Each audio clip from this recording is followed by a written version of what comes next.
go.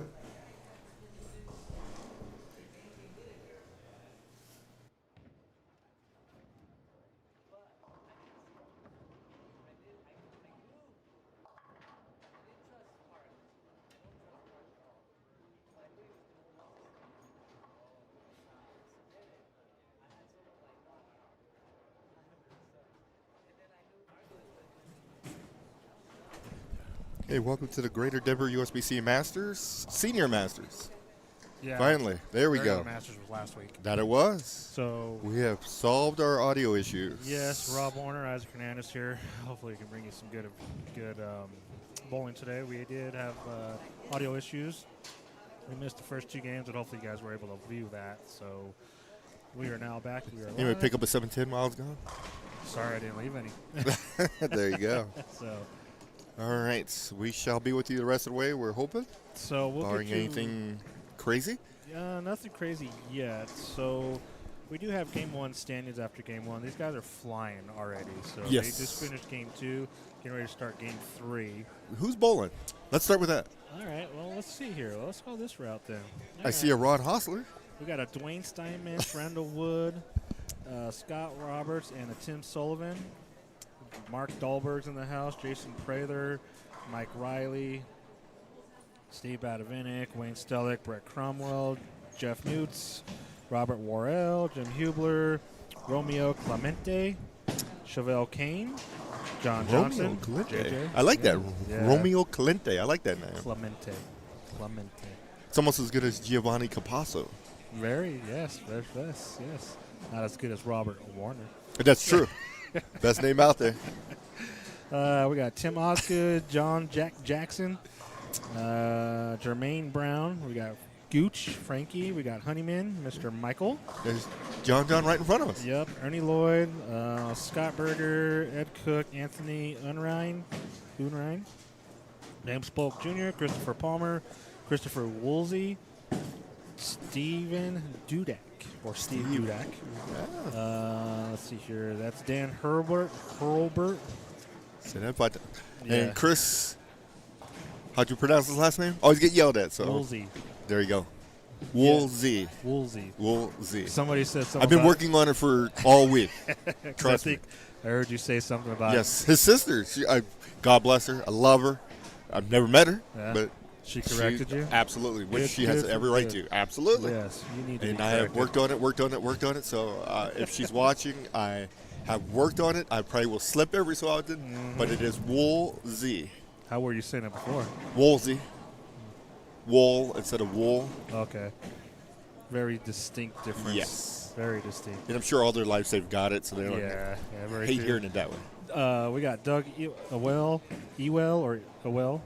we'll say it that way.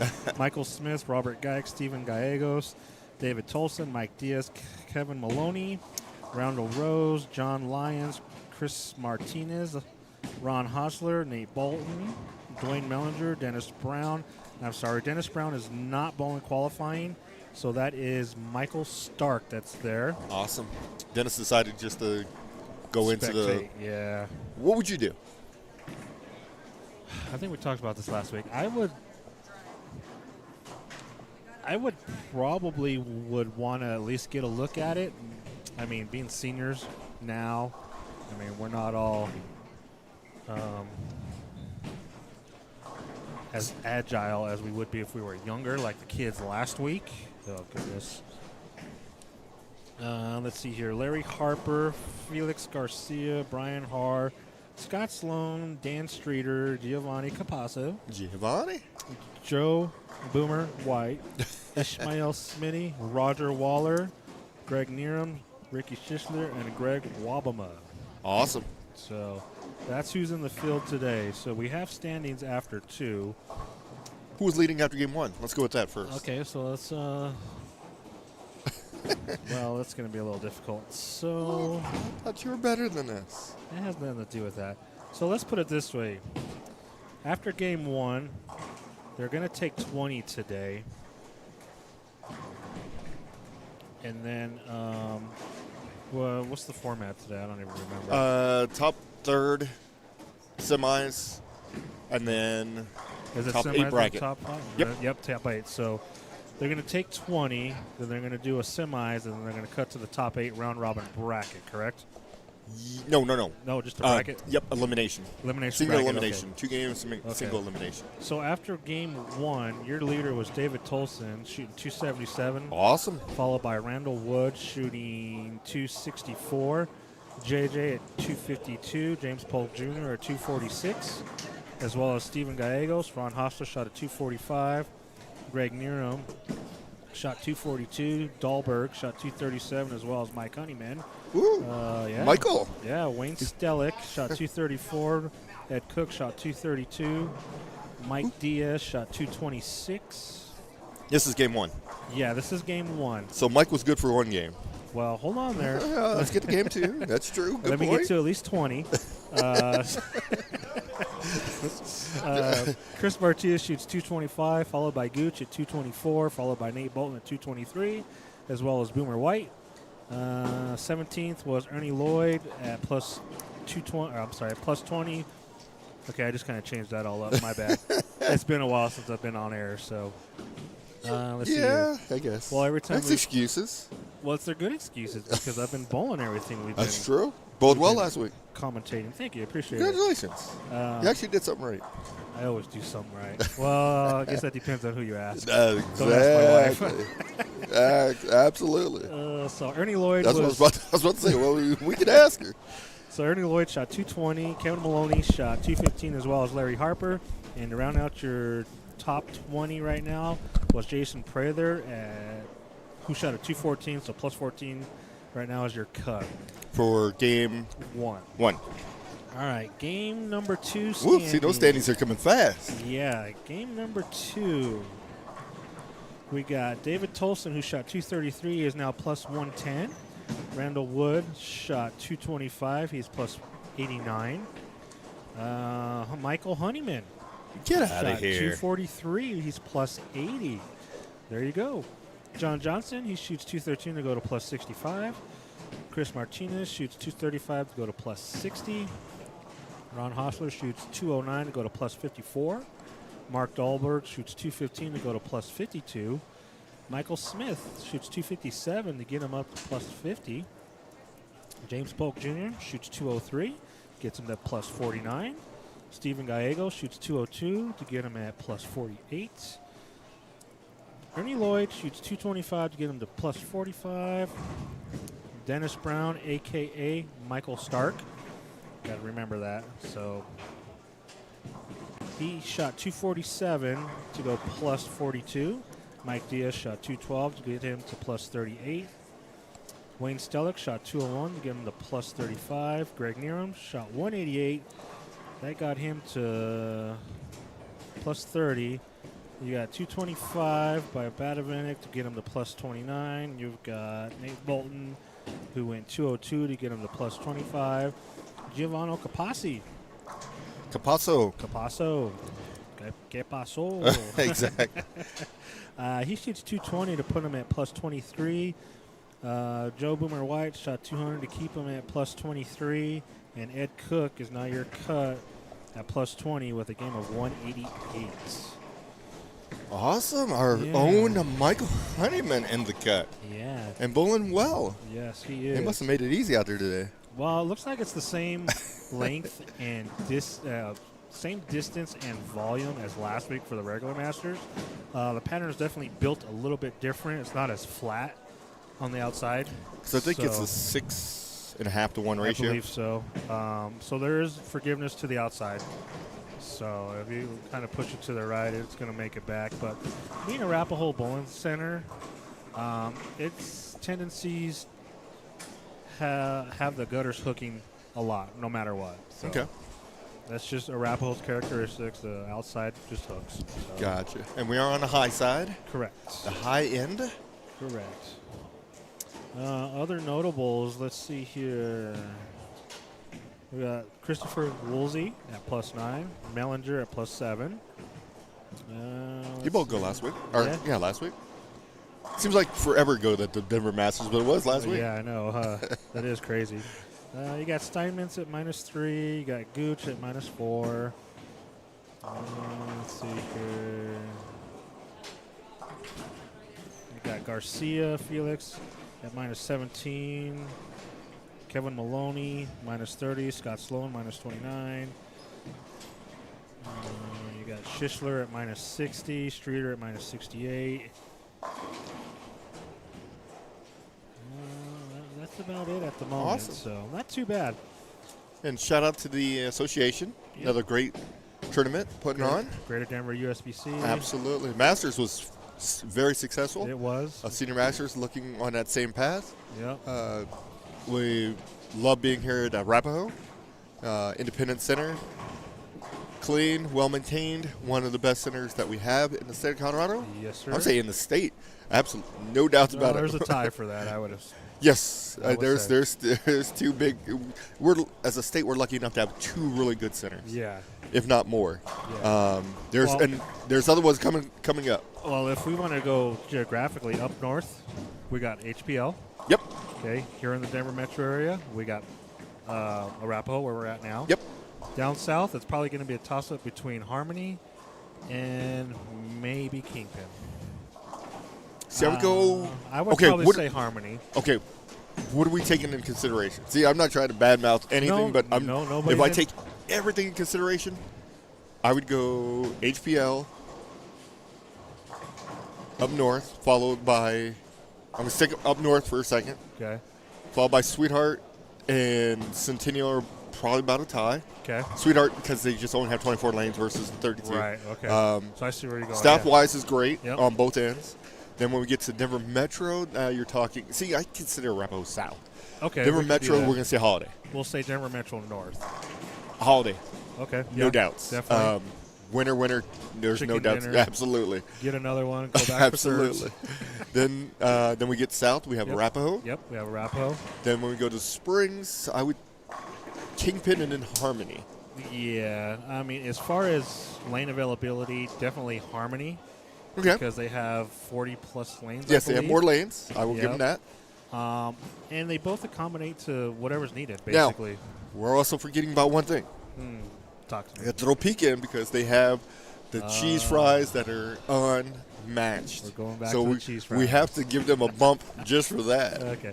And we also have Peak down south. They also do a lot I of forgot. accommodations for bowling as well, Yes. too. So. They're going to have the women, the Masters, the Queens there, I do believe. Yep, they're going to have that there.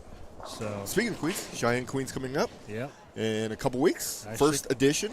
Yes, definitely. It's going to be awesome. They've got a lot of entries so far, but they can always use more. So if you're sitting on the fence, get up in there. Yep. Absolutely. Go Just get in. go up there.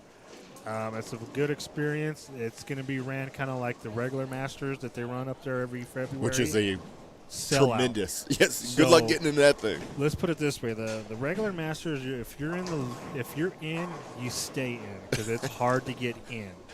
And then if you give your spot up, it's hard to get it back. Yeah, you can't really give your spot up, you know. I've been bowling that thing for, I want to say at least 10 years. And Mike up there, he always gives me a call about this time every year roughly. Hey, are you coming up? Yes, put me down. All right, cool. So, and that's the courtesy that he has up there is to give all the years prior Absolutely. the first bid at going to the tournament. Smart So, and great as a tournament director that Yeah. you're going to, hey, you bowled last year or the year before or several years. Do you want back in? Yeah. First opportunity. You say, you know what, I can't do it this year. Okay, then I'm going to move on to the next one. Yep, simple as that. So, and I have a feeling that the women's edition for the Queens is going to probably be very similar. Yep. So if you're up there and you get in, I would probably tell you to continue to go from that point on. Because Absolutely. if you miss a year, chances are you might not be able to get in. So I wonder if they'll come up with a senior masters up there. I don't see why not. Yeah. I mean, that would be a good addition too. So have all Absolutely. three of them, yeah. Absolutely. Yeah, definitely. All right, there's speaking of three, there's Stevie G. Stevie G. Speaking of fresh 50-year-old, he's a newbie. He's a 6-pin. That's our equivalent of a 4-pin. No Lefties doubts. are killing me. No doubts.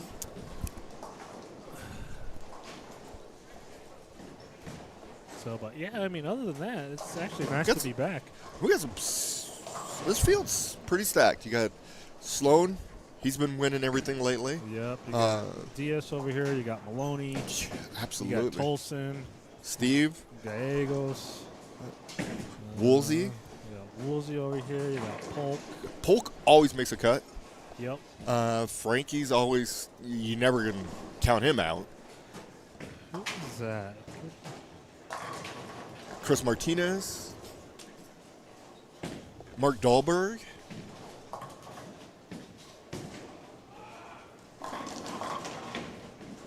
We're missing people. JJ. He just won a Rocky Mountain Senior Tour. Yeah, well, the Stop. first one, wasn't it? Yes. Yeah, the first stop. Usually, once you get to that first one, then it's on. So, who is that? Chapen? Yeah. That's not Chapen. He's got Chapen on the back of his shirt. I understand that.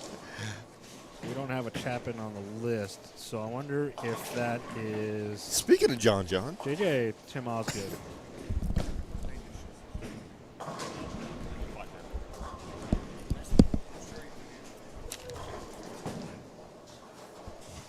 So I'm not sure who that is. look at who's on. All right, what are we at? 30. You're looking at 33, 34, right? Yeah. Game 2. It's going to be We should have Steve a Olin. David Tolson, Mike Diaz, Kevin Maloney, and a Randall Rose on that pair. That's those guys. Well, we're on. Okay. Oh, we're on Game 3. Sorry. Yeah. So that should be. Nope, just turn it over. Oh, who stapled that? I don't know. Scott Berger, Ed Cook, Anthony Urin, and James Polk Jr. And, yep, we got James Polk Jr., we got Urin, and Scott Berger. So that's got to be Ed Cook? That's Ed Cook wearing Jeff Chapin's jersey. Okay. So for y'all that don't know, Colorado Springs, Jeff Chapin passed away a couple days ago. Okay. So Awesome. Tribute to Mr. Chapen. He was a very well-known bowler down in the Springs area as well as up here as well. So our hearts do go out to him. Yeah, absolutely. And his family. That is respect right there. Yes, at its highest level. He was a very good bowler. I mean, when I found out about it, I was kind of in shock. I was like, yeah, that can't be the same Jeff that I know. Wow. And unfortunately, it was. So. Gotcha. So Mr. Ed Cook. Look, there's a Greg Nearham. Yep. I like his jersey, by the yeah, way. it's a nice jersey. So kudos to Mr. Ed Cook. Yeah, absolutely. So. Actually, we're getting through Game 3. We'll be back. We'll take a moment for Mr. Chapen.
All right, game 3 coming to an end. Yep, game 3 coming to an end pretty quick. So, like I said, these guys are flying. Kind of knew they would with all the high scores. So, they're throwing a These ton old people got things of to do. strikes. What do they got to do today? They got something to do. All I know is I'm going to go home after this, hopefully.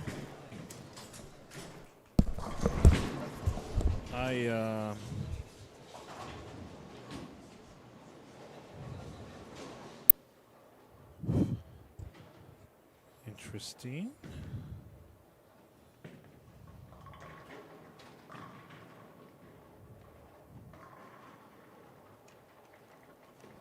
It looks like we're having some more audio bugs again.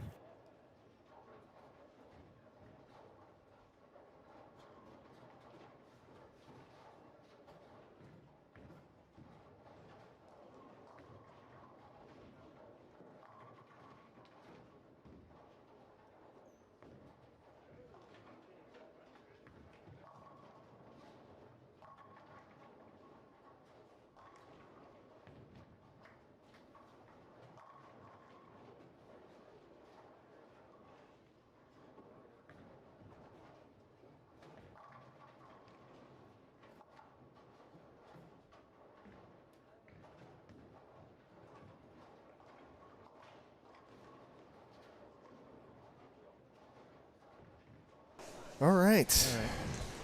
So we got, looks like Michael Smith. He could still shoot 200, I guess. Nope, he's going to be short. Shoot 190. Steve's going to shoot, he can shoot 194. Spare there. 210 on the pair, 174. So Lane's 33, 34. Bombed it. 245, 204, 225 over there. Or 255 as soon as Polk throws his ball here. Yeah, 255. You got a 144, 204, 225. Nice. So I come to a realization as I get older to become seasoned. Well, that's what it's called now, season. Yeah. The eyesight's getting a little rough. So. Ask Chris Lawson about that. Yeah, I'm gonna. Ask Frankie. Everybody's wearing glasses. Yeah, I know. So I've come to that realization that it's time.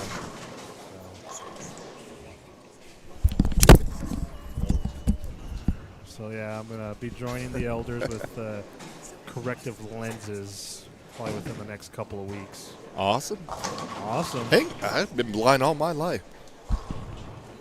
I've gotten by with it, so. The amazing thing is, so growing up, I didn't know that I had bad eyesight. Right.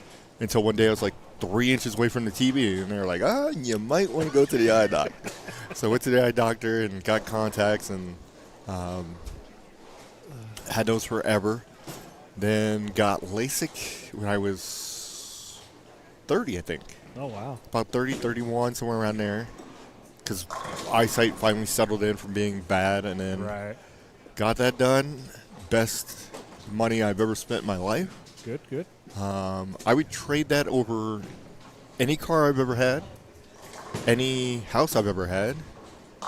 It's just because it's life changing. Just perspective on. Oh, absolutely! You can see everything. Exactly. You get up in the morning. Woo! Yeah, hey, it's funny because I looked at Felix. I was like, "Hey, let me see your glasses real quick." I put those things on. I'm like, I was like, "This is what it looks like in here, huh?" He's like, "Yeah." Does that mean you can see? I was like, "Oh, I can see everything now." Crazy. So, just crazy stuff. So. 39 and 40. Randall Rose. He can get to 92. Nope. Comes in light for a 7. He just bowled an event in Texas yesterday. Oh, did he? Yep, he had bowled, and he's like, he called me last night he's like, you know what? I got done early.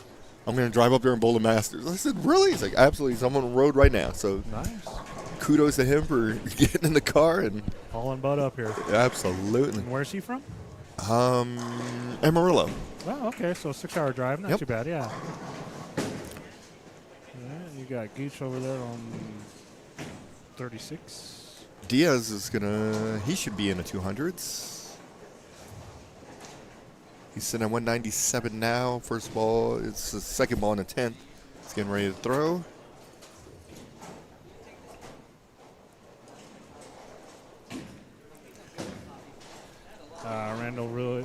Randall Rose's shirt's kind of cool looking. It is. It's a jersey with a mock Tuxedo.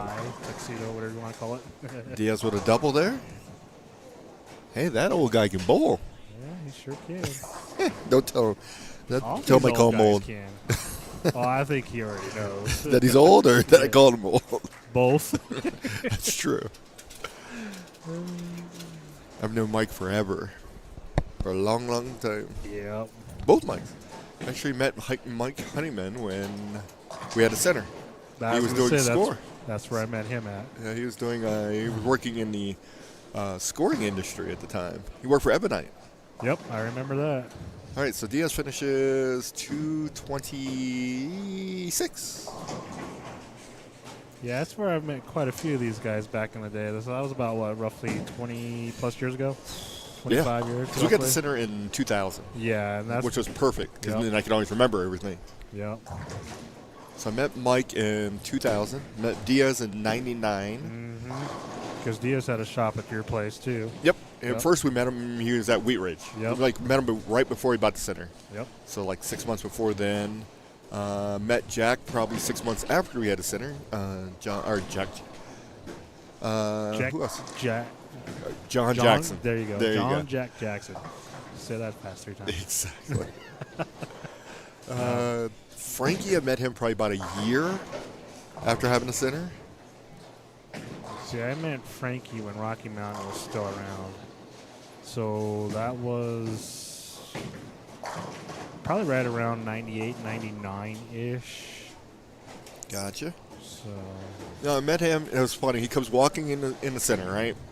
I'm sitting there talking to my kitchen manager's husband. We're sitting in the bar area, just sitting there and chatting. This guy comes walking in, walks through the building, walking around, and he's like, "Hey, do you know who that is?" It's like, I have no idea who it is, but you let him know this is, because I was a little arrogant back then. This is my house, and he needs to see exactly. And he had a leather jacket on. He will never admit this story, but he had this leather jacket on. So he walks past, then he walks back through, and then Steve, who was the guy that was there, he's like, "Hey, Frank," and then he introduces us, and from then I've known him ever since then. Yeah. He used to come and practice all the time, and been on the road with that dude, and yeah, we've traveled some regional tours together, so. Fun times. There used to be a van of us that would get in, like 6 or 7 of us. Just boom, head east. Hit every regional we could. There you and go. then come home for a couple weeks, and then boom, head south. Hit every regional we could. Come home. Yeah, the very first one I went with him, he was like, all right, he lived in Highlands Ranch at the time. And he's like, "Hey, just meet me down my house because we're going to Texas, blah, blah, blah, or Oklahoma." It's all right, cool. So go to his house. We're sitting in his garage for about an hour. I'm like, "When are we leaving?" He's like, "All right, let's go." So getting his Yukon, because he had a Yukon back then. We go to the gas station, fills it up with gas. He gives me the keys, and he jumps in the back seat and goes to sleep. I'm like, "You got to be kidding me." Yep, he does that. So I had to drive the whole way there. It's like, this dude here. This dude, he did that to me numerous times. Then coming back, we're in the car coming back, and we're in Pueblo, and his daughter calls him, and he's like, "Yeah, I'm almost home, and if he drive a little faster, we get there." I'm like, "Dude, why don't you drive?" If you want to be home so fast, yeah. Exactly.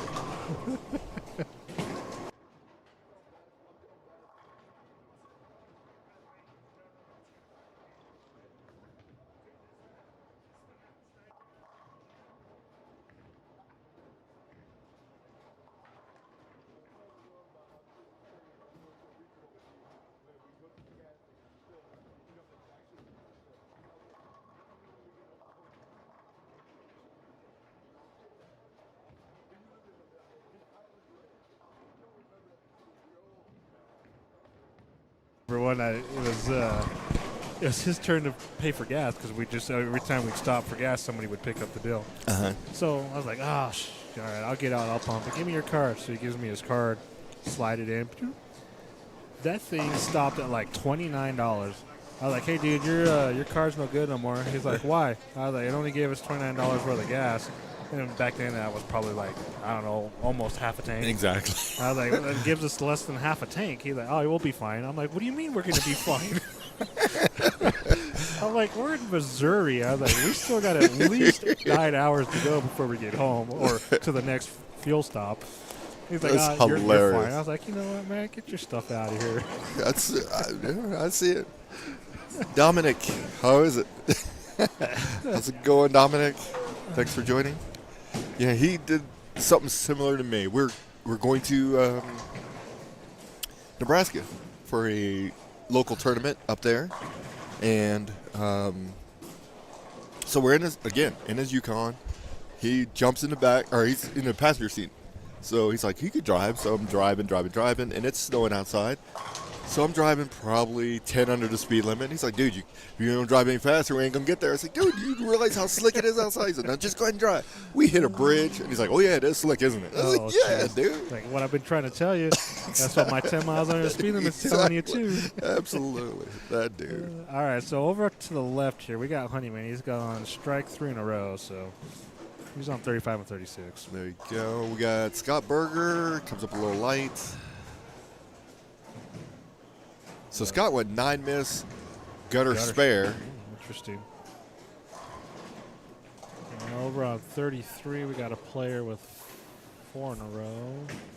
We'll see who that is. Let's see, that's probably JJ. Yep. Hanging out back here doing nothing. Yep. Go figure. Looks like a total different person without a hat on. Yep. Oh, my bad. That was Gooch is gone 9 spare 3 in a row. He gave it to Honeyman. Oops. All right, so Berger opens there. Dudak makes the spare.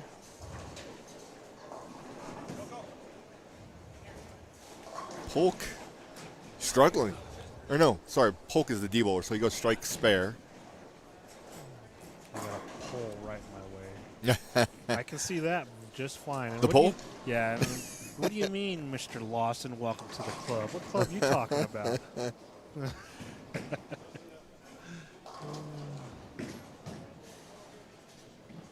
Polk, there you go. Him and Woolsey almost have the same tilt and roll. They do, yeah. It's pretty close.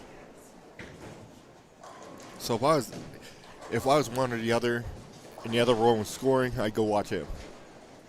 I'd be like, all right, because you're basically gonna get a good read off of it. Well, yeah. That is very true. I think Polk just throws a little faster. He's got a little bit higher rev rate, too. And so, yeah. Nice shot there. Yeah, at the bottom, he just kind of flicks it off the hand and generate that speed, power, and rev rate. Yeah, Honeyman did go open 3 in a row. Yep. Oh. Almost up to 4-9 there. Okay. Woolsey getting ready to take care of his spare. Does do that. Berger leaves a 10-pin. Mr. Berger? Yeah, he's trying to figure it out. Yep. So Gooch, he went spare 3 in a row through the face. Probably chopped that 3-6-10. I didn't see what he got. So sent it right for a washout. Yep. All right, Scott.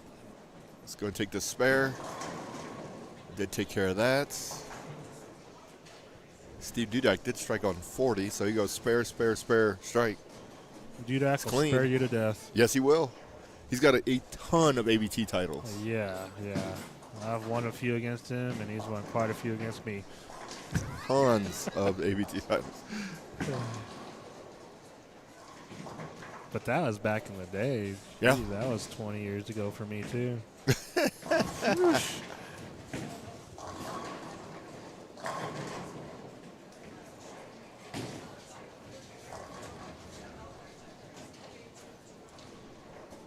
So we should be getting Chris Palmer. Game 3 updates here shortly. Gets 2.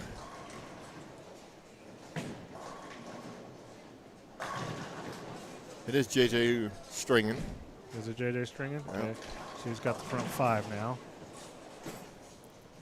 Here's Polk. Comes in high for a 4. Try to roll it. All right, Ed Cook with that spare there. All right, Chris, let's see what we got on 39 here.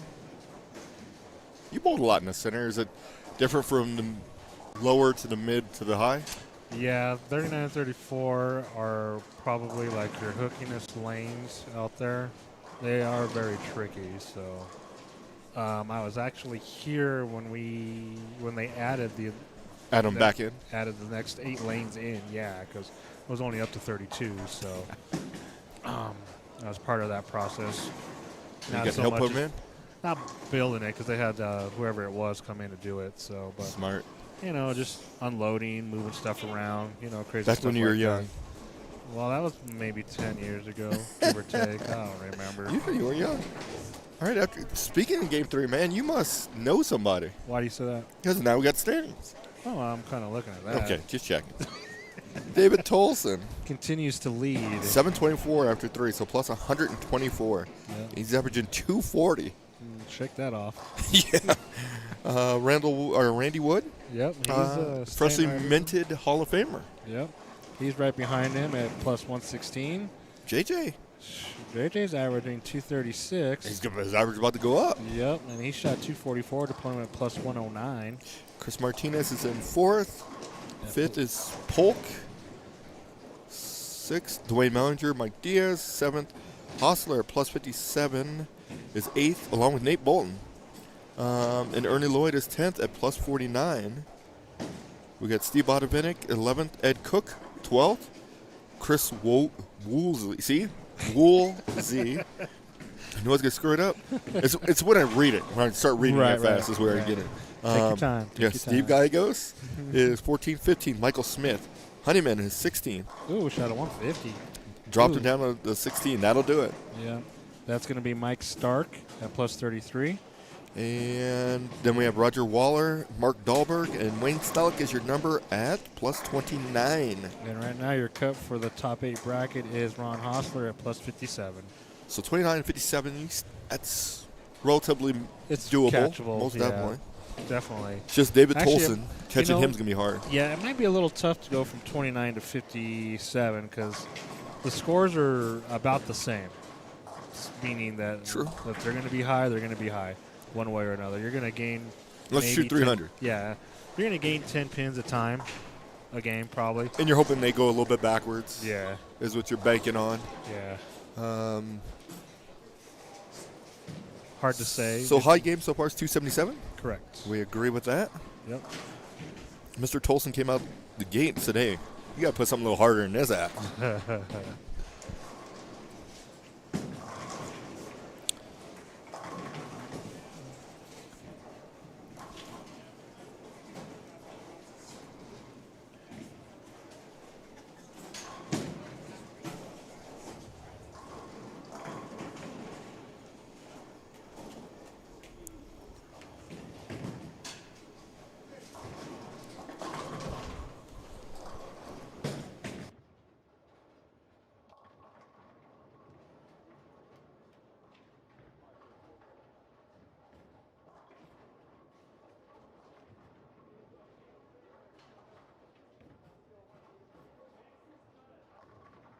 All right. Sorry to interrupt. You were discussing the house characteristics. Correct. So I think the favorite pair for me in this house has been 1 and 2. I've always liked bowling on 1 and 2. Really? Most people hate ends, but I love end pairs. Well, like I said, I don't care for 39 and 40. 1 and 2 I like. There's another pair down there that I did not care for. I think that was 5 and 6 down there. But 5 and 6 seems to be a place in many centers that do not like me. Mm. So I struggle at Holiday on 5 and 6. Up at Loveland, Sweetheart, I struggle on 5 and 6. Maybe it's you. Maybe you get a affinity against the numbers 5 and 6. I don't know why. I did nothing wrong to them, so. That's true. What about when you bowl in Cheyenne? Watch this year. You start on 5 and 6 and be Well, if I can hit it right off the bat, then fine. good. I'm You okay just don't want to with finish on it. I don't want to be like 3 games to go and hit that and pop a 140, and I'm like, oh, great. And now I got to shoot 270 just to get back to where I kind of was and then some. Exactly. You know, so. James Polk pulling out some magic tricks over He there. took a deep breath after that one. Tripped the 410, I believe. Gooch is trying to hook the lane now. Yeah, he thought that was bad. Yep. Cook. All right. Leaves a 3-9. Yeah, kind of special if he won. That would be cool. That would be sweet. So JJ's still going along there. So he's got the front 8. We're just going to leave him alone. Yeah.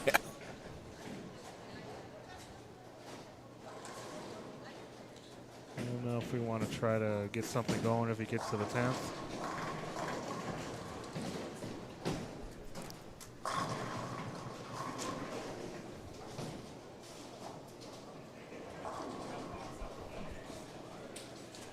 See what we got. Honeyman's doubles up there. First time he's ever doubled in his life.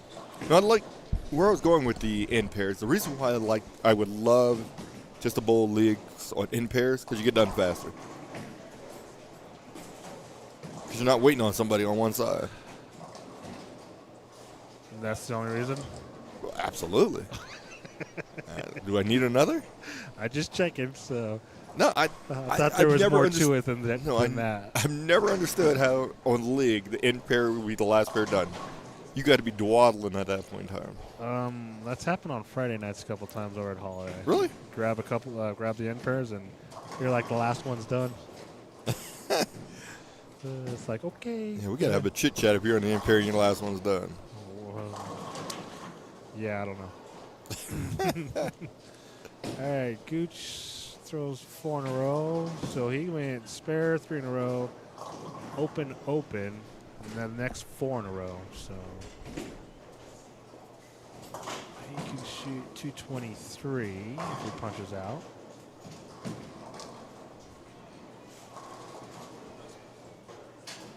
JJ's got 9.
We'll just have to keep an eye on that.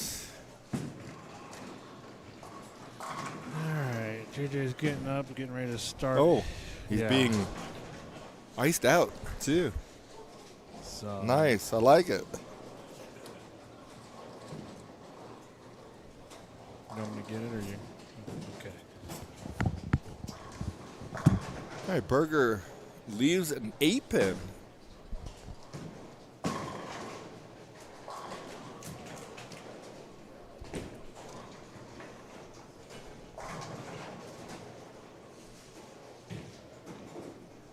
Got Dudite couple on 39. He's got a turkey. All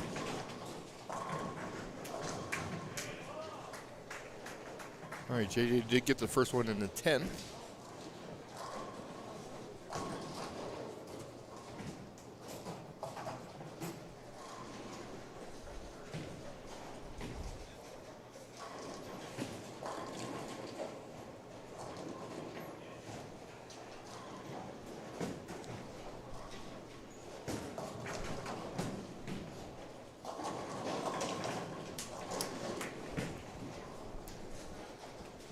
There's Polk with the strike.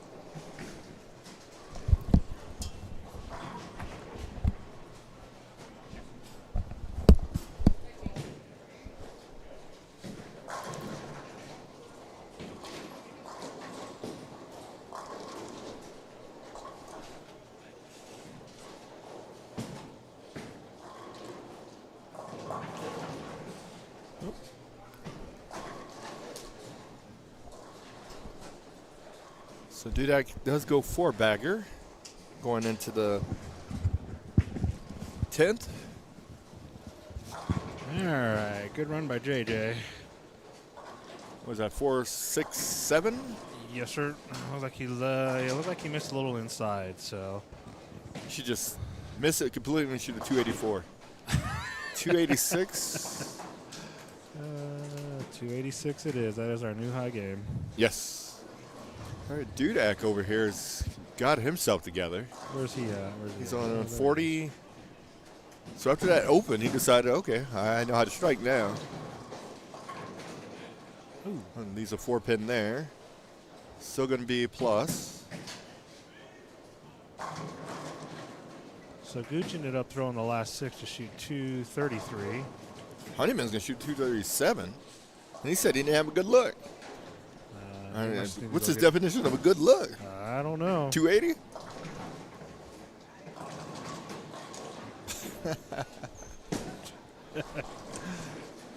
Good shot by Mr. Honeyman. Let's see what we got going on the others real quick. We got Scott Roberts, Dwayne Steinmetz. It's a big 4 there. Sorry for that switch over. You got Mark Dahlberg to the far right.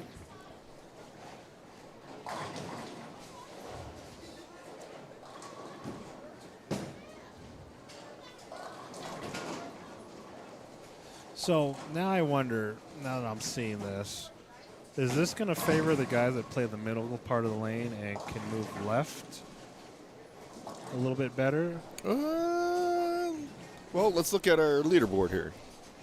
Tolson's not going to hook the lane, right? He's got a decent rev rate, but Okay. he likes to play in the middle of the lane. Randy Wood does. Okay. JJ. Same. Martinez. The same. Polk. The same. Malinger plays the middle of the lane. He can. Diaz. But he's not going to hook the lane. No, he's not going to hook it. I So my theory is They're playing 15. the guys that are inside playing the middle of the lane are going to fare better than the guys, let's say, playing the outside of the lane. Well, hold on. I'm still trying to break your because we're going to get to where I'm going to break your. I mean, that's good observation. Those guys, you're exactly right. Diaz, that's the anomaly, is on the left side. Same with Hostler. Yeah. Nate. He plays the middle of the lane. Ernie Lloyd. So he kind of stays towards the outside a little bit longer. Stevie. I'd say he's He's going to play 15. yeah, inside. Ed Cook. He's a lefty, so That's true. We could throw that out. Chris Woolsey. He's going to be like Polk. Yeah, he's going to be not so far. There's another lefty. Michael Smith. He's in the middle of the lane. Honeyman's in the middle of the lane. Honeyman's on the left part of the lane. That dude ain't never played the middle lane in his life. That's true. Mike Stark, he's on the outside. Roger Waller. So Stark is your anomaly. Yeah, because they forgot Yeah. he's not bowling. And then Waller. He's on the outside part. Dahlberg's on the outside. So Same. they have a Selleck. potential, and they're going. Well, Dahlberg's not going in the right direction. Waller is 178, 209, 240. Wayne's going to play. He's a hybrid. Yeah. I would agree with that. So yeah, you might be onto something. Well, and I'm only thinking about that because I kind of looked at the pattern briefly, and the middle of the lane's kind of just built up. So if we think about it correctly, they're pushing the oil to the right. You got the guys on the outside of the lane pushing the oil to the left. So they're going to create this little trough of oil, probably around 12, 13, 14. Now, how they get around it or through it, hard to say. The good thing is I'm not seeing anybody using a lot of surface. No, I would agree with that. I've seen some urethane going down. I don't think there's a call for that. Or I guess depends on who's using it. The knowns and a couple of the unknowns. Let's put it that way. that don't normally And we're- throw urethane. Speaking of urethane, I was Yeah. telling you this a little earlier. I was Yeah, at yeah. the JBT yesterday, Okay. and I seen a guy with a cart. Probably had 12 balls in there, if not more, and it had probably 8 purple hammers in there. It's like, dude, what are we doing What here? do you need 8 of them. purple hammers for? Go soft, soft, and softer. I mean, It was crazy. I was like, why do you got all of these? First of all, why'd you buy them all? and why did you drill them all? I mean, It was crazy. so if we, let's just say the reason is because they got different drillings on them. Yeah. On So- urethanes, is that really Doesn't- going to make a big difference? In my opinion, it doesn't. I Because mean, urethane's going to pick up early regardless. right. And the only thing it would affect, in theory, would be the back end motion, whether it rolls hard or just goes forward. See, and I don't even think with the urethane you're going to get much of that action going on. It's not going to be No. dramatically different. I don't think it would either. So, I mean, the question is, you're right, is why? I don't know. I don't know anything. That's- Some pro shops sold them, a whole bunch of them. Good for that pro shop. Excellent. So, but yeah, I've never understood it. I mean, I've had plenty of urethanes in my time, and I've gotten away from some of them because some of them just did not roll the way my eyes want to see them roll. So, the only ones that I liked is the pitch blacks. Okay. Those have been good for me. I've had that hot cells. I've had Level? The level. I haven't really thrown that one a whole lot. I haven't really seen a place to really throw it. So, but and plus, I haven't really bowled on a pattern that would ask for something like Gotcha. that. You know, so See, we got a new urethane, and I trotted that out on Thursday, and it's that polymer stuff, huh? man, that thing just you couldn't keep it on. I couldn't keep it on a lane. Yeah, and that's kind of what that level is of that It's like, polymer jeez. technology stuff. So, I was like, man, this is incredible. so it's not If I really. knew urethane hook like this, I've been using it years ago. Yeah. That So it's thing not was- really urethane, but it kind of is. So I don't know. It's hard to say. It was crazy. Threw a couple shots, and I was like, man. Mike was like, man, you got to put that away. Yeah, that's crazy. All right, coming into game 4. Looks like we have Robert Worrell. He got here early. He's the early bird. Yeah, he's all right. Who's he Who else? bowling with? That's what I was trying to figure out. You got the sheet. No, the computer does. I give you one task. You're gonna have Jeff Hubler, Romeo Clemente, and Chevelle Kane. And then on 39 and 40, we got Jack, JJ coming out that big game. Yep. Who else you got over there? Tim Osgood and Jermaine Brown. Awesome. Jermaine Brown. I've kind of seen him a couple times. Yeah. Well, Worrell is not wasting any time. No, that dude's got don't. somewhere he got to be. He's doing some stuff. So. That dude's, Yeah, he's that dude's ain't waiting. No. No. He's got a hot meal at the house or something. Jack starts off with a strike. Oh, yeah, speaking of, I was going to say, hopefully we get out of here decently because I went and bought some jalapenos, some bacon, some cream cheese, so you know where that's going. Oh, Yeah. So kind of got to make some dinner for tonight, plus a couple days worth of lunch, so. there you go. See if JJ would have thrown that, he got 300. Yeah, he'd be all right, though. You got boo-boo? You got boo-boo? Oh, well, I guess He's he does leaking have a all over the boo-boo. place. I was just trying to be a smart butt to him, Oop. but it was nothing to be smart about. He said he smashed his finger. In between two balls? I'm going to assume that. That's the worst. Yeah, and it split his nail, so. That is the absolute worst. I think I've done that twice in my life, and both times you kind of seen it coming. You got your hand there, you see the ball rolling, and then all of a sudden pain kicks in. You're like, it's like the worst feeling ever because it's like a center point when it gets pinched in between those balls. And it takes just a minute for Bowling you balls. to trigger from your finger up to your brain to say, Houston, we have a problem. And then it just hurts. Yes. And you can't get it to not hurt. And it always happens on the right hand, not the left. Yep. Always. All right, see if Jack can get a double here. So the rest of lanes 37 and 38 are playing catch up, so they all finally got here. Yes. So Robert, if he was bowling by himself, would have been in fifth frame already. maybe done. So I got the scoop on why Mr. Dennis Brown is not bowling to Oof. this squad. Ring 10, and that is? He jammed his finger, his middle finger. Oof. Speaking of jamming fingers, there you go. Yeah, so he jammed his finger earlier today or last night. Oof. And So that it's is big. one reason why he's not bowling right now, which makes sense. So he's going to try to save it and bear through the pain later. Gotcha. So instead of doing it something now, kind of what we talked about last week or the week before. I guess, yeah, the he's stuck in a catch-22. I would, because I'd want to try to get the swelling down. The problem he has is that in-between time, then it's going to blow back up. We'll go right back to where he was at, yeah. So he automatically gets seated into the 8. Correct. Not even, he don't even have to bowl semis. Nope. He gets Awesome. the 8 spot. Matter of fact, I wouldn't even show up in the building until. So now that you say that, it's the cut is 57, and that's Mike Diaz. Hostler. Mike Diaz. 64. 64 is your cut Yep, after because 3. Dennis is automatically gets seated in for 8. Yep. So. And this number would have to go up, right? Because you could only take 19. Well, they went to. Or you still take 20, but then you're going to short it on the 8 side. Yes. Okay. Because the original number was 19 for the cut. Uh-huh. And they said, let's just make it 20.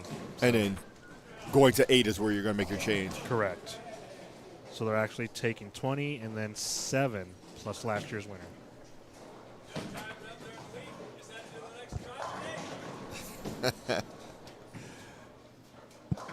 Jack leaves a 4-pin. We got a big 4 on 39. Jermaine Brown. Again, I've seen him before a couple times. Is he from the Springs? I have no idea. Yeah. What good are you doing me? Because they'll not look familiar to me. I'm sorry. How about Robert Worrell? Does he look familiar? He's got double. Yeah, I got him. Got married last year or the year before. Yes, he did. He is a happy man. Yes, sir. He is one of the greatest people you ever meet in your life, too. Definitely. He's got a heck of a story in life. Yes, he does. JJ looking for a turkey. That dude just starts every game with a 5-bagger.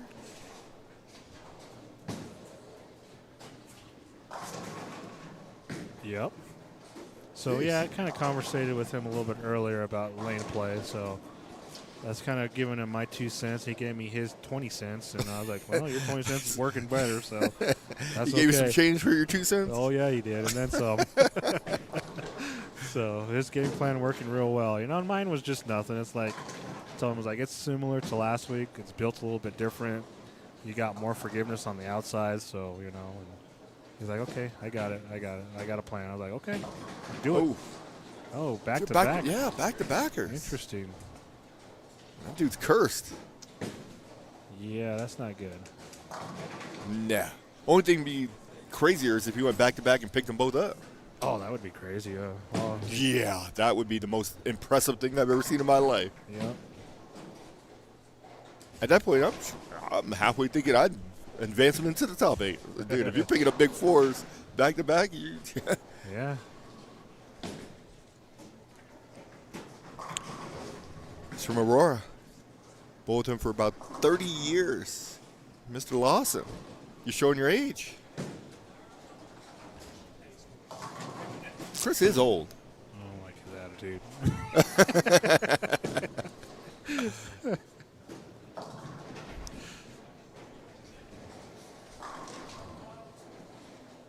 All right. No, he's putting that bag away.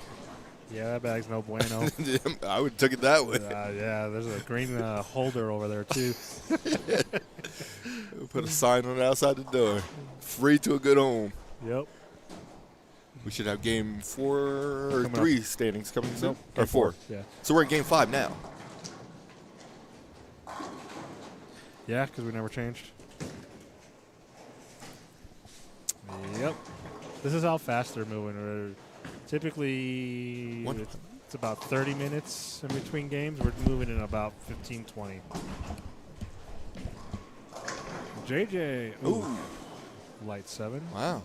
Or is that a 4? That is a 7. 4. Or 7. 7, yeah. Means he's going to have to shoot a spare. It's been a while. Exactly.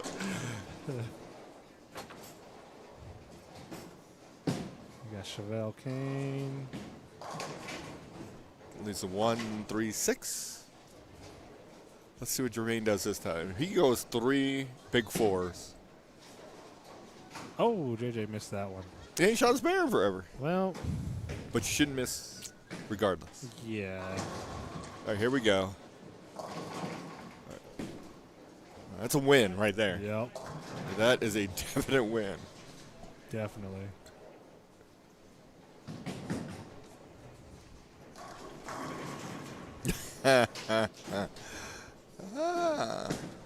He's talking to you. I think he's talking to you. He's older than I am. Slightly. Well, not slightly. By at least 3. I'm not the oldest person in this building, I can tell you that. Not quite. There's several that are beating me.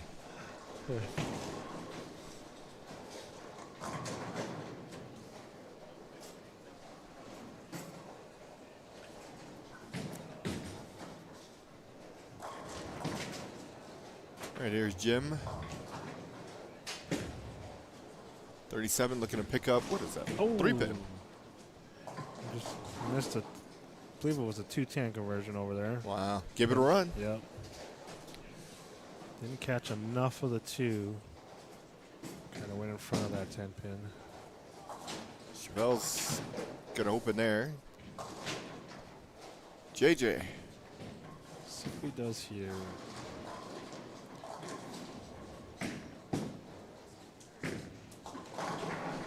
Very So- good shot. That goes back to one of the things I've always thought about when I build tournaments and I strike a lot and then I miss a spare. It's like, well, you know, I'm striking enough to where a missed spare is not going to bother me, or 2, or 3. And it's like, well, I'm striking enough, so I'm going to be shooting at least 220, 230s. But not to say that it's not important, but you should always make your spares. Oh, absolutely. Because that one time when you need that one spare and you don't get it, it's going to be at the time you wish you would have made your spares. Because when we get to the finals and you've been striking and you got yourself in play and then get to the 10th frame and you leave a 10 pin, you ain't made one all day, that 10 pin looks like it's a toothpick down there. You're about, oh my goodness, I got to make this? Make this to move on or win. Exactly. Jack's got a baby split. Let's see if he converts this. He's a little, he's a little ancient himself. He's 72. Oh, wow. He does not look that old. Maybe his late 50s. Really? Yeah. I mean, it's because I see him every day. It looks, I mean, it doesn't look 50 to me, but it doesn't Well, look 72 not either. 50, late 50s. 58, 59, I'm saying 60. he looks Somewhere around in there. Yeah.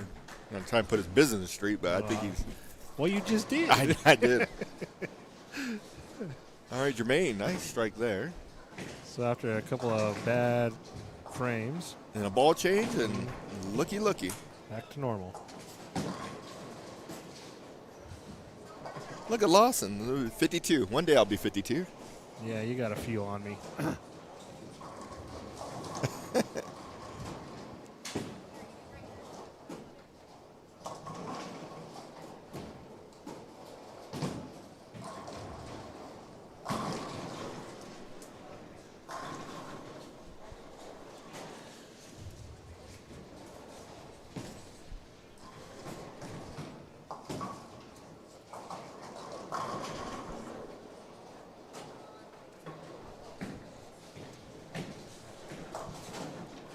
All right, so Jack now leaves a washout.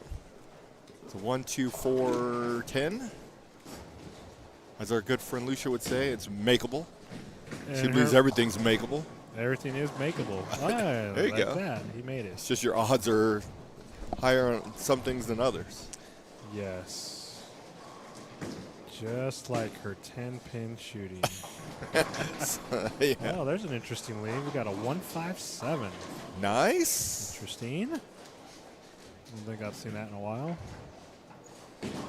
Does he make it? Well, if he throws that same exact shot, yes. I'm going to say I think he's going to pick this up. Maybe. Nope, too much on the head pin. Yep. All right. That's Mr. Clemente. Yes, sir. All right, you got Jack. So Jack goes strike, spare, spare, strike, open, spare. 7th frame. Oh, Comes up short again. there's the 1, 2, 8, 10. Yep. He might be in for a ball change. Yep, another washout. So he's another player that's staying outside. So I'm wondering if that's going to be hindering him a little bit. Okay. So The detriment to his day. yeah, I would think everybody should be moving left regardless of kind of your style in a way. Okay. But Unless you're on the left side of the lane. yeah, left Then you want to move right. or stay where you're at.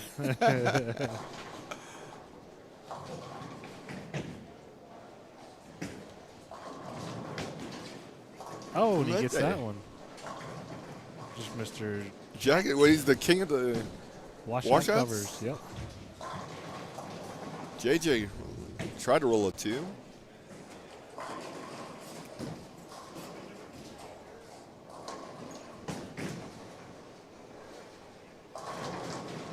Robert Worrell with a strike there. So JJ's got another single pin spare to pick up. Takes care of it this time. So Made it look pretty easy, actually. we are still waiting on game 4. Yep. Give me 1 second. Maybe I can track those down.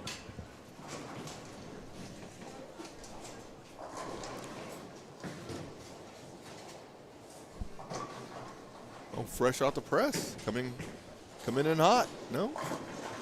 He's got the wrong sheet.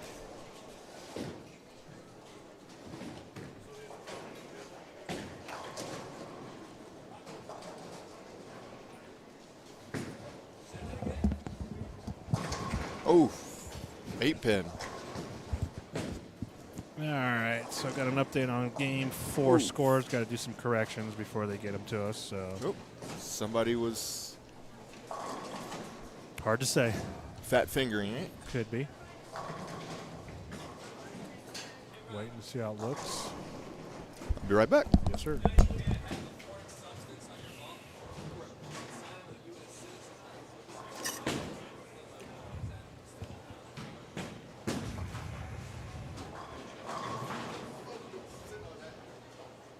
So Chevelle leaves that. We got Jack Jackson.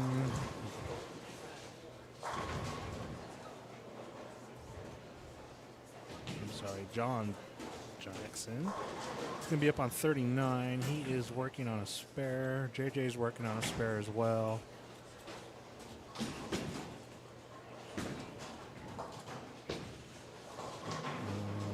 John Jackson goes for the faith. There's a 3-6. We got Clemente on 38. Comes in light, leaves a 7-pin. Let's see.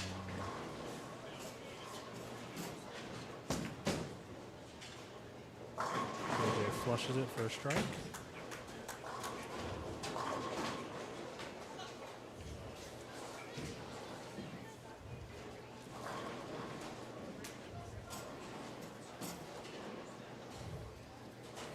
All right, let's see. John converts his.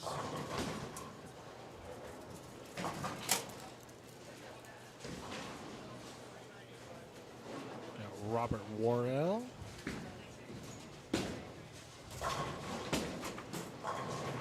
Knocks them all down for 10. Went down to take a look at Honeyman and Gooch to see if they're doing anything down there. Plotting about the same. About the same.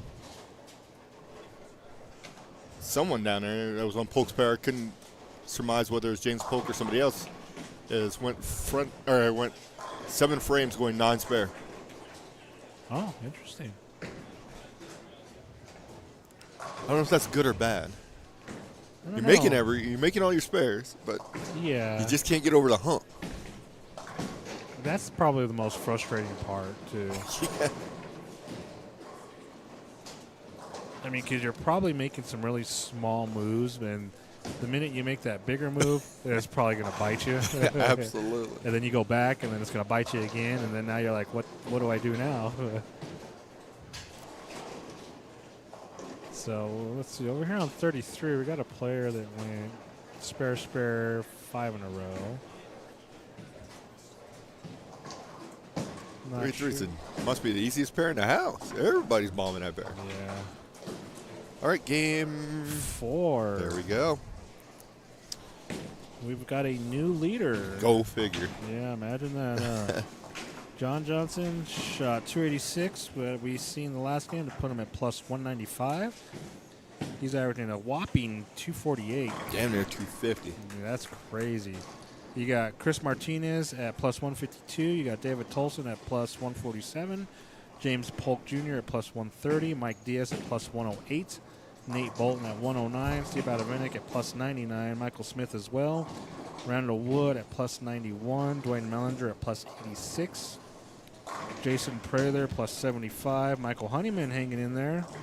Shoots 237 after that 156. So that's a way to bounce back. Yeah, puts him at plus 73. Ernie Lloyd at plus 68. Mark Dahlberg at plus 64.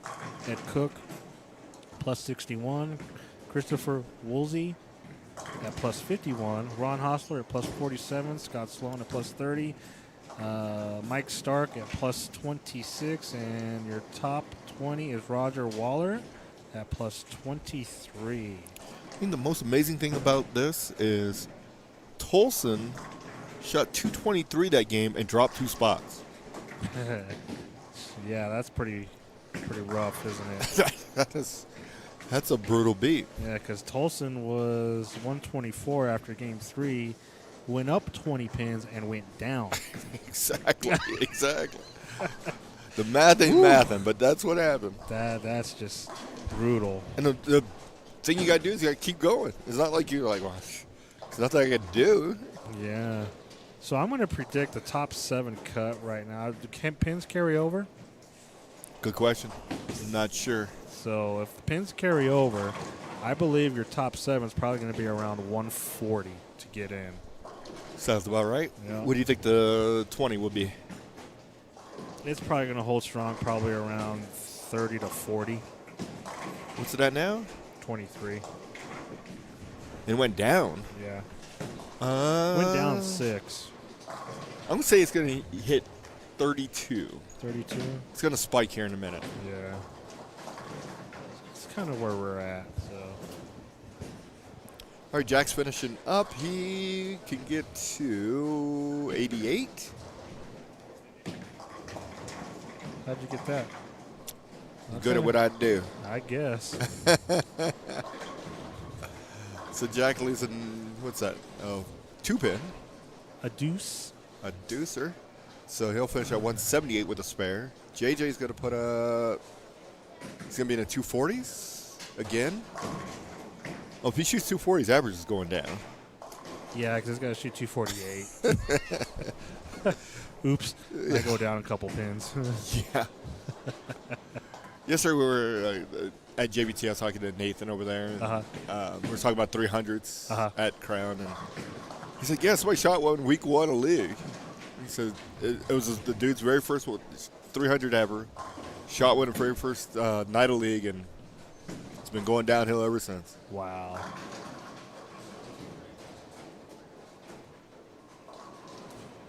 If you shot 300 the very first game of the very first day of league, do you just stop there? I'll just take that as my average. It wouldn't count. No. But it looked great on paper. For now, yeah. For one game. Yeah, I shot 300. What about the other 2 games? Yeah, No, we I were just talking shot about one. that. Yeah, I only shot 1 game. I figured it wasn't hard, so I just decided to leave. All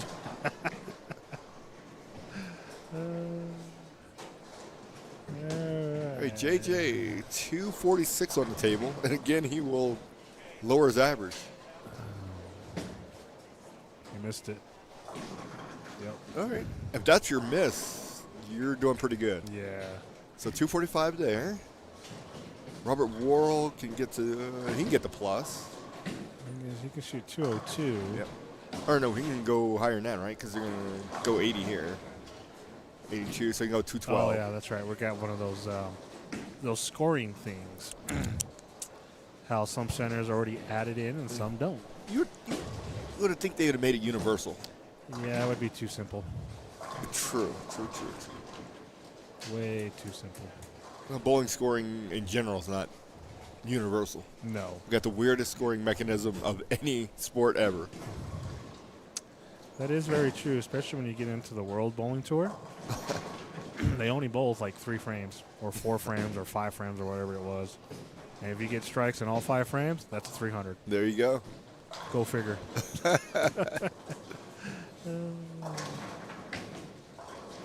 Does it have to do with the metric system over there? Apparently.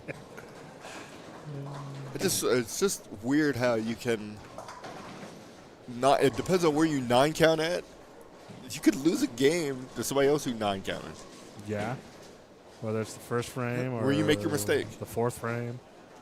Actually, anything after the 3rd frame, basically. Third You or better more. go to the wall. Yep. So Mark Dahlberg's going to shoot 240. 250. Still got a ball to go. Oh, he does. Where was he at? Dahlberg, he was in 14th at plus 64. Just so cruising around. So he's already in the plus 90 area. He the one that's went a couple years ago? Yeah. I think it was 3 now. Mike Riley leaves a shaker 10. He's going to shoot 230, 220. And kudos to Jermaine. After that start, dude still got the basically 180. That's not bad. No, that's again a save because it wasn't looking very good for him early on.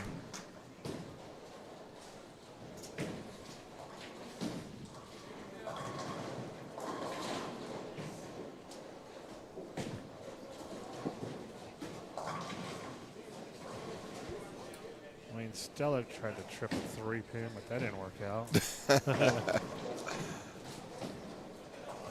So we are coming up to the end of Game 5. Yeah, Game 6, last game of qualifying. And we move on to the semis. 3 games there. And then top 8. We may be done elimination. before 2 o'clock. That's what I was thinking. What am I going to do for the rest of the day? Well, it's going to take you an hour to get home with that Bronco game. Oh, I'll just go the other way.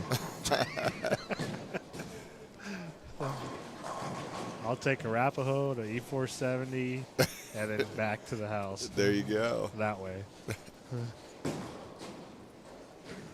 Chevelle throws it in the gutter after striking. So he goes double and then gutter there, ends up at 146. Who's coming to this pair next? We're in Game 6, the end. 37-38 is going to be Dahlberg, Prather, and Riley.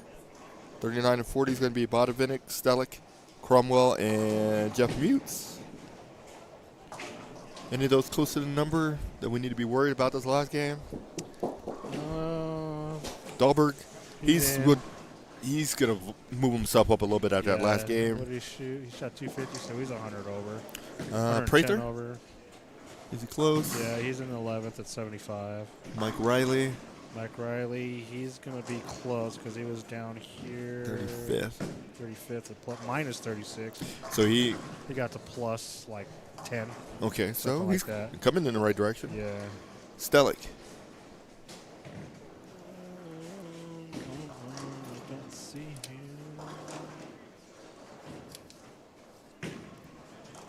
24th. Oh, there he is. Yeah. He's at plus 7. So Cromwell and Jeff Mutes. Cromwell's in 37th. Mutes Struggling. 53. Yep. And Steve's in.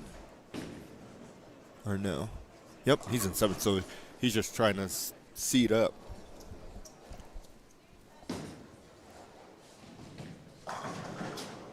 Here goes one Boomer White,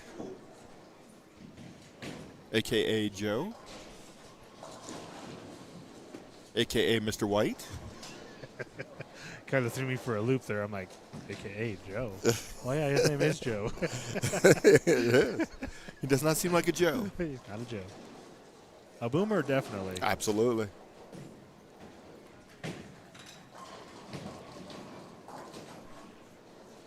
Mr. All right. Dahlberg. So those guys are done there. Let's see what we got going on over here. Danny Streeter. Streeter.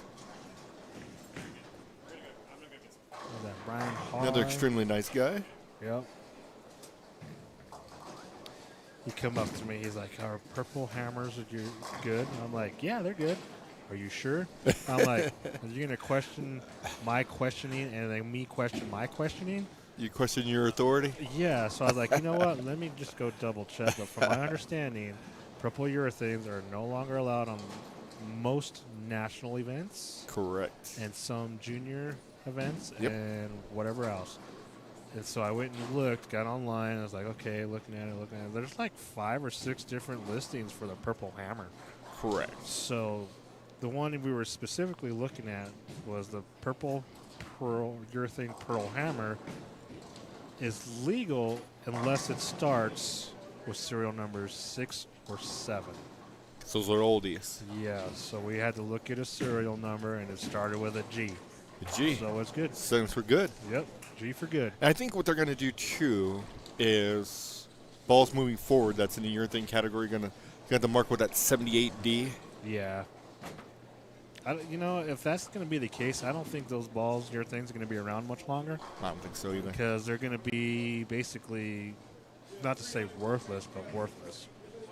Because they're going to be having the characteristics, or RGs are going to be so high that they're not going to do anything. They're just glorified house spare balls, basically. So that's just my opinion. Could be wrong. Have you ever been wrong? Many a times. Once or twice? Maybe 3 times. So, but, just crazy things like that, and I think polymer is going to have the edge. But I think polymer is going to get to that point, too, where they're going to be just as reactive as reactive resin. So, and then you're kind of back to square one, basically.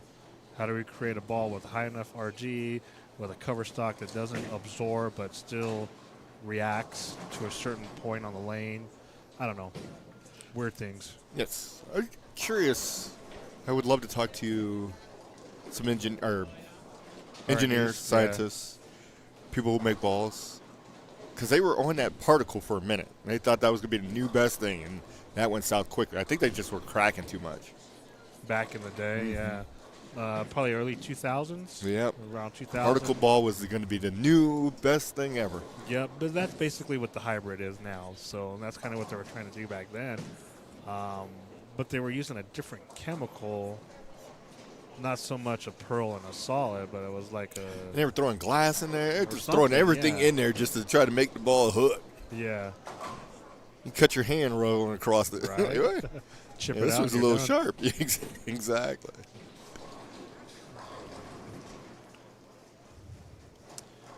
All right, we are getting ready to start game 6er. 6 as soon as Streeter finishes up here. They still got one more frame to go, so go back here. So Dahlberg 6. getting ready to get started. Yep. I've known Dahlberg forever. Yeah. Met him when he bowled league at the center. Yep. One of the top players back in the day. Yeah, he's well respected in the Hall of Fame. Yep. Teacher? Is he? I think so. Oh, interesting.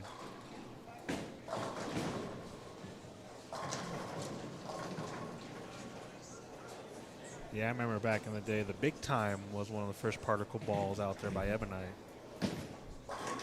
That was a great ball.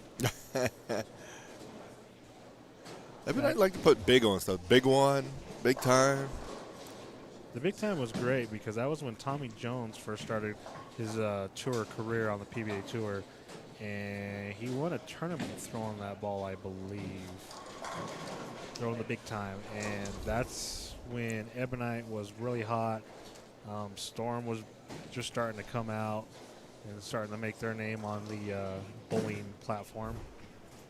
And Tommy became big time. Tommy became a big-time player. There you go. Secured his name in the PBA Hall of Fame. There you go. Dahlberg with the spare. Fastest player to win 10 tournaments. Yep, and his prime, when he was phenomenal. The kid was great back in the day. Go look up Tommy Jones 2000s PBA Tour. And dude would put his thumb in the ball first. Yep, still does today. Yeah. Fabulous player. Absolutely. Mr. Steinman's over here grinning at us. Talk about fabulous players. There you go. There's another one. There's One of Colorado's best. How you doing, sir? Well, what's going on? He's like, I ain't saying a word to you. Okay, that's cool. How's life on the left side of the lane?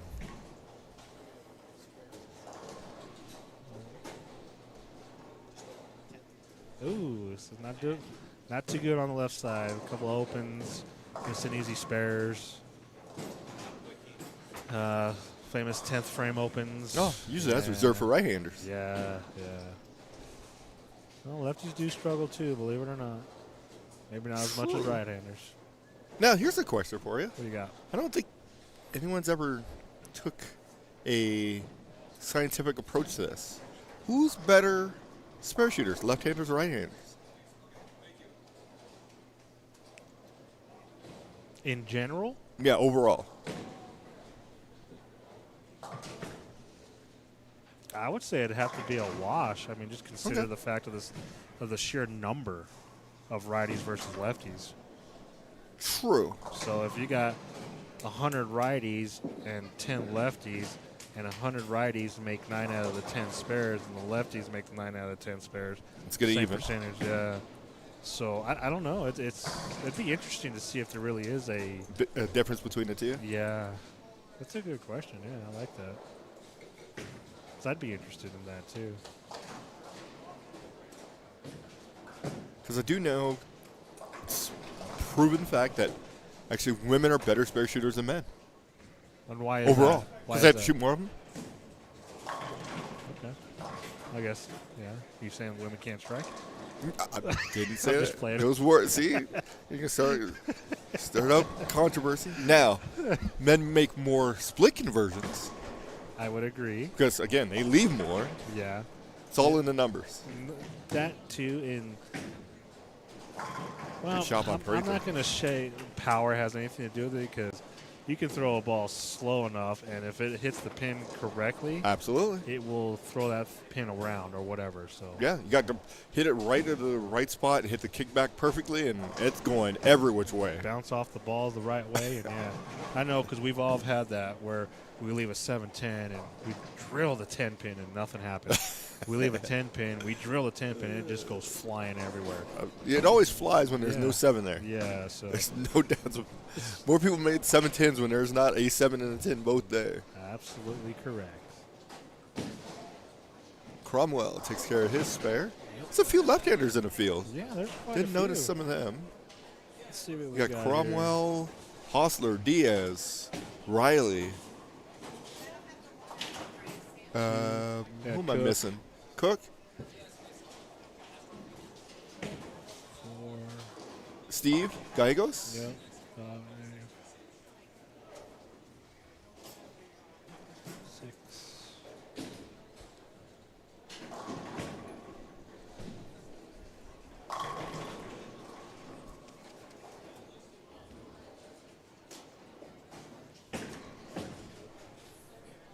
Six, if 6. I count right, yeah.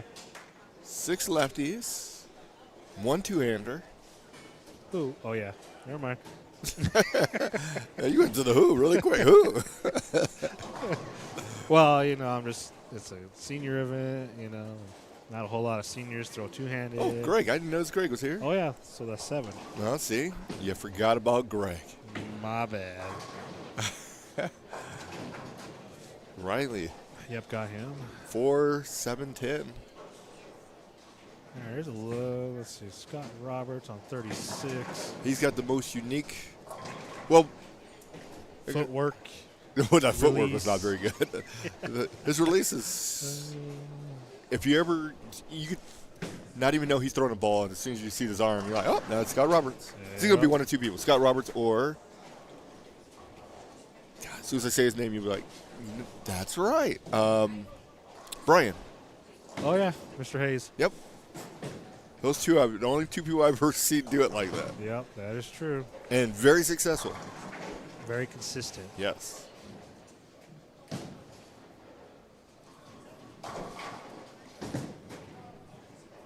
So, yeah, now if you've never seen him bowl, so Scott Roberts, he sets up like a normal player. He's a no-thumber, but as he starts to push the ball away, he pushes it to the right, like almost 90 degrees, and then gets his elbow up, back down, underneath everything, and back through it. Yep. It's very unique. Yeah, you wouldn't teach it. Yeah, you know, you definitely wouldn't teach it, but it's very consistent for him. I lied. We have two two-handers. Sullivan is a two-hander. Did not know that. The more you know. Wait, didn't he bowl last week? He did bowl last week. Okay. All right. No, well, see, All right. you've seen him before. Well, I didn't pay attention. I just kind Wow. of seen him. You had your blinders on. I had my own game You to were worry focused. about. I had to try to figure out how to shoot 250s and not turn them into 220s. And I did not shoot that higher than 230 that day. There you go. Still made it go. Yeah, because I went 150, 230, 220, 220, 220, 220. So, There you go. Congratulations to Kelso again. He bowled extremely well. yeah, that kid's good. Well, good enough to go to the losers bracket the first round. Well, Who took him down there? Who did take him out? Hey, Russell. Russell. He's just blowing you off. Schaefer. Get out your mind. Now he's focused on talking to Felix. These Oh, two are guys, I just strolling down swear. memory If I lane. ever get like that, just off me. Who did Kelso lose to? Who did Chris lose to last week? Kelso. In that first round. Who did Chris lose to in the first round? Rick. There you go. Oh, Yeah, so you should know that. I should know. You should know that. I did know that. I was making sure that Russ knew it. I was busy bowling, and you're the one watching. He did, absolutely. Rick was the only person who could chop that tree down. He chopped him down, but he grew right back. He did. He came in thick. He came in like, he's like, I got something for you now. That's right. That's You're right. That's right. All it did was make him mad. It did. It pretty much did. So Kelso did that last year in this very house. He got beat the first game of eliminations and ran the bracket on both sides. Yeah. It's amazing. 2 years in a row. 2 years in a row where he did He's got to that. find a new trick. He's got to find something. So Oh, that's Lawson. what do you mean? I didn't say nothing. All right, here we go. Game 5 going into the final game. Your leader, JJ. John shot 245 that game. He lost a couple of. He did. He lost 0.75, 3/4 of a stick. He's at plus 240. James Tolson plus he regained. James Tolson 252 games with ground back David. David. Who is James? Exactly. I was thinking James Polk next. That's why. Plus 199. James Polk plus 167. Diaz plus 130 along with Chris Martinez. Chris Martinez shot 178 that game. Oh, Mike wow. Smith plus 125. Dahlberg, who's on our pair in front of us, is shot 257 to give himself to plus 121. Dwayne Mellingers plus 119. Bodavinix plus 103. Bolton hanging around at plus 90. Plus 86 is Jason Prather. Honeyman is 85 over. Randall Wood is 71 ahead. 67 is Ed Cook. Ernie Lloyd plus 62. Christopher Woolsey is plus 56. Scott Sloan plus 51. Frank is plus 49. Roger Waller plus 44. Schissler plus 42. And Hostler's just outside the number at plus 40. Schissler saw 246 that game.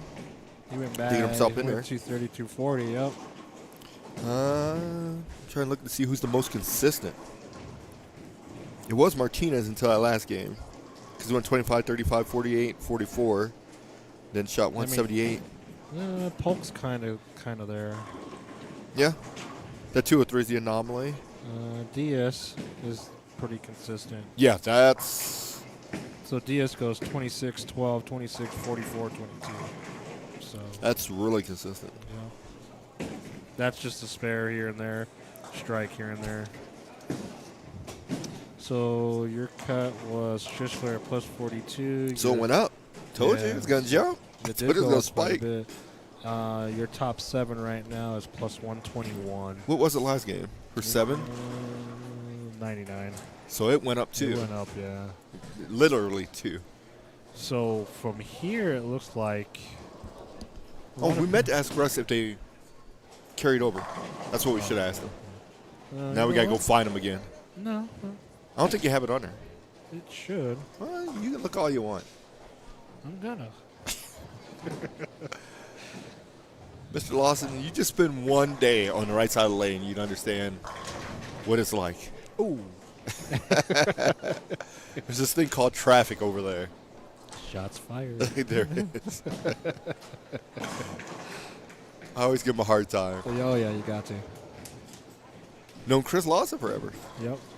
He's been on my travel league team for, it's got to be going on 8 years-ish. So, yes, total pins for a combined 9 games, so they do carry over. Good job. Told you he did. One day you'll listen to me. And then it gets wiped clean to a 2-game elimination, top 8. Do you, so here's a question, since you just bowled the Masters, would you prefer to have it 3 games total pins or the best 2 out of 3?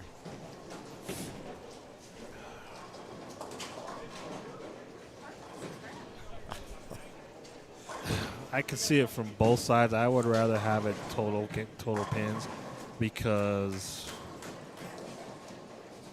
if I don't have a good look and I get beat the first 2 games, what's the point of bowling the third? That's why I don't, that's why I'm not, I mean, I get it, that total pins, Yeah. but that's the tough part. You're down by And I'll give 80, 90, and then you're I'll like, give you a perfect example. When we came back Sunday morning, it was Kelso versus Martinez. not true? Martinez had a 90-pin lead And got caught. after 2 against Kelso, and Kelso came back and beat him by like 7 or 8. So, yes, there's the pros to that. Yeah. The problem I would ever have is you're either up by 140. The person you're bowling has no look at all. Right. So you're up by like 140. You're basically wasting time at that point in time. Right. And wear and tear on you. Right. That's the downside. That is the downside. But, I mean, like I said, there's ups and downs to Yes. both of them. Now, the up is that you could lose those first 2 and still come back and win Exactly. versus being just knocked out. Yeah. So there's always there's hope here, hope there. No hope here, no hope there. Speaking of, look at Dahlberg I here. see Spare 5-bagger. That dude can bowl. And he's looked the same forever. Oh, He has not changed anything about his game. If you look at him 20 years ago, he looks exactly the same as he does now. Yep. Just maybe a hair slower. Yep. So the one thing it's hard to manage that because they tried something different this year for the Masters. They did qualifying plus the first 2 rounds. What'd you think of that? Putting you on the spot. Put your business in the street here. I've already made my comments as like I don't mind it, but there's no way around it either. So it's one of those where especially if you lose your first match and then you win on Saturday, so now you only got 1 chance left. So you're basically coming back early in the morning to bowl 3 games to decide your fate. Versus if they had the 2 rounds, you'd bowl at least 6. Right. Unless you're in the winner's bracket, then you're guaranteed at least 6 games. So, Yeah. I mean, is it good? Yes, because time is of essence when it comes to the Denver Masters. Meaning the Denver Masters can take forever. Yes. Yes. And, It is a long grind. It is a very long tournament. So, that's the flip side of it. The downside of it is, like I said, you come back and you only have 3 games to either continue on or go home early. True. And unfortunately, I was You part had of to go home and sleep on that. Well, I didn't go to sleep, but but I like it and I don't like it. So I mean, I'm kind of neutral with it. So Do you like the one squad? Yeah. Yeah, I do like the one squad. Well, we didn't have a choice because there wasn't True. a whole lot of I'm saying entries, if there could be multiple squads, you can either have 3 squads, 2 squads, 1 squad. You'd prefer the tournament be 1 squad. two I mean, I squads. guess- Well, it's hard to say. In my opinion, if you just had unlimited amount of time and resources to the center, I would prefer the 3 squad system that the normal Masters would use, where you're rotating through, Yeah, okay, I can see which that. makes sense. I can see that. So. Because you're getting fresh, burn, double burn. Right.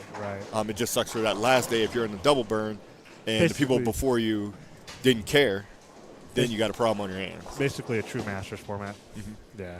If you had the time, that would be That awesome. Would be, yeah, that would be. It's grueling, but yeah.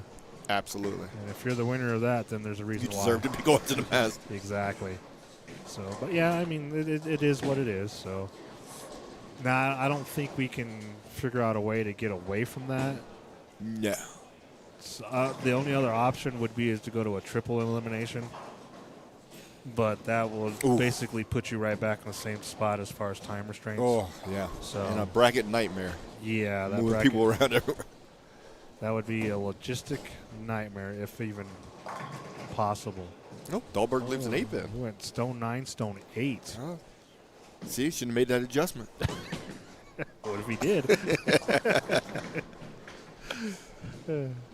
Brutal. Years ago, there was a tournament where we did something like that too. We qualified on a Saturday and came back Sunday, and it was just straight elimination. So you're either coming back to bowl 3 games and go home, or 3 games and keep going. So Jeez, the only thing to be worse than that would be worse. The only thing, in my opinion, be worse if you did like the qualifying, and then Sunday you come back for like eliminator, but 1 game in country field and half. You're like, this is a waste of my time. yeah, at that point. I wouldn't do that. Yeah, I that's wouldn't. insane.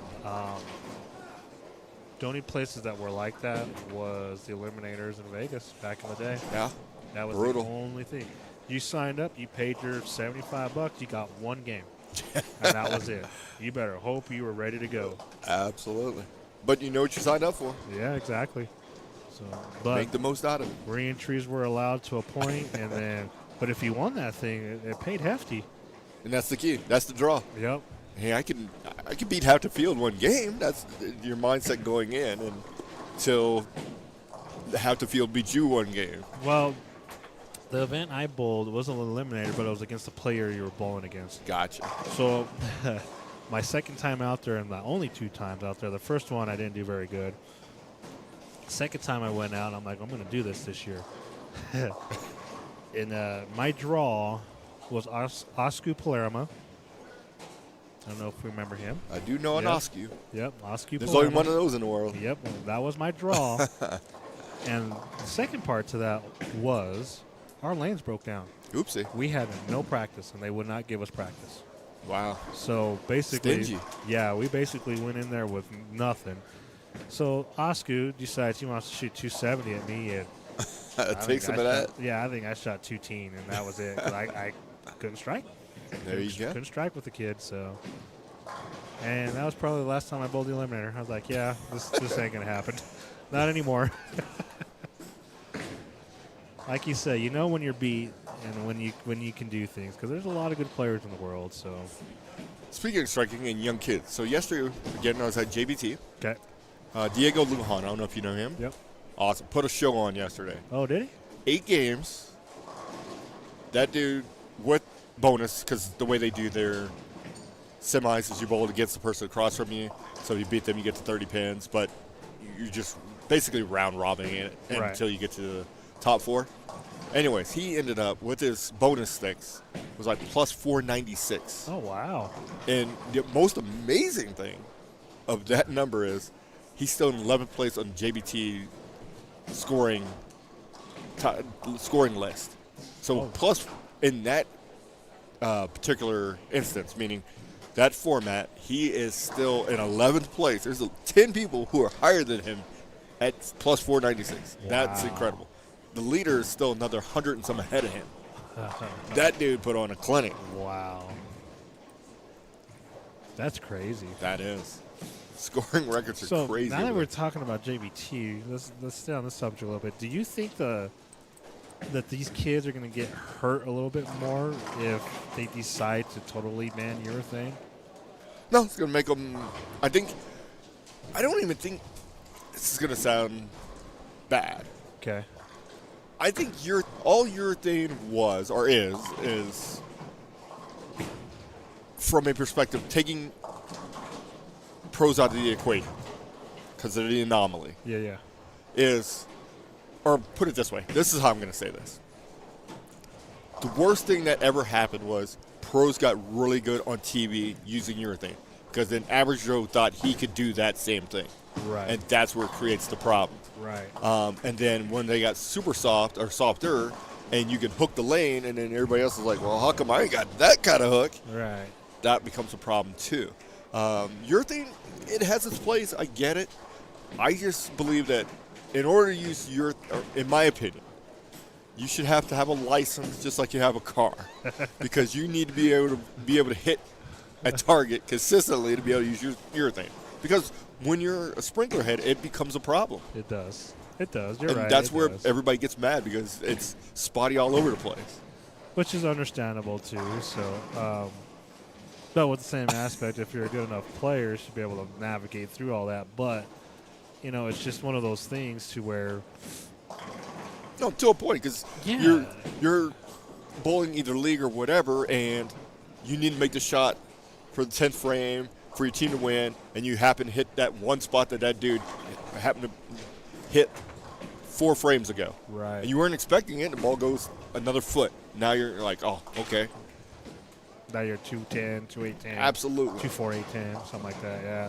So, I don't know. That's the biggest. But- That's the only problem with urethane. But USBC kind of did that to these kids for the junior gold and all that. They kind of banned it.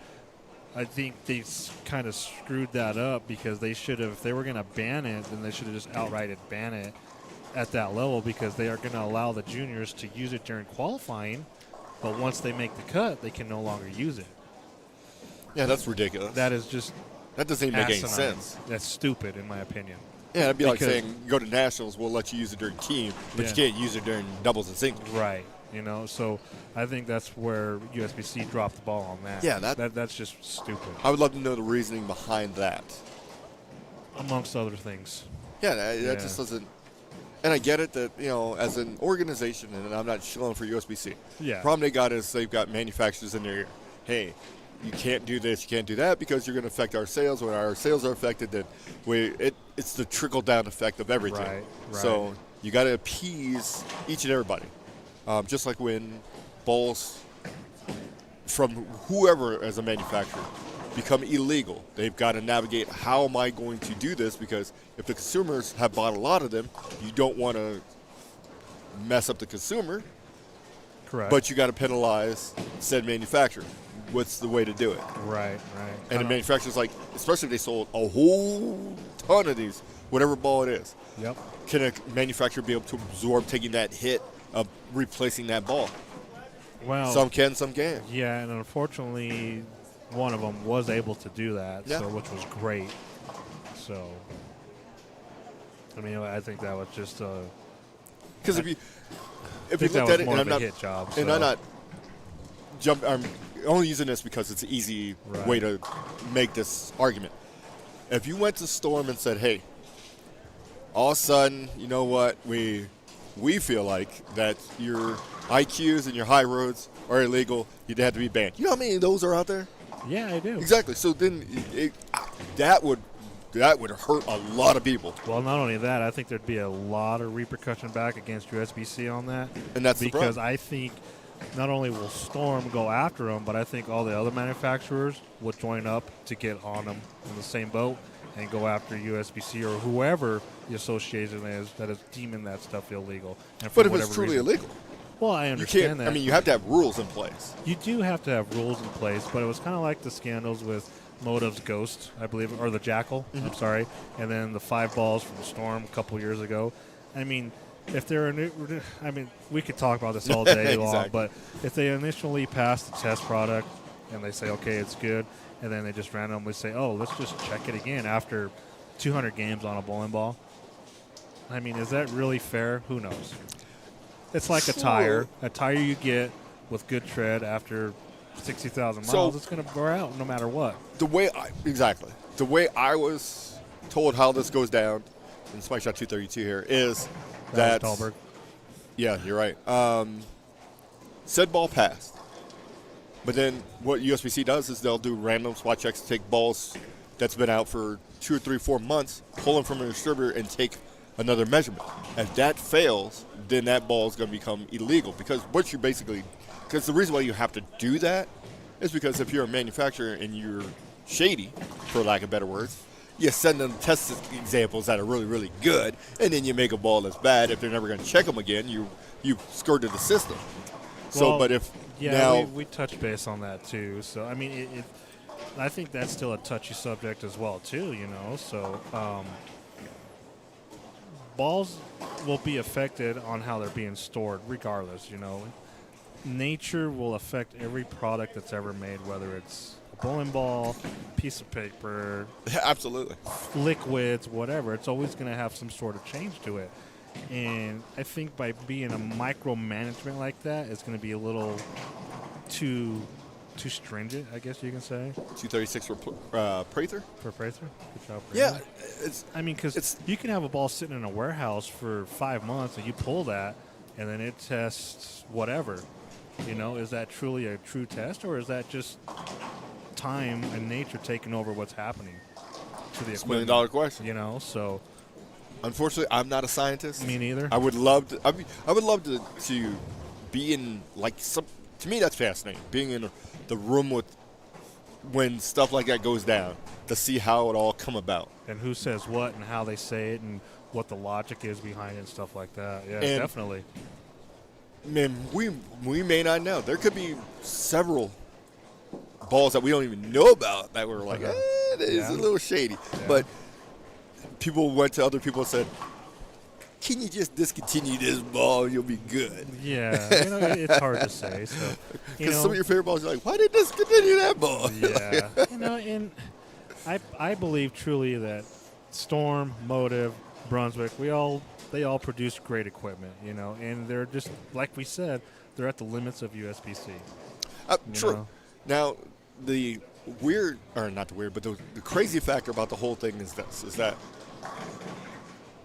there's obviously RGs and diffs, and you got to be within these numbers or what have you. Right. However, the thing that touches the lane most is going to be the surface. Correct. You as a consumer can affect ball motion more than anybody else. Correct. So all you do is sand that thing down to 80 grit. It's going to hook. So And that goes it's- back to the fact of lane integrity. should You know, should pattern should integrity. should USBC have curbed that early on, meaning that you can't take a ball down past a certain grit level. Then now you have to figure out how you're going to micromanage all of that nonsense. That's impossible. That's impossible, you know, because they You would know, you have call to, somebody out and make them go in there and go in the pro shop and figure out what that number is. well, they'd have to check every ball. It'd go back to the days where they had to weigh every ball again. So they'd have to check everything, That is true. even in your local associations and Well, stuff. if we look at it from this perspective from a PBA perspective, they have products that are registered, from balls, accessories, grips, and so on. So if a grip manufacturer just happens to put out grips, and I'll just use Joe Pro, XYZ. yeah, XYZ, yes. XYZ. I'm glad you There said that. go. XYZ, and they have not registered with the PBA, but you have those grips in your ball. Somebody can call you out on it. Now, technically, that's the only way it's ever going to get caught. Right. But it's because I've seen it done before. Well, I've been in a tournament where a player made another player take grips out of all these balls because they said that they were not registered. And it was a stall tactic more than anything else. Yeah. But that's insane. but it is insane because how are you going to know just by looking at them? I mean, unless you can see the name on them, Correct. Because Because that's they're why you made them registered. take them all out. It's ridiculous. you know, and why would you do that? And for what reason? Without actually seeing that player or pro shop or whoever installed them, install them. Because some players, when they're taking a beating in said match play, they're going to use any tactic they can to slow the person down. You're absolutely right. And that was a great tactic. I know who did it. I will always know who did it. I give him kudos because that was a great tactic. As Bush League as it was, Right. it was a really good tactic because it slowed the dude down. Right. And, I mean, they came to a halt because he had poor Pete Cordick had to go around take all these inserts out to make sure they're all legal.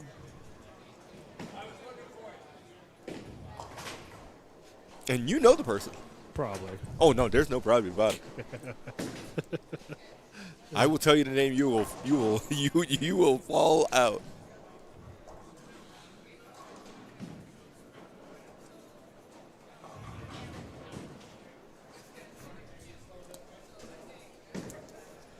We are done with qualifying. We've got, looks like Dwayne throwing a couple balls down there. We still got a few. Sorry about our little side tangent. Yeah, that's kind of what we like to do. That's what I think makes it a little bit more interesting. But if you've got a topic you'd like us to talk about, just let us know. I'm joking. Bowling related. Bowling related. We're talking about food. Well, I love me some food. Right. I love some sushi. Yeah. Matter of fact, today is Sunday, isn't it? It Sushi is Sunday. Day. Yeah, it could be. I like that jersey. Which one? The one Doug got on. Oh, Doug Ewell? Yep. That is kind of cool. I like that. It. Yeah, I still like Niram's too. It's got kind of like that Halloween theme to it. True. Just the colors anyway. Gregory. So we've got a couple more players finishing throwing some balls up. down the lane. Yeah. We got Melander that you can see there. Oh, did you pick your you want to take a pick now? Make sure he's in the top 20. that would suck if game 5 you pick somebody below there. Like, yeah, this dude's going to win. If he ends up winning, you know something more than anybody. You better get the lottery let's do it after we get this game 6 totals. No, we're going to do game 5 right there. So if your dude falls out, he falls out. No. That's already Don't too be scared. late. We should have done it game 1. Nope, we're doing it game 5. There, we look. should have done it game 1. We got to wait till after game 6 to finals. Here you go. You have to. You're taking JJ anyways. Why do you say that? Because I know you. What do you mean you know me? You're either I can tell you exactly who you're taking. You're either taking JJ or Martinez. There's no way. Why not? Yeah, I don't know. Yes. I don't know. We'll wait till after Mellinger game 6. too. I'll give you Mellinger too. I'll even make it better for you.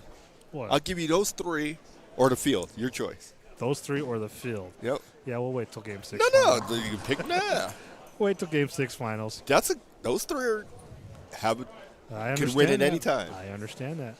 But when it comes to elimination, it's totally different. In the field, are you taking Honeyman? Did you circle Michael? Hey. Might be his day.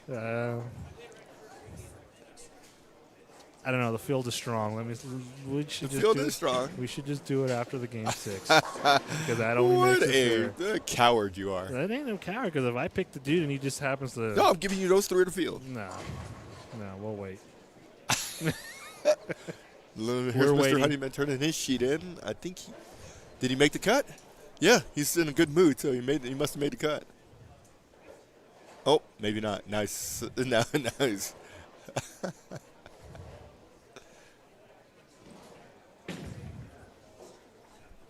Okay, here's an easy one for you. Would you rather miss the cut by 1 or 100? 100. So you knew you had no shot at getting there. Yeah. There's nothing more devastating than bowling. Well, you got to take the positive out of it.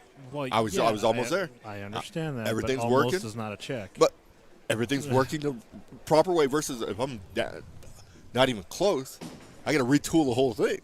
Shut it down, start over. I've been in both situations, or actually all 3. Made it finally. Barely made it. Barely did not make it. And did not make it. So 4 times. And I would, covered the whole gamut. Yeah, it's cool if you can pull it out and barely make it. That is like you believe that's the best scenario. That is the best for me, okay, personally, because that means I was strong enough mentally to overcome whatever issues I was having to make that cut. Depends on how you barely made it. Because if you start off super strong and faded, leaking oil Well, let's into the just end. say I was hovering all day. No, that's what I'm saying. Okay. So let's take last week, for instance, okay? Last week you weren't very good. Exactly, but I still made the cut. Okay. I think I qualified, 13th, 14th, 13th, something like that. So I went 2-0. Then I think I went 150, 180. Okay, so I'm like minus 50. Correct. Okay. And then all of a sudden, I just went 230, 220. That's what I'm saying. 220, You went the positive direction. 220, yeah. But barely making it going the opposite way. Whereas you make 230, and then the last couple games you go 150, 150, and you just barely make it. That's where it can be a little dicey for you. Yeah, I would be having some issues, and I'd definitely be talking to myself later, figuring out what the heck's going on. So, because then now you're going to bowl scared when you get in there. Yeah, more than likely. But, I mean, it's just one of those things. You're just like, okay, I barely made it. Great. Those are the most dangerous players, in my opinion, because they have nothing to lose. Yes. And they're going to take out whoever they need to get as far up the ladder as they can. So,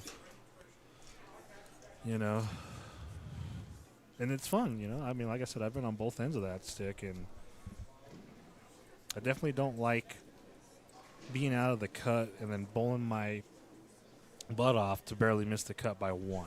That's heartbreaking. It is, because – but also then again, that goes back to – I'm on a string of 5 or 6. I've got to have at least 8 strikes, in a row to get there. Sure. And you go up there, you get the 6th one, you get the 7th one, and then 7-10, 4-9, 10-pin or something like that. And you're like, oh. We'll see you next weekend? Yeah. One of those deals where it just takes the total wind out of you. So. No, it won't be. I highly doubt that. Probably, yeah. Okay, absolutely. Have a safe drive home. So it's Mr. Rose. Yeah, it's so many different. The only caveat to this argument would be is if you led by a mile, that means you just bowled your ass off all day long, or came in dead last by a mile. It means you bowled really bad all day. Yeah. So you got to figure those things out. See, that's after 5. That's after 5. Where were we at? Yeah. Nope. We didn't have an after 5. Oh, here it is. Yep. There you go. So you went up 1 stick. It's going to be close. There you go. See? Okay. Well, him is not who he is. Yeah. Yeah. Okay. Well, hopefully nobody else went higher than that. So. Crazy. Yeah. It's not undoable with the way this pattern was. So. And I mean, the one time you're banking on nobody doing it, they do it. Yeah. See, he's gonna get in, and yeah, that's good. Did you get in? I don't know. Oh yeah, he did. You're in. You're not gonna be in Pins for very carry far, over. but you're in. Pins carry over. Pins carry over. Oh, congratulations on your first check. Oops. I got jokes today. Ooh. Interesting.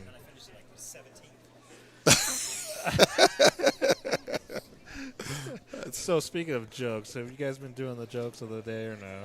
No, she hasn't had a good joke No, lately. okay, We'll have one in one. Texas for sure. I got one. Huh? No, I got one. How do you steal a coat? How do you? Can. How do you steal a coat? How do you steal a coat? Yeah. You jacket. There See how much you gave it away. You Yep, gave your punchline away too quickly. Yep. Jacket. So there's some. Looking at our top 6 here, once we get that, there's some surprises in there. There is. And you got some mainstays, and that's always a good thing about a tournament. You're always going to get some people who you're not expecting to be in there. Yeah. And you like to see some people have success.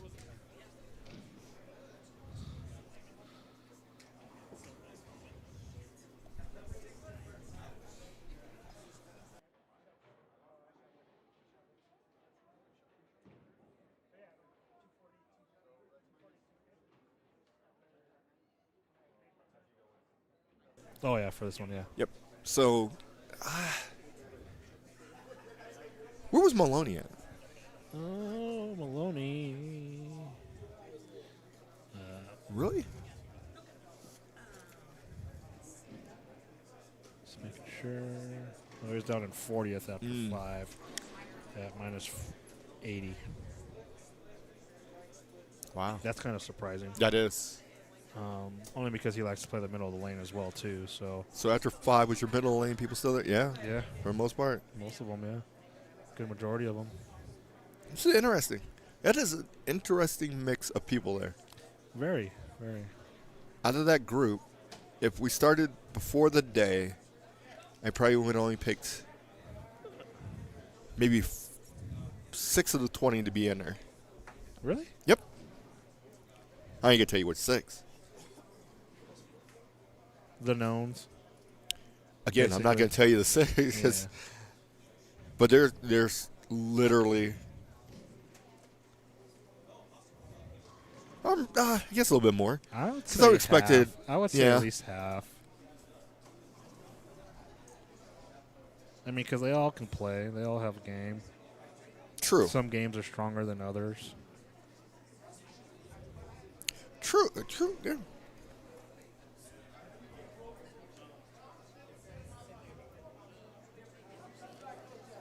About to see where that ends up. Yeah.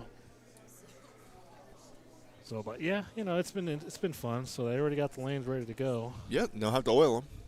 Don't have to oil, no re-oil, No nothing. oil. So what do you think about that?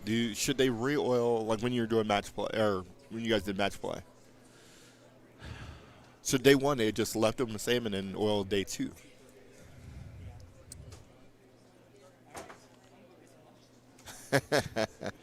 Again, that's just one of those preferences. Some players would rather. I struggle when they're fresh. Okay. And that's the downside is Yeah. once you caught it and you were on fire, bang, bang, bang, bang, bang. Once and the then- lane goes through its first transition, I'm usually okay. So, but it's just the start that just hinders me every tournament, and I don't know why. Is it just bad gameplay? Is it bad planning? Is it wrong equipment? Is it just the fact that I got up to go bowl that tournament? I don't know. Absolutely. There for a while, I think it could be the mindset because I've always said, you give me enough games, I'll catch you. Yeah, absolutely. If it's a sprint, I probably have no chance. So I think me personally, I've got to change that mindset and think of it in a different way to be more effective quicker and stay like that throughout the day. So Well, Ricky's putting his shoes on, so it doesn't bode well for him.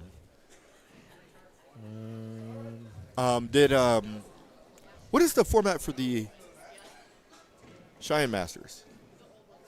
What format do they use? they use the 8-game qualifier. Day 1 Then we go back.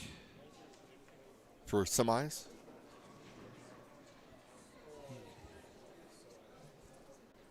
Shit. I bowled it 10 years now. I don't even remember. I think they do that and then go to. No. Match play, right? It's straight into round robin the next day. If Oh, you yeah, get- so they do round robin. That's right, they That's do round right. robin. So So you're it's- getting your games. Yep. You go qualify 8, your top 16 go on to the next day. So That then- makes sense. Then 'Cause round robin. Absolutely, because then they And- do 16 games around. And then your top 5 after that. Yep, that's So- what it is. Do you like that format versus the one we use here? Because day 2, you're getting money's worth. Well, that goes back to like I was saying. You give me more games, I'm going to catch you one way or another. So the top 16 round robin definitely, because you get extra 8 games to catch the number 1 or the 5th spot if you're not True. already there. So True. But I like them both, to tell you the truth. So one over the other. I would have to say the round robin. Well, me too. So, oh no. All right, we do have our after game 6, your leader, one JJ John Johnson, whatever you want to call him, that has 2 J's in it. I'll tell you right now, that's not right. That's a hell of an average. That is a hell of an average. So let's take that out of the equation. No. So JJ ended up at number 1. Dwayne was 2. 3 is David Tolson. Yeah, that's not right either. Yeah, that's why I'm not even. Yeah. 4, Michael Smith. 5, Mark Dahlberg. 6th, James Polk Jr. 7th, Jason Prazer. Chris Martinez ended up in 8th. 9th, Steve Bodavinik. 10th, Mike Diaz. Christopher Woolsey. Told you I'm going to do that the rest of my life. Is it 11th? 12th is Mr. Honeyman. Roger Waller was 13th. Hostler, 14th. Ed Cook, 15th. Randall Wood was 16th. Ernie Lloyd, 17th. 18th, Frank Cuccioni. 19th, Dwayne Steinmetz. And your cut. Steven Gallegos. Yes. Gallegos. No. So plus, this can't be right. I don't think No, those because are they didn't right. average in 240. Yeah, there's no way that's right. So we do possibly have a tie for 20th and 21st. So is he going to take both? You finished 16th. This is wrong. Averages, Yeah. pluses, all that. Yeah. No, the pluses are right, I think. Not over here. No. Yeah.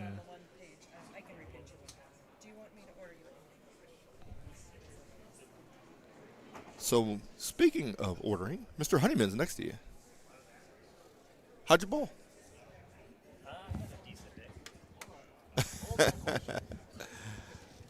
I had a decent day. It was Okay. a little up and down. Started out big. There you go. Shot 230, 240, 150. That, know. 240, 230, 240. Thought, hey, you got to put something harder than this out. No, I knew it was coming. I knew change was on the horizon. It's like league. Yeah. Then I got it back.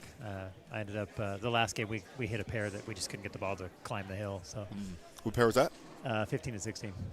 So you could get the ball, you could get right, you could get the ball to start and go past it, or you could get a little bit left and try to feather it out, and it just wouldn't make the Wow. turn. So just had to grind off that one. I shot 176. So All right. So you're how far away from 7 is he? way off. I'm less than halfway there.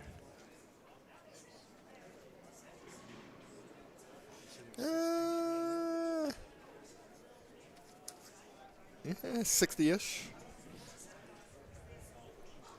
So 60-ish. Just have to have a couple good games. So plus 61. Oh, I'm in 59. 12. Yeah, you only got 59. You can catch that. Yeah, we'll try. 3 games. I'll do my best. That's all we can ask for.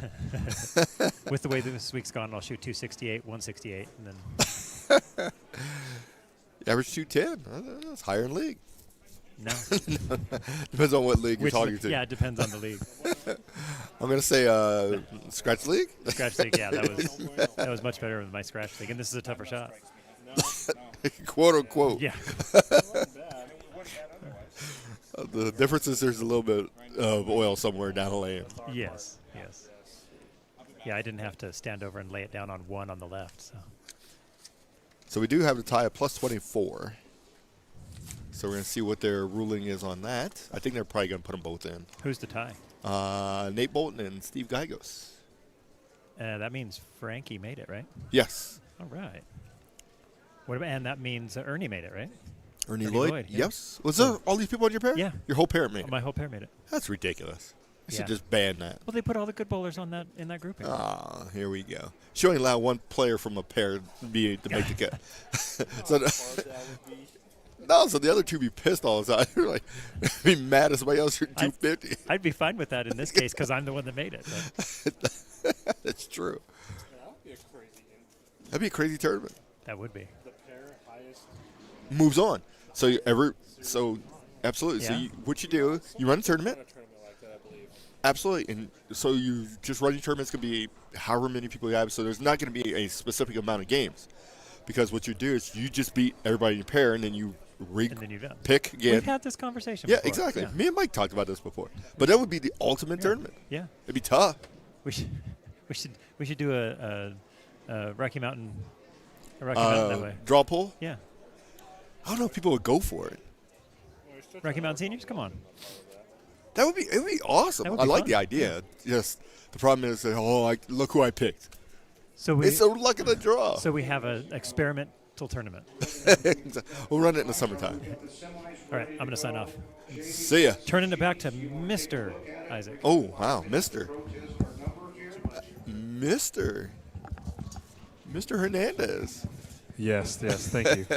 Appreciate it. About time. JJ is your leader. All right, they're going to get them set up and put on lanes, Yep. and we'll be back in just a moment. Yep.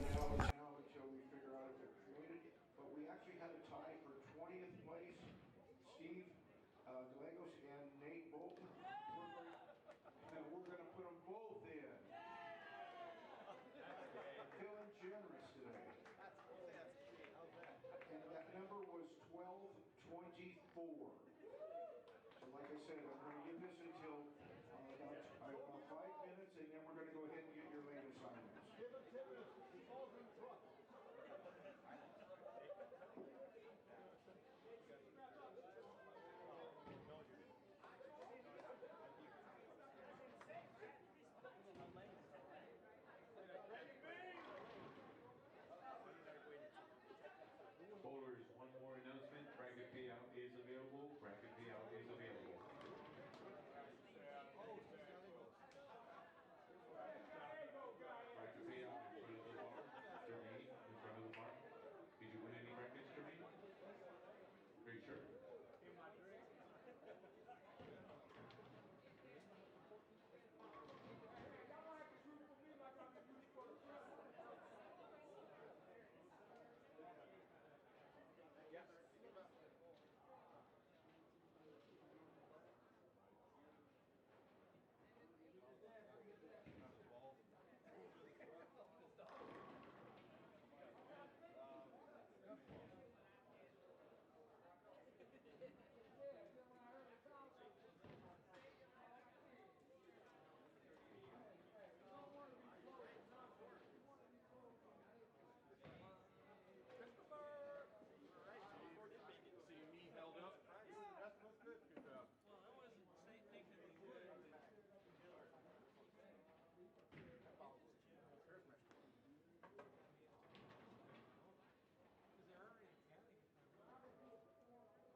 All right, guys, the 5 minutes has expired. Nobody has protested it, so we're going to move forward here. I want to congratulate all of you for making the semifinal round. The format today will be a 3-game block. You will skip hold on one second. You're skipping 2 pairs to your right after game 2 and 2 pair to your right after game 3. Or after game 1 and game 2. The top 7 bowlers, based on total pins in the qualifying and semi-qualifying round, will move to the finals. Dennis Brown, our last year's winner, he's up here. Will be placed and seated in number 8. If there is a tied for the 7th spot, a 1-game roll-up will take place immediately following the squad. Match play will follow the semi-finals. We will be reoiling between the semis and the finals. So here's your lineup. JJ is on lane 19. Dwayne is on lane 20.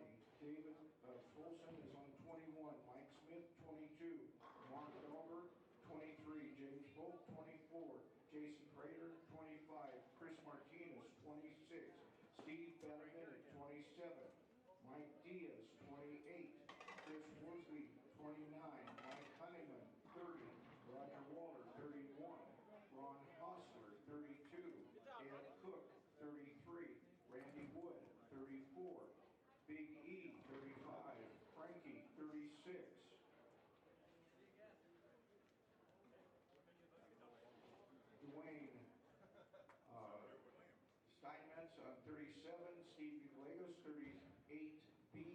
Nate Bolton, 38D.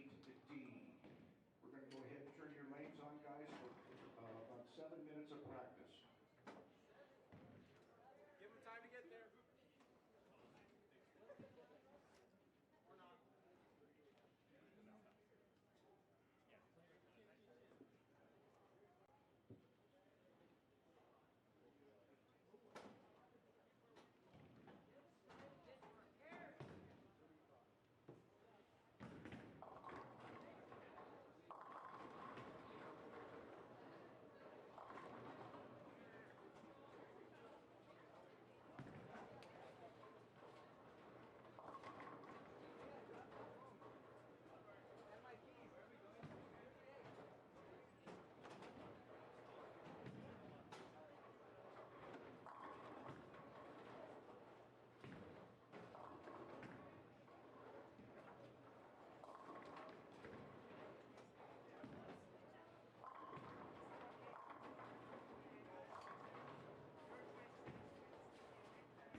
All right, semis getting ready to get started.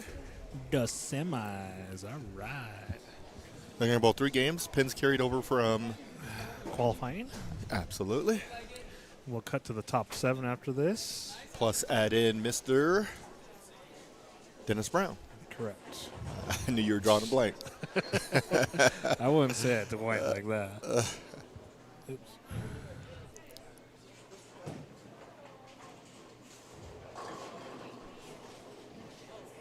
Who's that? Prather. Prather, there you go.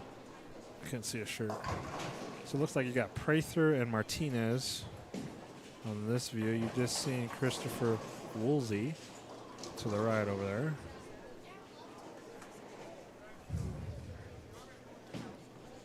So this ought to be fun today. So It's going to go quick.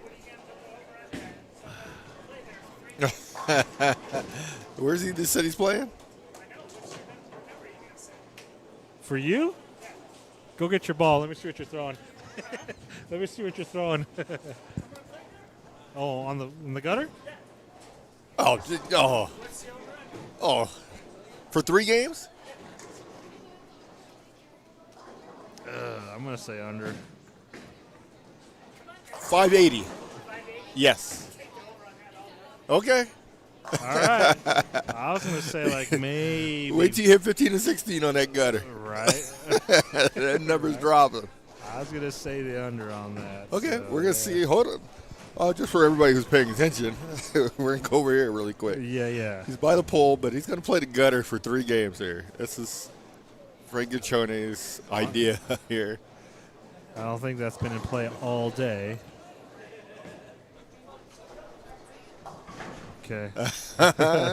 Yeah, 5 here. So you say 580? 580. And you may take the under on that one. If Well, you it already looks took like the that. over. He already took the over. He took the so- over, but that's yeah. I don't think he can play the gutter. I don't think it's. I mean, I don't think it's going to give you a 240 look. no. It might get you 2 O's, but I don't think it's going to be anything higher than that. I think that's the problem right there. Is you may get a couple strikes and then you're going to do. Yeah, if he's going to make washouts all day. That's Well, even but still, then it's still not going to be very no. good. That's only 190 if he spares out.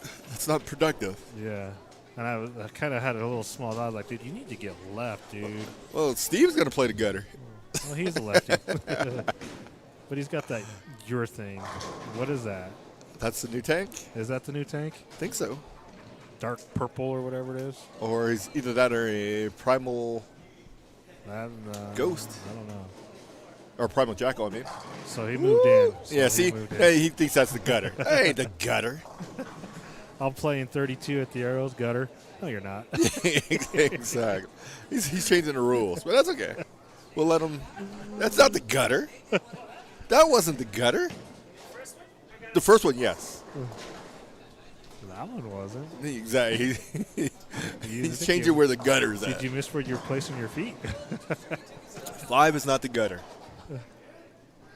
That's awesome. It's All right, so this ought to be fun here. So, if you shoot 300 on the gutter, we'll never hear the end of it. oh, I know. So right now, 7th place is plus 122. Okay. For 21st at plus 24 has a lot of pins to make up. 103 games. I don't think that's going to happen. Strongly don't think that's going to You're happen. gonna need some serious help. Yeah. So we'll say realistically, I'm gonna say your 12th last person, place. Mike, is your last potential. Yeah. So he's gonna make up 59 in 3 games. Yep. That's fairly doable. Yes.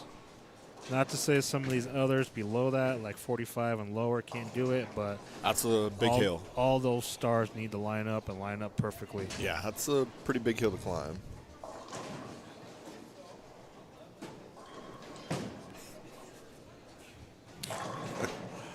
All right, Steinmetz start off with an open and a spare.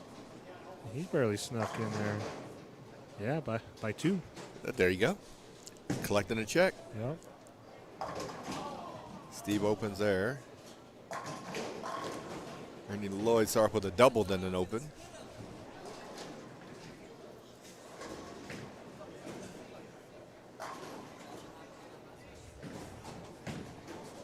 Steinmetz with a cover. Oh, absolutely. Nate Mr. Bolton was one of the few that just made it with a tie, so they took 2. Strikes and open for him. See what kind of look he's got going here. Yeah, he's determined. Bang. It's a good shot there by Nate. Yeah, this is the gutter. Nope. Well, This he's dude- swinging to the gutter, but Yeah, the first shot he threw that was was literally, up the gutter. yes. That was the twig. He changed the rules on the fly. Yeah, he did. He's like, no, that's the gutter. No. That's not up the gutter. That's to the gutter. This guy, I tell you.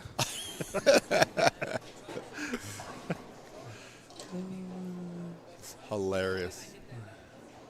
Well, if anybody can do it, he's one of the few. Oh, absolutely. There's no doubts about it. And that's why I didn't like that. Wow. Because that thing checked at 38 feet. Said, we're going to go left. So if some of y'all who are watching that don't know Guccione, go back to 2004 Pepsi Open, I believe it was. Ooh. Yeah. Not Coke? Nope, it was the Pepsi Open. Bowling against Chris Barnes on the cheetah pattern.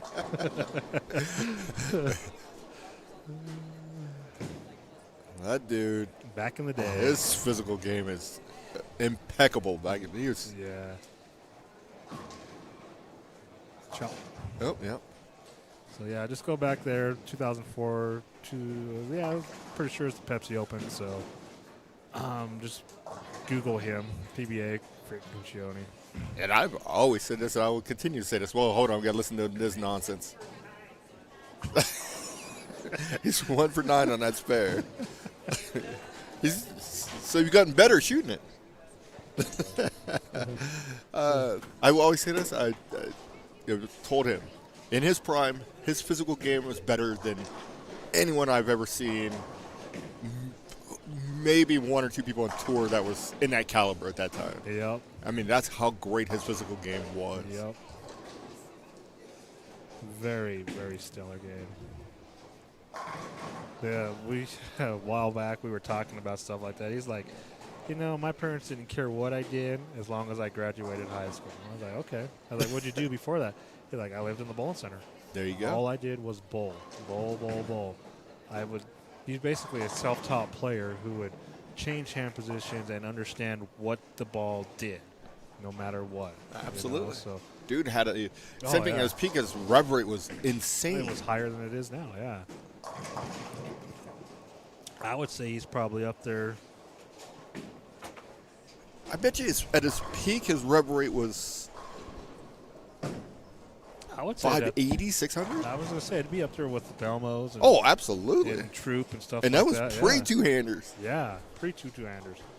Because at that time, it was him and Robert Smith. Yep. I think it was higher than Robert Smith's. On a given day, Yeah. absolutely. Oh, yeah. And Robert, And Robert can hit it. Yeah. There's no doubts about with that dude. What kind of numbers he's putting on a bowling ball. that's to the gutter. Oh, now you got baby split. He's about to bail out of that idea. Yeah. He's gotta not go going to do up 3 it. games of that. Yeah. He's got to go up it. He can't go to it because it's too spotty. I'll give him credit if he plays that for 3 games. Because he's going to make his life miserable. It is. That's going to make him miserable, too. Yep.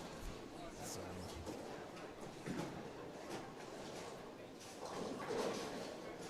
All right, Steinman through here. Ed Cook drills the pocket. Oh, I'm going to do a ball change on the gutter. Okay. Oh, no. Steinman's with a 5. I'm getting There you go. thirsty. Everybody. Yeah, Everybody. you got us. You looked at us directly and said, yep.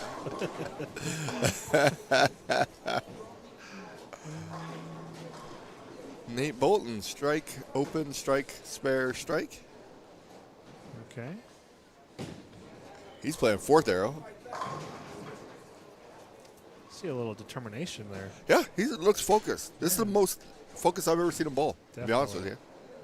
So Frankie's did move a little left. What a ball change. Thumbs down to Steinmetz. Getting thirsty.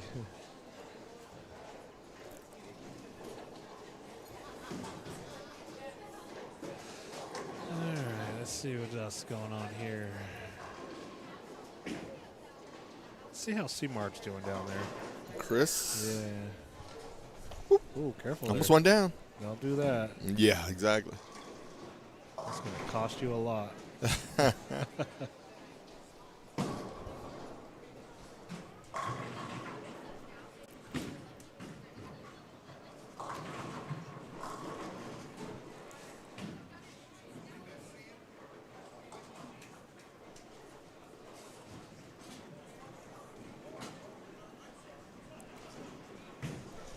Hey, question for you. In all seriousnness, at the peak of your powers, what was your highest rev rate? Like 580-ish? Not that high? If I really wanted to go higher, Just couldn't sustain 580.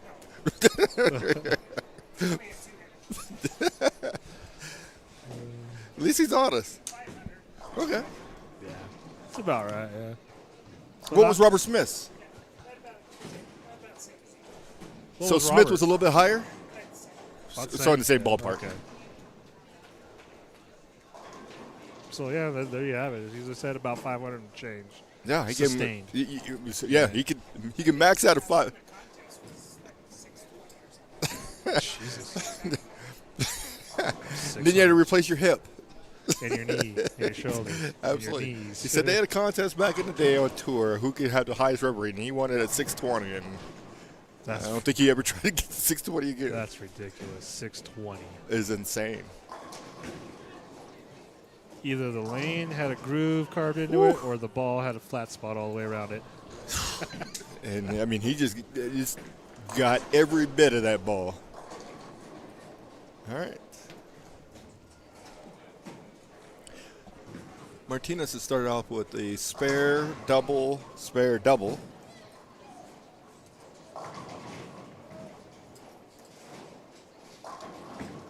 At least a ring 10 there. Nice little ringer. And again, these games are going to fly. Gonna go quick. There's potential a couple 250s.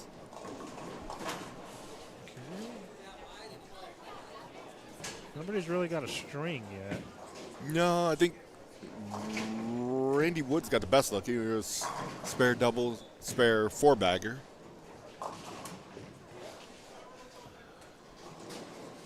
So, little tidbit about Randy. Correct me if I'm wrong. He's probably one of the few players in the state, yeah, that has a ton of 300s and a ton of 800s. I didn't hear your question. I was listening to Knucklehead over there. Randy Wood's probably one of the few players in the States, amongst the few players, that has a ton of 300s and a ton of 800s. Yeah, Yeah. no doubts. There's So Randy Wood would probably be one of the first few. Kelso's got to have a ton. Kelsel's probably up there. Ginch is up there. Yeah, Billy, Billy, no yeah. doubts about that. What's it kids. called? It's Sleeper. Jeffrey Delaney's got a bunch. Yep. Delaney's got quite a few. So I'm trying to look at their board over here to see if there's anybody I'm missing. Yeah.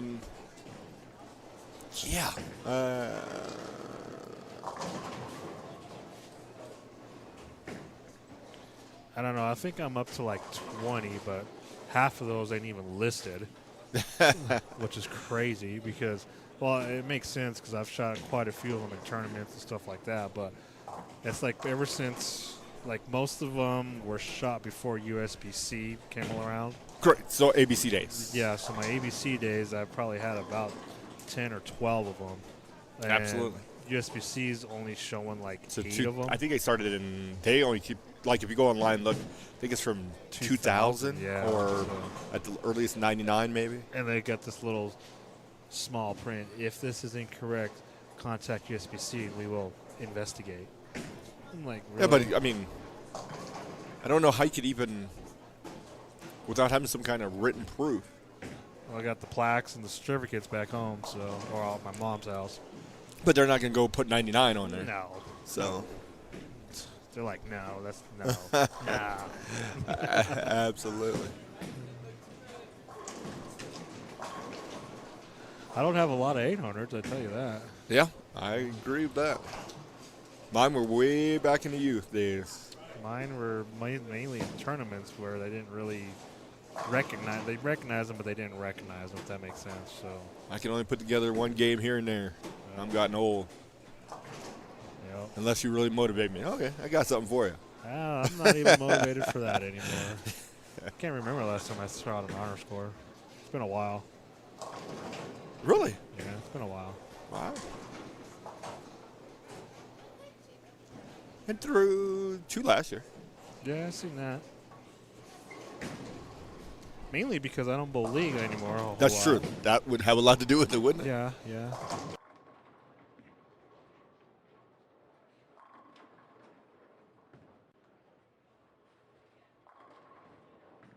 All right, there's There it is. Martinez getting ready to finish it off.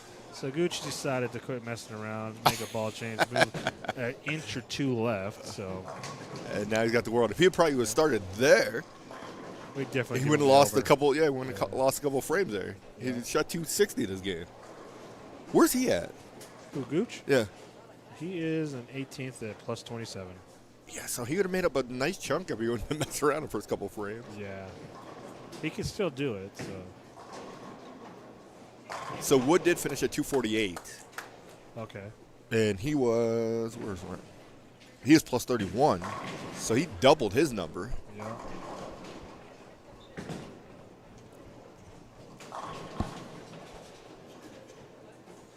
Yeah, I think my last honor score was in state.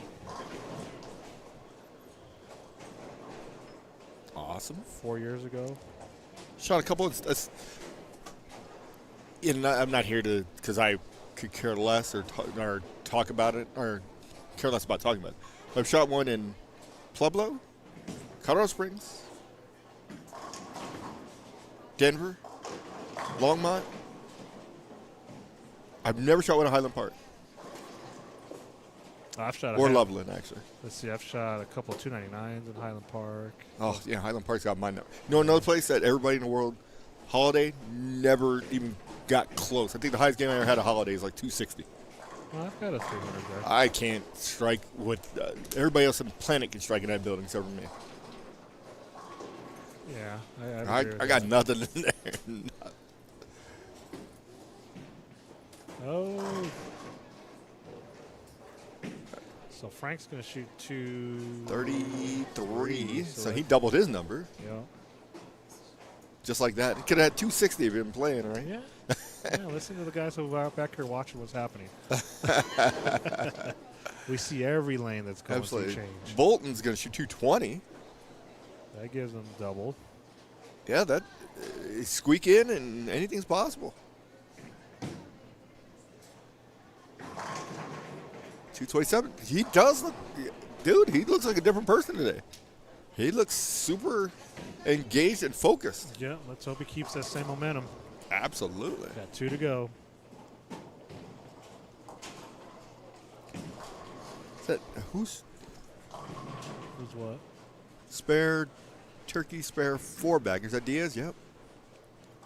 So he's going to move up. Because he's got a potential 260.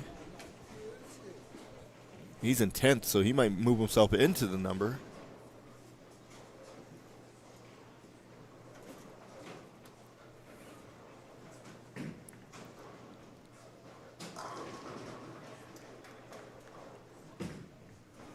So he's definitely in the 240s.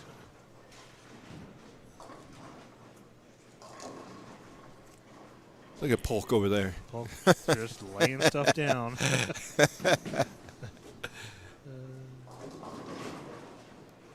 7-pin for Prather.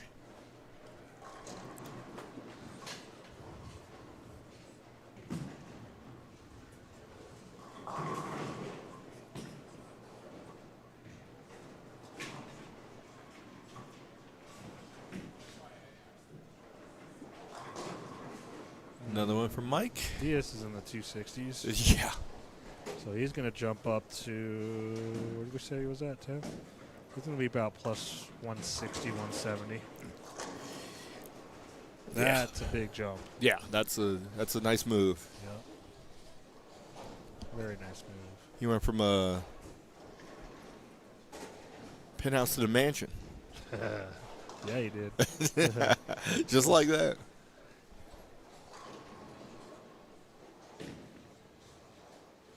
Well, so they are finishing up. And what do we got? Waiting on the new players Coming to our come play. by. Yeah. Looks like Hostler's coming over. We got Waller coming over. You know, this is sad to say, in my opinion. I don't think Hostler gets the credit he deserves. Why People you don't say look that? at him as just from looking at players, not like players of this caliber. They all know who he is, but just that mediocre player or good league player would never think he's as good as he is. I would agree with that. Which is sad. I mean, and that's just based on looks. He could probably hustle the heck out of people if he really wanted Back to. in the day, he used to be one of those players. Hustler? Yeah. Really? Hustler was hustling? All those, most of these old guys. That's true. That's true. No.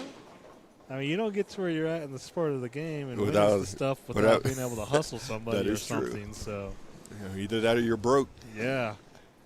I mean, the guy can bowl. I mean, he's a very finicky player. He likes to change a lot of stuff. Yes. Constantly. He could win something and be in a pro shop the next day changing. Yeah. Yep. When he'd won that $25,000 from that regional for ABT over at Northland. I think he was in the shop the next day, and wasn't our shop, or I can't remember whose shop it was, but he was in the shop changing thumb pictures and stuff. There you go. Ovals on the There he thumb. was, It's like, dude. He oh, just won $25,000. He can do whatever you buy want. the oval, as many ovals as he desired. Yeah. I mean, even today, even back then, I mean, I think they bought him his own plug. Yes. His own bottles of plug, because that's how often he would change stuff. And this was before its and interchangeables and all that. And he so- doesn't have any of those now. No. No, he And does. does he? Uses the its. Yeah. Oh, that's well, right. he was using the its. I don't know if And he still is. he went with molds for a while. Yep. He was just Slug after slug. I mean, that dude is a ultimate field player. yep. And the bad part is, you know, if you wanted to change pitches, you can only pitch a slug 2 times, depending on how much he's pitching it or changing it. So after his fingers were the same way. We were always changing pitches in his fingers too. So that's where a lot of the plug came in too. So it can be a little tedious at times, but if you can get him into your shop, treat the man right. 'Cause he's Absolutely. he will give you a lot of his business. He is a living legend. Yep. So we're going to have a Woolsey, a Hostler, a Waller. And is that Honeyman coming over? He is. He is with Chris. All right. We got one Hostler.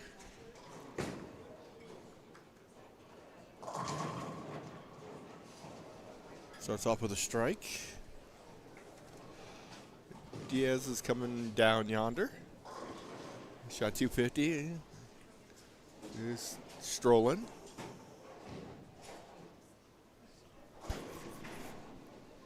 So back in the day when Roger Waller was a little younger, back in Jersey, he was the Jersey Masters champion.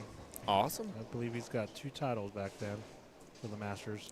I I've think- seen a photo of him back then when he was like, dude, that is not you. But it is, you know. So Roger can bowl. So I wonder how many people have multiple state Masters titles. I got one. Well, not state, but I got 1 Masters title. Because usually you're going to stay in your home state and you just bowl it there, unless Yeah. you live on a border somewhere. Yeah.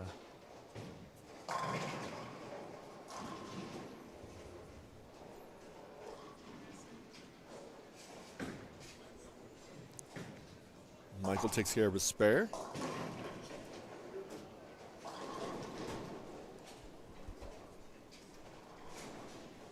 That dude can get a ball to hook on anything. Who's that? Mike. Yeah. Any ball, pretty much. Yeah, it's the blessing and the curse because you can't get the ball to go straight. When you need to go straight, and he struggles with it. Absolutely. He will figure out how to get that ball to hook the whole lane with that ball regardless.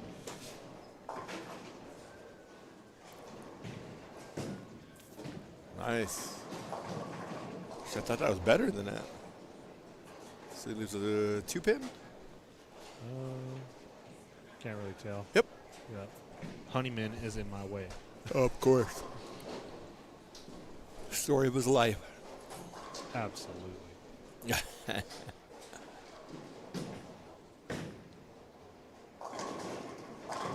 Hostler tossing the pins Yeah, everywhere. see? Talk about him a little bit. Yeah. He's going to put a show on for you now. Yes, he is. It's like, hey.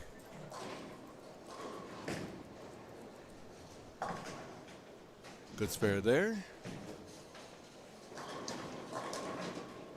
Nobody's missed on 37-38. Comes Waller looking for 3 in a row.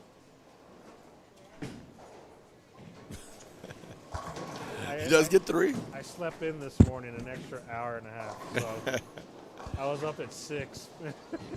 That'll make you more tired. Yeah, sleeping in. Sheesh.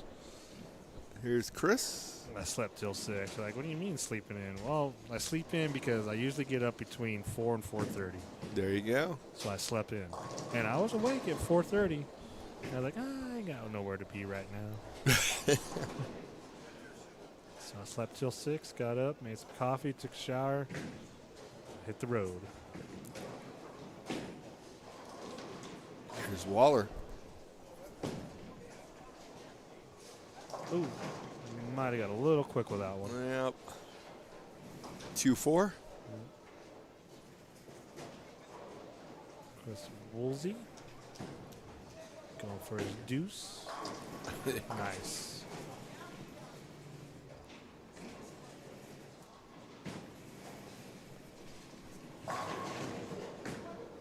Got the arcade going very good. I don't know what that was. Somebody's shooting something.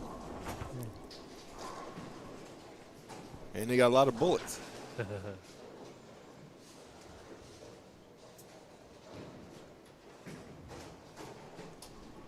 So we got a pair of 9 spares for Chris. Mike's got a 9 spare. So it's not looking like that pair likes to strike. At the moment. Yes. All right, Mr. Hostler looking to get a double-double. Double-double. As Miss Lucia would say.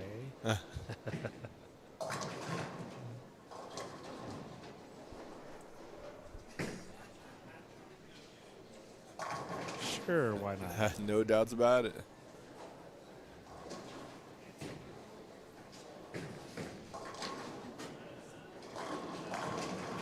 Oh, Look at that. we spot the 9 on 36. The 9 on 3-6 only.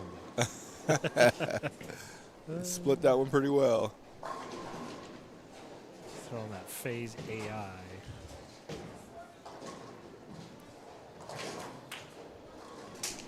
Mr. Diaz converts the 2-7.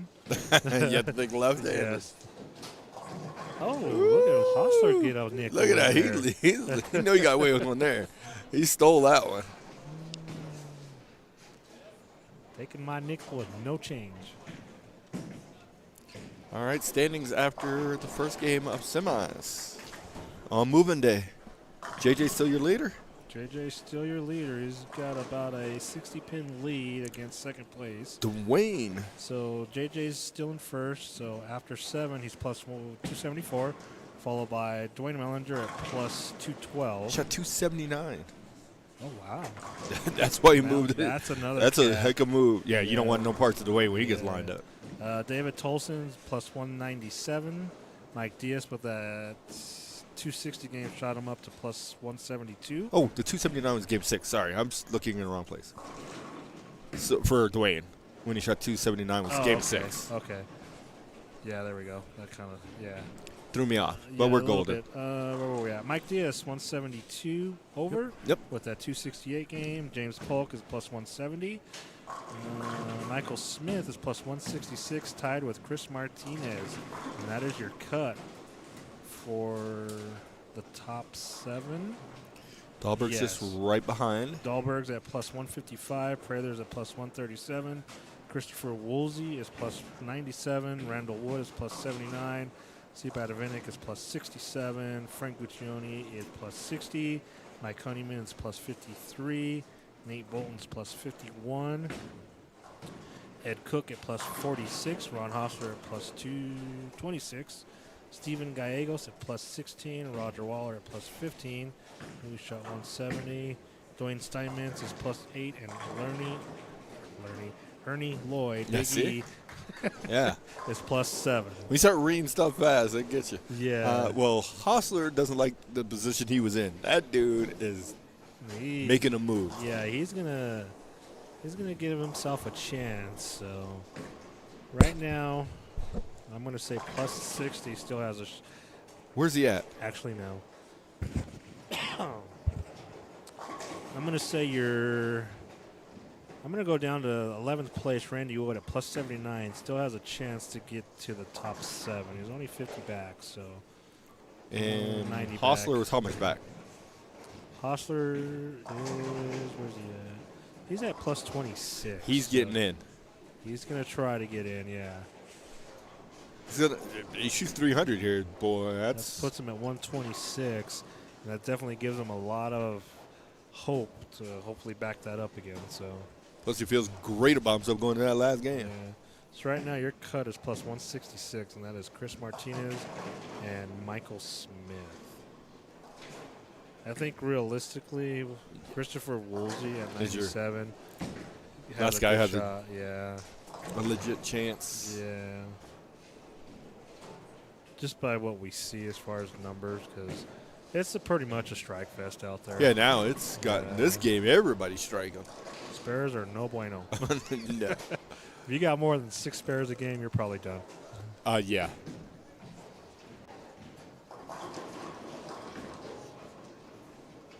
Honeyman takes care of his spare. Same with Roger. Roger gets his.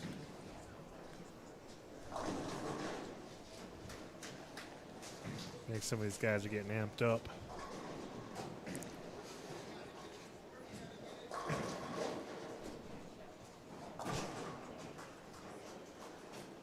Roger still finished 67, is that right?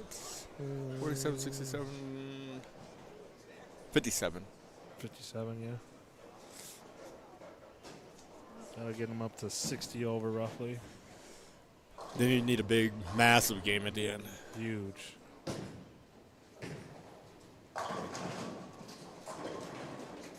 It's not good if you have to go 150 over to get in. Yeah, and For 2. that might not even get you in. Yeah, that's... Usually that's not your best method to get to the cut. Very true. Oh, week 7. Drops him down to plus 40, 240s now. You want food? No?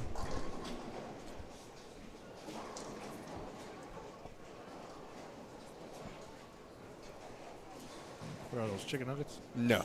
Fried pickles. There you go. I want to raise my blood pressure. Rosie goes to the face for a 610. Jim Hewler. Roger trying to hook. Jeez. There you The go. whole lane for a 7-pin. I'd probably miss it if I tried that.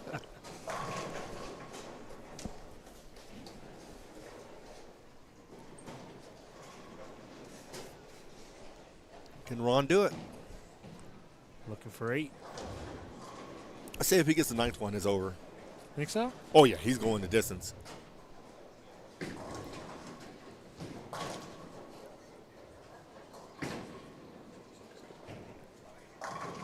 Ooh. There's 8. Ooh. If he gets his next one, it's over. You can go ahead and count that money. Count it. Bling, bling. Raining dollar bills.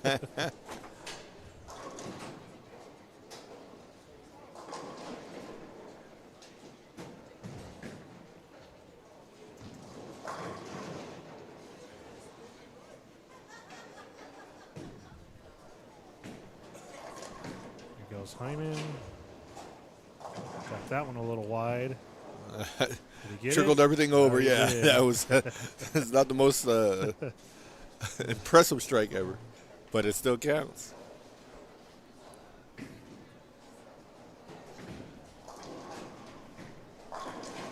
Martinez is on a string Uh-oh. over here. Yeah. So Martinez goes spare next 6 in a row. He's bowling with Prather, and Prather's went strike spare 4 in a row. So we got possible 290, 280. Might have been rings of 10 there. We've been better off getting those trickle overs. Yep. See, Hosler takes this spare. He does. 78? 278. Yep. Roger can still punch out for 240, so. I think that's the toughest way to do 278. 270s period, yeah. That's tough. Either that or 9 missed sheet. I've done that once. I've done that a lot. A lot. As Mike, he always tells me every time I go 9 miss in the first ring, he goes, oh, I see a 279 coming up. What do you do, make an adjustment? Apparently. Either that or I want to shoot another Or spare. you just throw it better? No, I realize I can't make the spare, so I'm trying to strike it.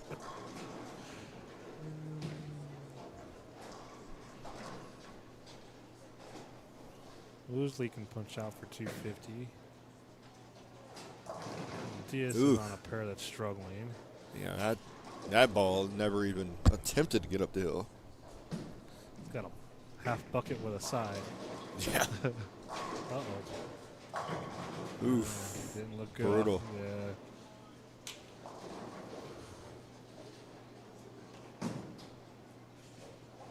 So Prather can punt for 260. Hold on. Good shot there.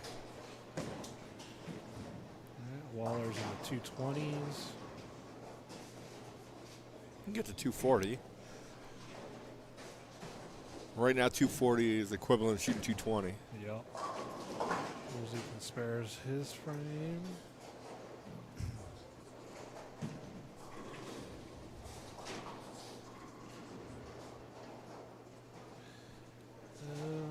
Looks like we got another string kind of down there on 29. Looks like a spare with a string as well. Tolson Yep. David Tolson. wants to regain his lead. Here goes Waller with another one. Yeah, Waller's going to shoot 246, hopefully. That's the old school Wally, Yep. as they That's would Hey, say. Wally, Yeah, Waller. Waller, There exactly. you go. Give him the Waller. No. Wrong Put Waller. that away. Yep. Martinez trips out the 710.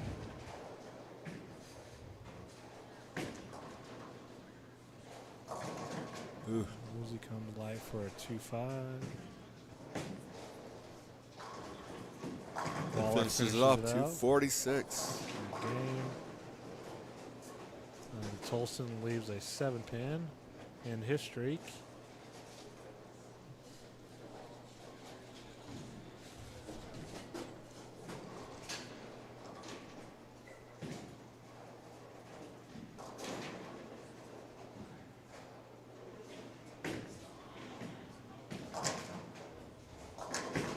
Martinez goes strike next 8 in a row.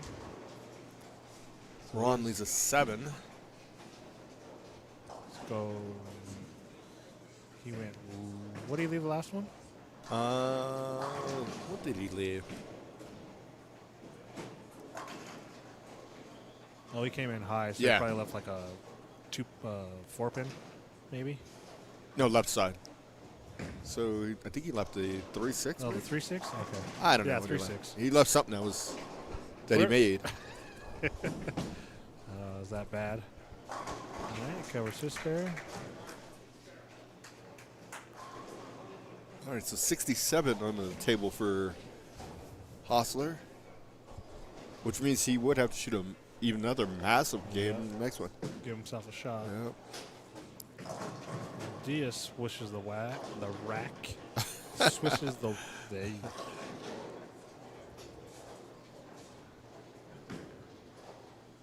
Might have been takes care of the spare. Tried to miss that. I thought he was going to. Yep. One more. So last week I had texted you that your voice had changed. Yeah. Because I was sitting there, we were watching it on TV because we threw on YouTube and we were watching it downstairs, and I was like, who's talking? Michelle was like, that's Rob. I was like, that is not Rob. And he kept talking. I'm like, who is that? Hey, just giving you a different look. You did. And I'm going to attribute that to just a long day of chit-chatting. Yeah. Yeah, I know it was a long day. And then finally you said something. I was like, oh, I guess that is Rob. There's Mike with another one. Oh, what was your famous word? What's Absolutely. Absolutely. Absolutely.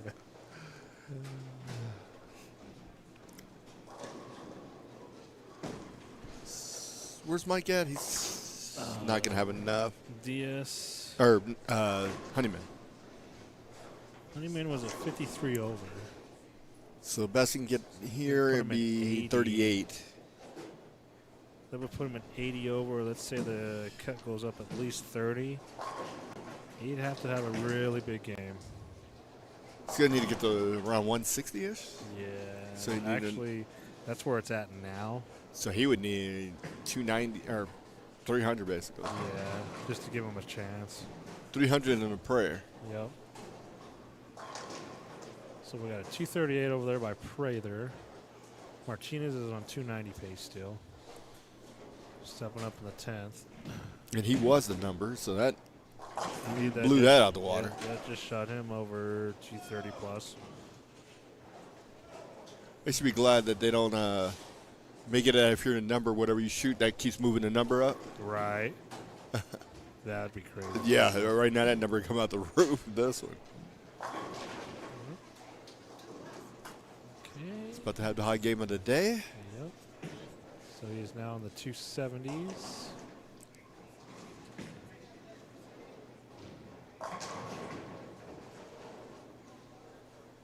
Are you a fan of switching balls 4 or 5 times a game? No. If you have to switch it 4 times a game, you obviously don't have a good look. Or that, or you just don't have a clue, or Yeah. or what? Or you're just throwing it horribly. And maybe you don't think that you're throwing it bad. Could be true. Could be true. Because, I mean, realistically, is going through 4 or 5 balls, is it going to make that much of a difference? Right. Right. Oh, Martinez gets lucky. So he's in the 280s. I don't want to say he's 290 yet because he needs 10. So he's definitely in the 280s. Well, you don't want to go book in 8 counts. No. Well,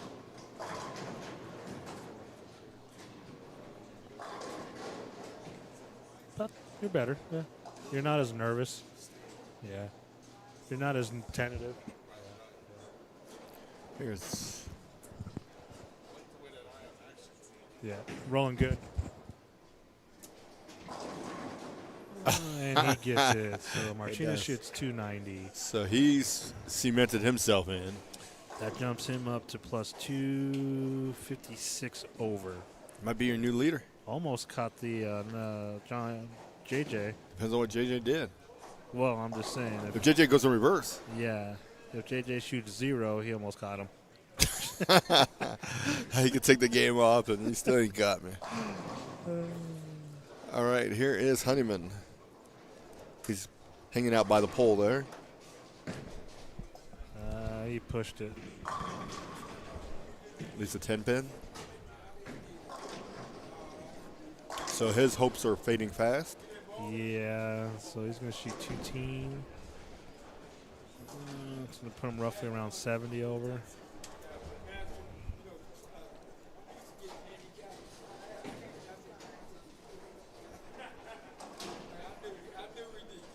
Yeah, I never understood why people change balls so often in a game. I mean, because to me it looks like sometimes, I mean, if the ball motion is just horrible, I can understand it, but ball motion never really changes that much unless you're going from a reactive to a urethane. Oh, that's a killer. Yeah. That is Day over, game over. Exactly. So that puts him at plus 61. Yeah, I would say that if you go through 5 balls and you can't get any of them to hook, I'm sorry. it that is puts not him- a ball problem. Yeah. That's puts him at plus 59. Or the opposite effect. If you go through 5 balls and none of them stop hooking, it might be a you problem too. Yeah. I just don't understand. Yeah, I can't think about what I would be thinking about trying to change balls that much. Yeah. I mean, That would drive me insane if I was going through balls like that. yeah. I get it that you're using a ball 1 and 2, and then you're like, oh, this is the right. So you go to a ball, and you're like, oh, shoot, no, that's not the right one. I'm going to go to this third one. I max out at 3. If you can't make a decision off of 3, you got some problems. Or that just says you don't know your equipment enough, That is a fact, too. you know, so. That is a very true statement. That's that's an under. What's the word I want to use? Valued skill. Yes, absolutely. Yes. Knowing your equipment, what it's going to do, and when it's going to do it. Yep. And it's not necessarily what it's intended for. And that's something I've always tried to talk about or teach, too. Is like, just because this ball is intended for XYZ pattern doesn't mean it can't be used for this XYZ pattern or something like that. Oh, absolutely. You know, I mean, you never know until you actually use it in an uncommon situation. Correct. Because sometimes my philosophy is usually when they're hooking, I'm not going to a pearl. I'm going to a solid that's probably like 2,000 or not 2,000, 3,000 or 4,000 because I want to get the ball to slow down. Yeah. Understandable, yeah. And I'm kind of the opposite, too. I go to a pearl, but with a weaker core in it, and just basically a shinier surface. Because I know I can get that ball to hook if I miss it. You know what I mean? Absolutely. It's not the fact of the ball not needing to hook enough. It's just when I get so far left, I got to get that ball to hook. Correct. You know, no matter what. I just don't like to see a ball go super sideways. Yeah, no. That's horrible. Yeah, that's a bad look when you got that going on. Well, it's both ends, too. Like super sideways or just not even do anything. Yeah, the last thing you want to do is see a ball go 80 feet. Yep.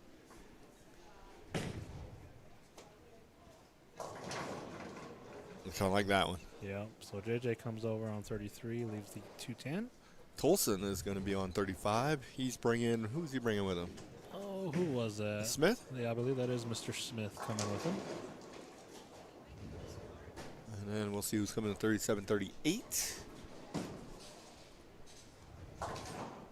I want to say Dahlberg and Polk.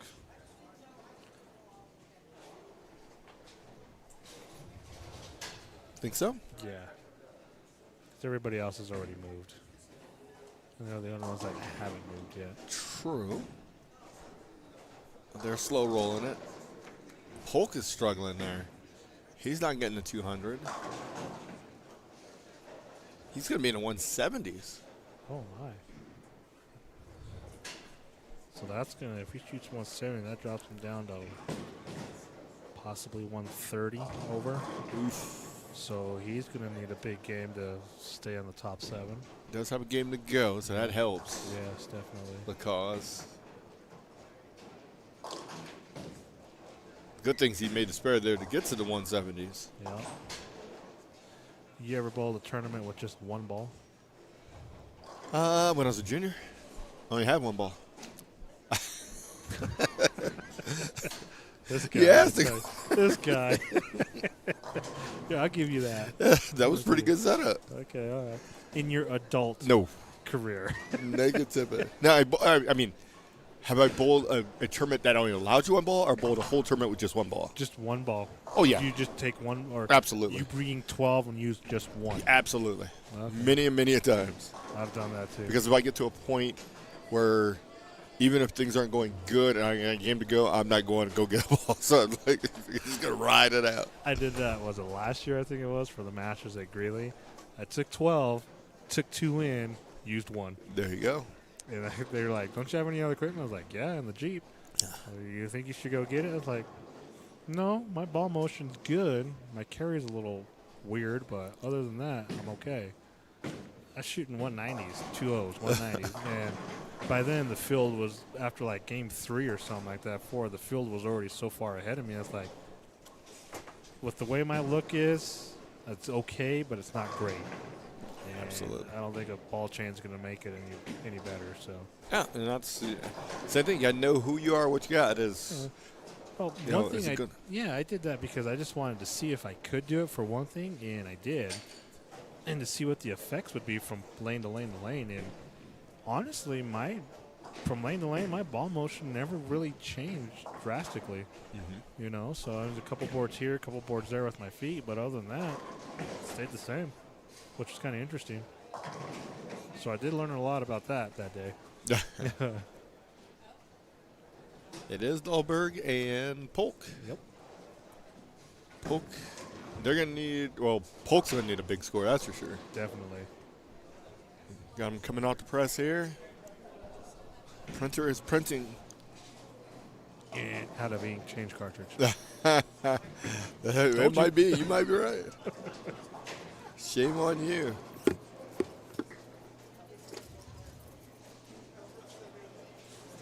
All right, so let's see here. So Mellinger starts off with 9 spare, 9 spare. JJ's coming off an open. Missed it. All right. Yeah, his ball's going forever. Yep. I think He's either really overthrowing it or he's got the wrong piece in his hands. I think he's got the wrong piece. His speed looks good. But that ball is never attempted to turn the corner. Wow. Tolson's throwing a pink ball of some sort. It is October. Well, is it the Venom? Is it the Hammer? I have to see. I got Jamie Coy is currently blocking my method. So JJ remains in the lead. He went up 4 pins. Shot 204 that game, exactly. Chris Martinez with that 290 goes in the second. Third, David Tolson at plus 254. Fourth, Dwayne Mellinger shot 193 that game, plus 205. Jason Prather plus 175. Mark Dahlberg at 156 over is in 6th place. 7th place in your number. So those two that are on your pair in front of you on 37-38 are 6 and 7 right now. Wow. At plus 150 for your number. And Diaz is 7 back. 14 back is Michael Smith. He's next door, so you can keep an eye on what's going on. And Randy Wood is 104 over, so he's 46 back. Frankie is 50-ish, 60 back. He's realistically got a decent shot. He's going to have to put up a good one and hope that they don't go nuts. Because he went 230, 230, correct? Yeah, 230, 230. So he's over 500. Yeah. So he needs to shoot 80 this game to get under that number.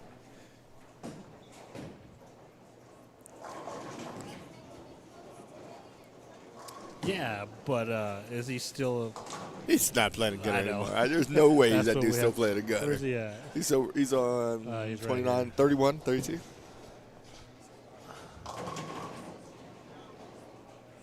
He might be. I don't know. I think he's just shooting that. Well, we'll see. He shot that spare in the gutter. So both Dahlberg and Polk start off with strikes.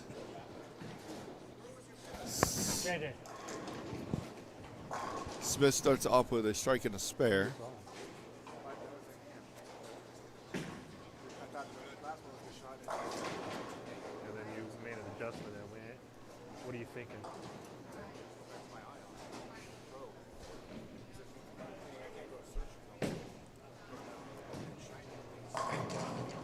Well, you're gonna stay shiny, but go something a little bit bigger core. Get it to slow down a little bit, because I thought everything was good too.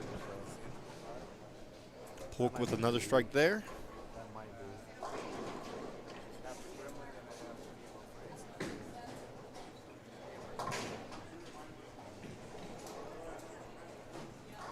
Where you at? Try your amber. Just give it a look.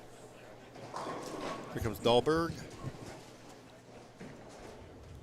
So they're trying not to lose that position. We'll see Felix later. has left the building. Felix is gone. He gone.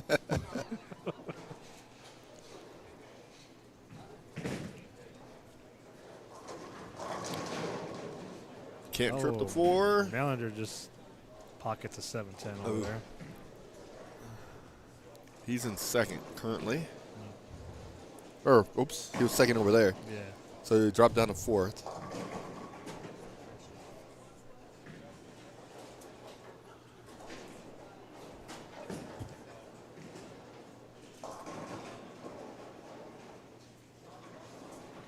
You have that hyperdrive Pro? Oh, you don't? Okay. Just checking. Well, I just kind of seen one over there. I thought that one was Dahlberg's looking to take care of his spare. Does do that. I would try.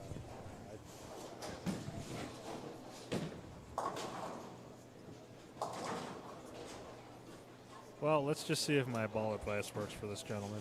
Yeah. He was throwing an amped pearl, which was just a little too long. I don't know if that's a good sign. He's toting bags out. No, that's never good. Okay.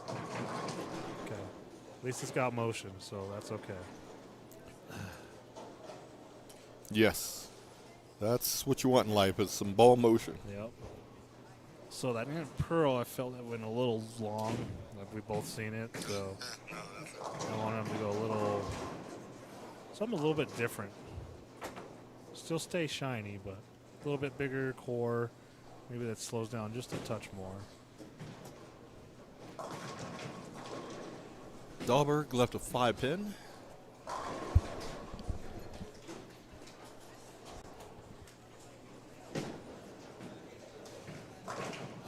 So don't do that shit.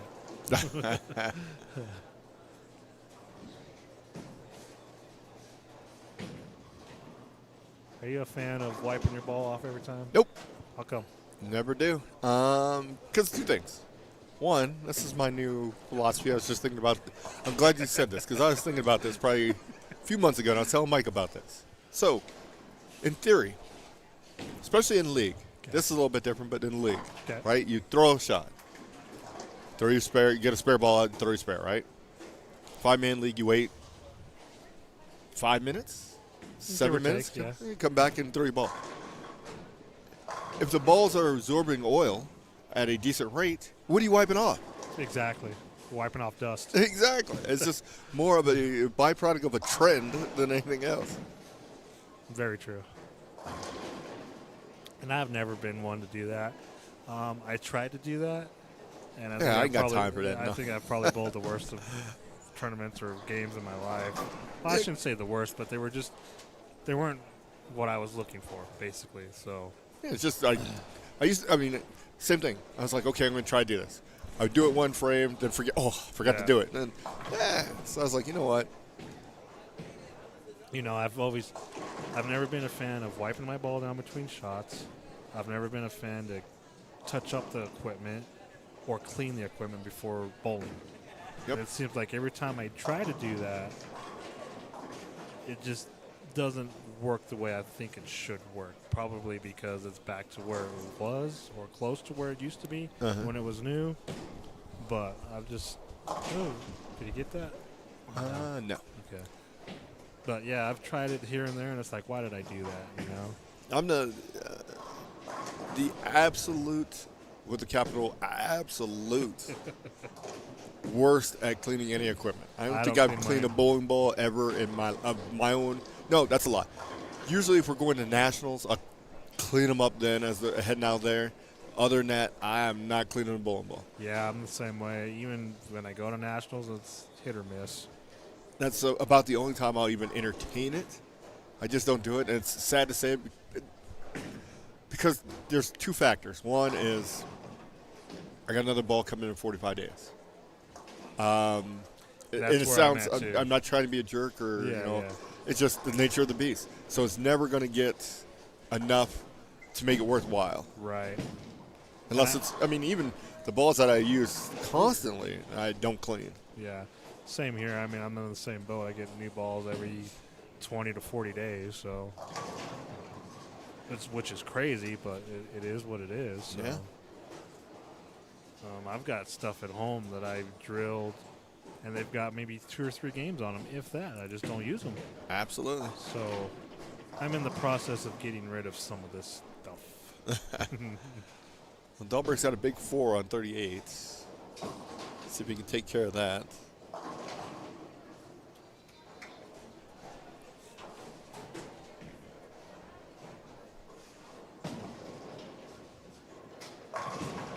Good shot by JJ. Nice ball change. Oof. Got the one. I took one straight back. Wasn't expecting that.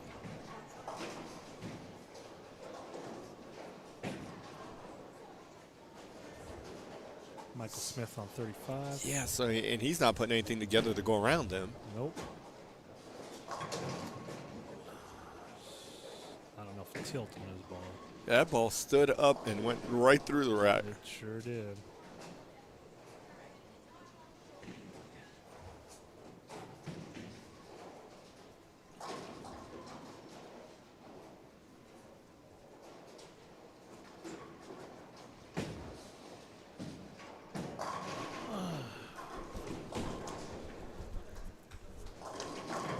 Dahlberg leaves a 10 pin. Now let's see if he can cover this.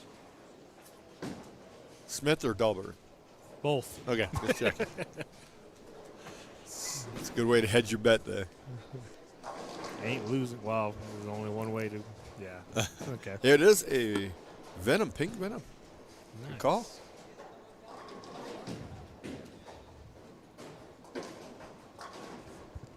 Bolton looks like his day may be over as well.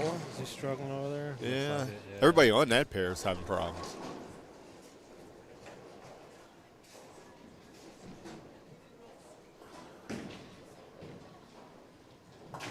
Dahlberg does take care of the spare, so both of them did complete the spare. Smith is going to make a ball change.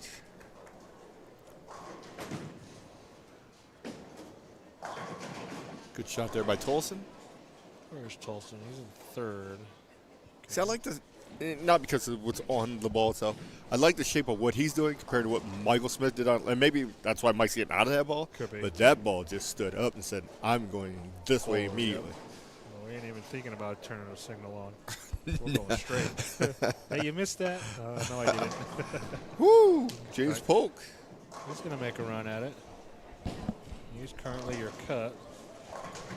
All you got to do is get in. Yep. You can beat anybody at that point in time. Yep. Especially on a 2-game elimination. Yep. Yep.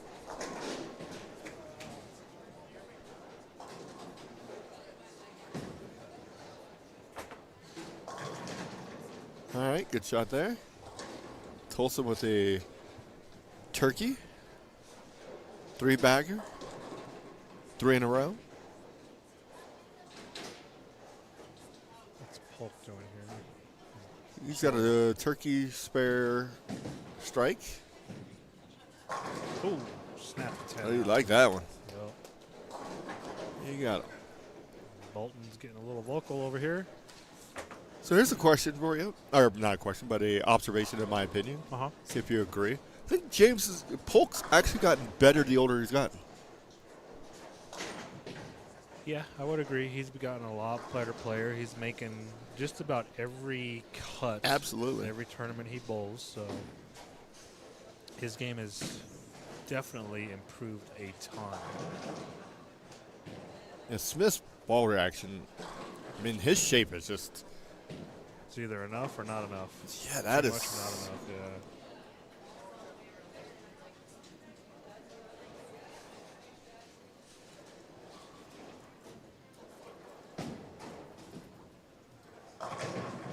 Nice.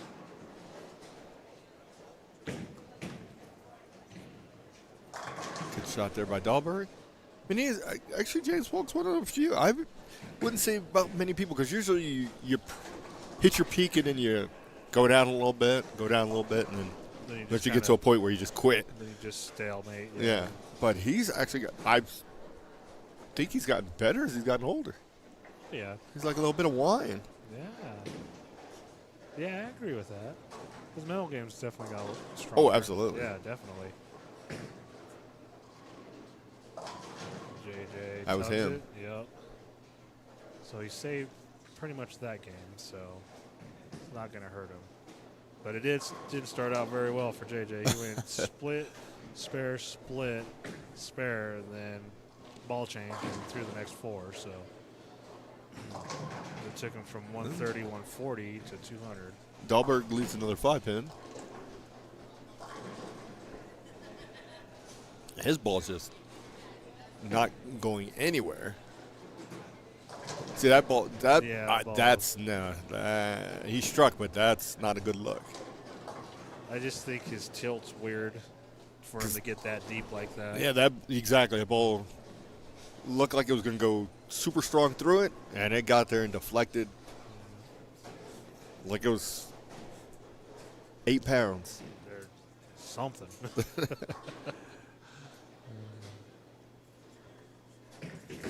All right, Dahlberg's going to take care of his 5-pin. Pretty solid there.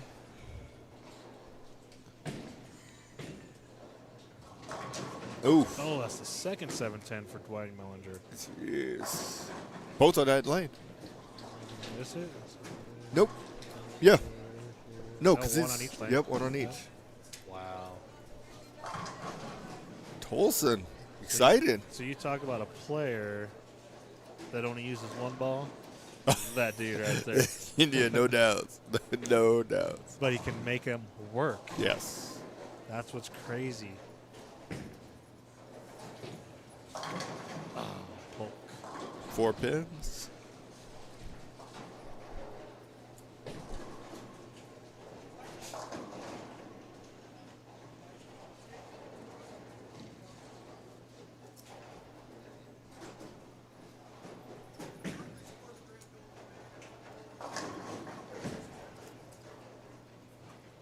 Ooh, 4. And Paul, it seemed left to begin with. Yeah, I thought he liked it. But He did. I thought he thought it was going to go a little further before it yeah. decided to unload. Tolson's on the verge of shooting. He ain't shooting deuce. And he's got to punch out to shoot 190. That's making the spare. Yeah. Well, even if he doesn't, He goes 4 here. he goes 4 and 4. That's 61. He can get the 91. I think that's the strategy I would go with. I'm going to try to get 4 here. Yeah. Just get the 4, call it good. Yeah, because picking it up is tough, and you don't want to give away. Nope. It's a little easier to, well, is it easier to throw 3 in a row for 190 or spare, strike spare for 190? There's a tidbit for you. Well, he can go back to his good lane, 36, so he should be able to strike over there. Correct.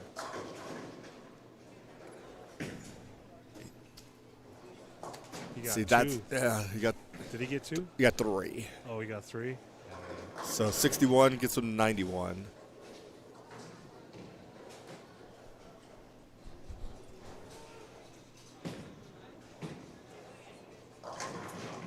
So Dwayne's ball is a little late down the lane. Yeah.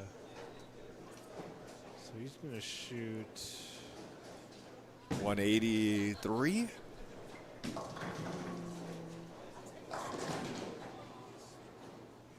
Does do that. So he loses 18 off of that, roughly. So that puts him at 87. 187 over. Smith short leaves a partial bucket.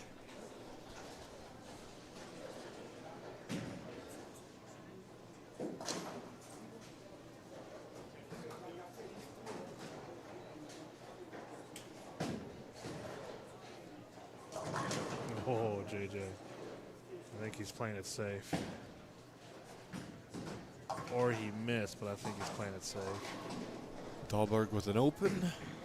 Dahlberg's going out of the number. What's Martinez doing? He is way down yonder. He's done. He's bringing a sheet up here is what he's doing.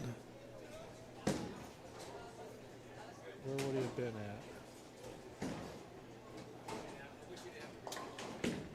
Ain't gonna now the re-oil is gonna hurt.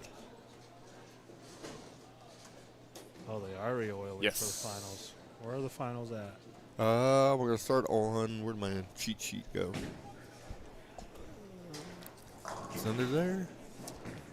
Oh, I lost it somewhere along the way. I'll find it somewhere. Nope. Oh, it's on the table over there. Oh. And in theory, that's what you almost have to do since you're introducing a new player. Yep. So you'd have to oil.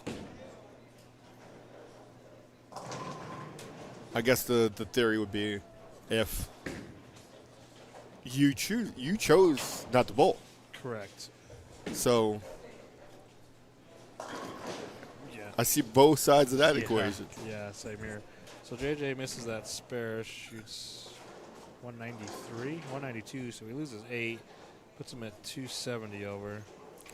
It's going to be first or second. Yeah, maybe third. Well, Tolson's out. Yeah.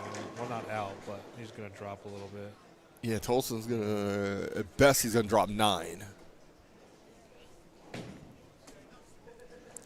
If he does that, Polk is. hey, he'll stay third. Who, Tolson? Yeah, because Dwayne didn't do anything. 180, yeah. Prather, I don't know what he shot. Dahlberg's going in reverse. Polk is coming on. Smith shoots 2-0. Polk can get to 58. That put him at 208. So he may move into third or fourth. Or third. Or no, he can't make third. Tulsa's not going that much in reverse. So fourth. No. The best Polk can do is 4. So 1, 2, and 3 are cemented. It's just what order. Oh. Polk's not going to get there. Now he's looking at 5th. And we're taking 5, right? Taking 8, 7. Because he's not going to catch that number. And Dwayne didn't back up enough. Okay. So he should be 5th. Tolson's going to shoot 180 possibly. Prather's your anomaly. We don't know what he did. Yeah.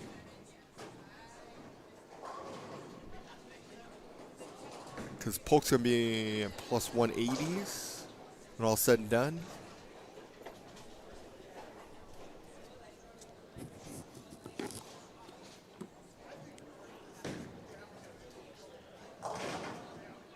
There you go. So Tolson is going to drop some. He's going to be, best he can do is lose 19. Yep. Again, I don't think he could drop below third. No, because Melander went down. So he's going to be, I bet you it's going to go Martinez, Johnson, Tolson.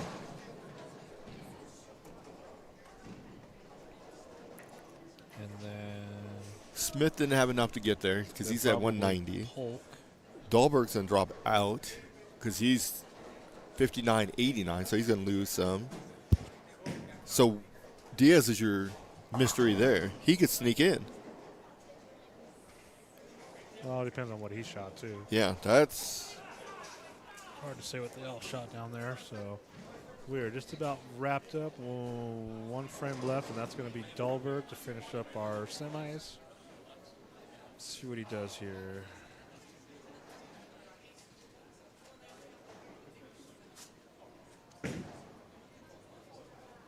All right. That's a strike there.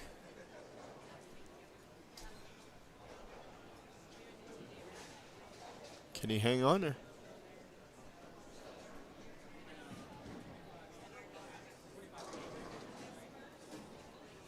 So Polk shoots what, 35? Yep.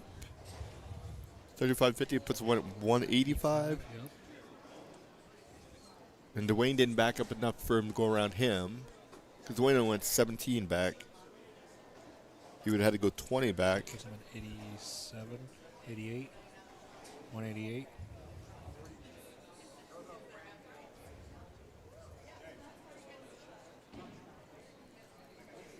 Dwayne's the only one who's just about, there's nowhere he can go. He's going to be in 4th. He's stuck. He is stuck in 4th. no How matter would you like that? I mean, unless Prather. Again, that's the only guy Well, we don't yeah. know what his number is. But still, how would you like that? Yeah, Shoot big, you I'm can't- stuck in fourth. Shoot low, I'm stuck in In fourth. 4th. It's There the you good are. and the bad. Win-win. Yeah, it is a win. So Dahlberg did double. He's looking for his last one.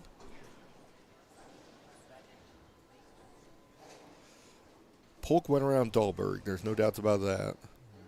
Absolutely. As did Dahlberg hold on. Smith didn't catch him. Randy would have had to shoot a big game. Big game. Frankie would have had to put up A 270 or higher. Yep. Dahlberg really get that one. So 179 for him and loses 21. So he's at 35. So it makes Diaz's path easier as if all Diaz had to do is go to even. What did Smith shoot? 180. He's going backwards. All right, well, that concludes semis at the moment. We're going to wait for some standings, and then we're going to take a short break for re-oil, and we're going to get into 2-game eliminations all the way till we have a champion. Yep, and oil should be going further quicker because they're only doing 4-pair, 6-pair. Because they only have 8, so you only have 4-pair. Yeah. So they're not doing double elimination, just single elimination. Just single elimination. Yep. 8, 4, 2, home. We'll see you next year. Definitely be here. Not bowling. You're getting closer. Every day you're getting closer. Don't remind me. Uh-oh. There This is we unofficial. go. So unofficial. We have Martinez in first. Johnson stayed in second. Tolson third, and Dwayne fourth. Johnson moved down to second. Yep. Tolson stayed in third. Dwayne stayed in fourth. James Polk went up to fifth.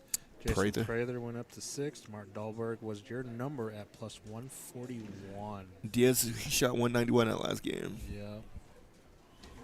That game didn't help him as well. He went 170, 190.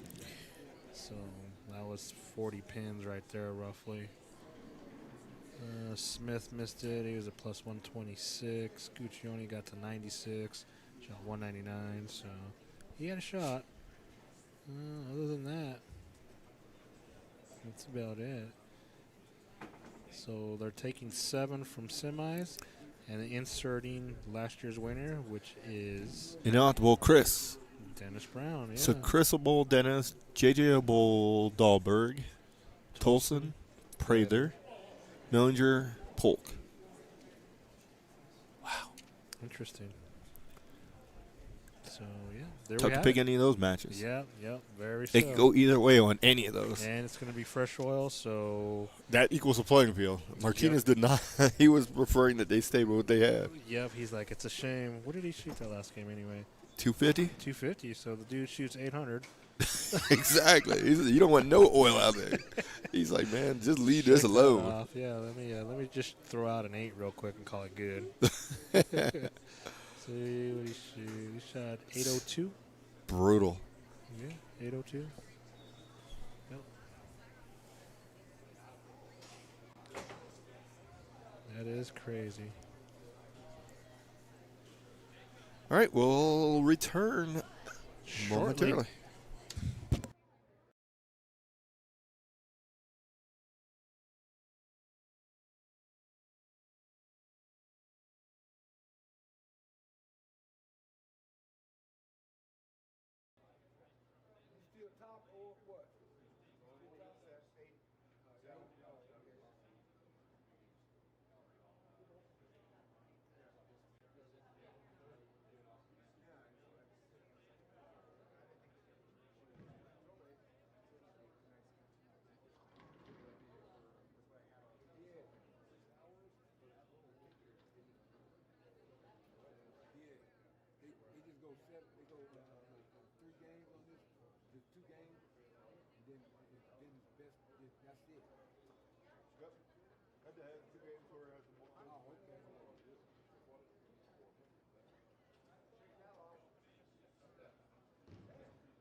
semis. And to keep that open, obviously, we're going to be progressing the lanes, but if you want a copy of it, go down to see Karen or the guys down at the desk here. Our top 7. We have Chris Martinez is our number 1 seed at 21-12. JJ is a number 2 seed at 2070. David Tolson is a number 3 seed at 2033. Dwayne Mallender is a 4 seed at 1988. In the 5th seed is James Polk, 1985.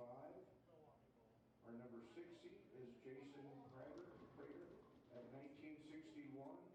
And our final seed is Mark Dahlberg at 1941. Going backwards. That double six worked out pretty good. I was worried about that six. I want to thank everyone for coming on out home. All of the semifinalists, you do receive a check. We'll be working with Emily and Pat this week and try to get a check out in the mail to you this week. Thank you again. We're going to oil the lanes, and then so you're going to have probably about 15, 20 minutes until we're ready to hold the finals.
All right, so we are back. We are back. We are back.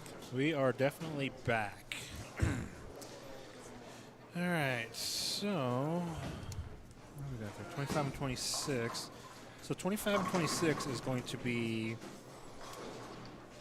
Chris Martinez. And Dennis Last year- Brown. Yep. Last year's champion. Yes. Then on 37-38, we have Dahlberg versus JJ. 33-34. Hold on. Oh, man, you slow writing? Dude, it's technology years. Man. We don't Pencil? write no more. Number All 2 right. pencils, technology. No. I mean, after this. Yeah. 33-34 is, looks like Prather and Tolson. Tolson's first.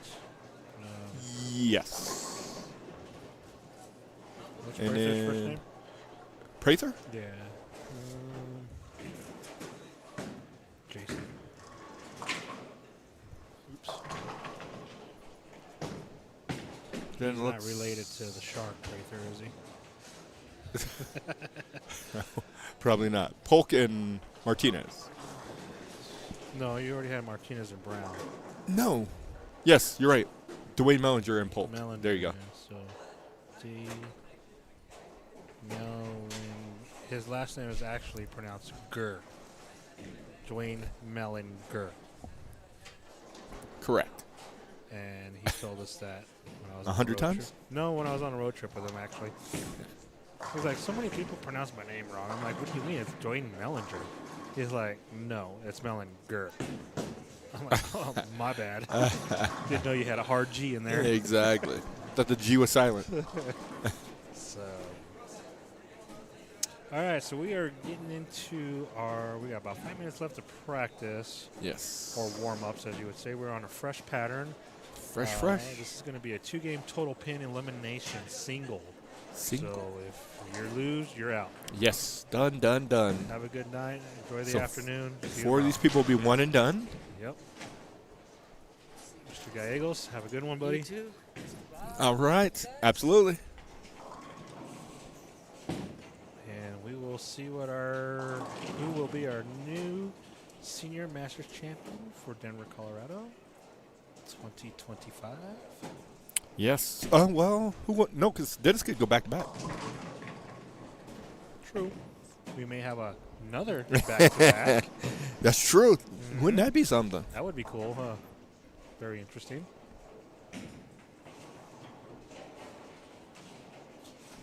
So right now, if we were to do this, the fresh would favor probably 4 players. And good thing I Tolson? saved my stats. No doubts about it. Tolson's number 1. You would go Tolson, Johnson, Polk,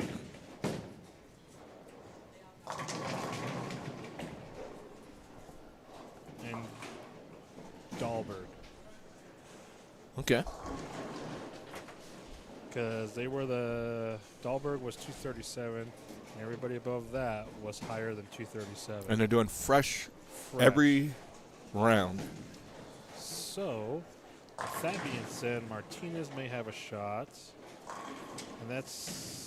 and Prather is probably the lowest when we first started.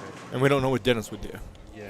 He's could go either way. Dennis did bowl 3 games, or 2 games this morning, Okay. but that was about it. He decided to save his hand. I think that was a good move on his part, because Absolutely. he had sprung his middle finger on his bowling hand, so it might have been one of those. I just want to see if my finger even fits in this ball. Yes. And if it does, how bad is it going to hurt?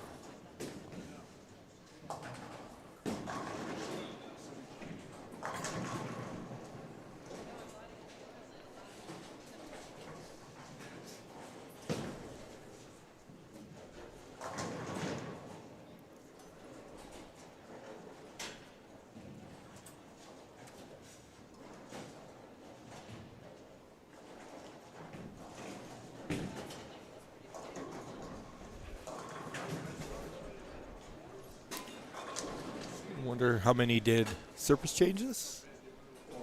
I know one for sure. Dahlberg. Yeah. He's over there creating a cloud. Was JJ touch anything?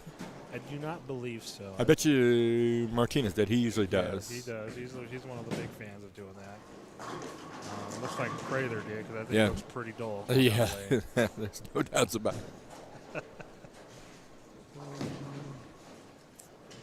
Tolson, no. Is Tolson going? What ball's he going with? So he did switch out of the pink. Not sure what that is. Oh, no, he's shooting a spare. it's a spare So ball. he really shot. Yeah. I'm going to switch out of the pink.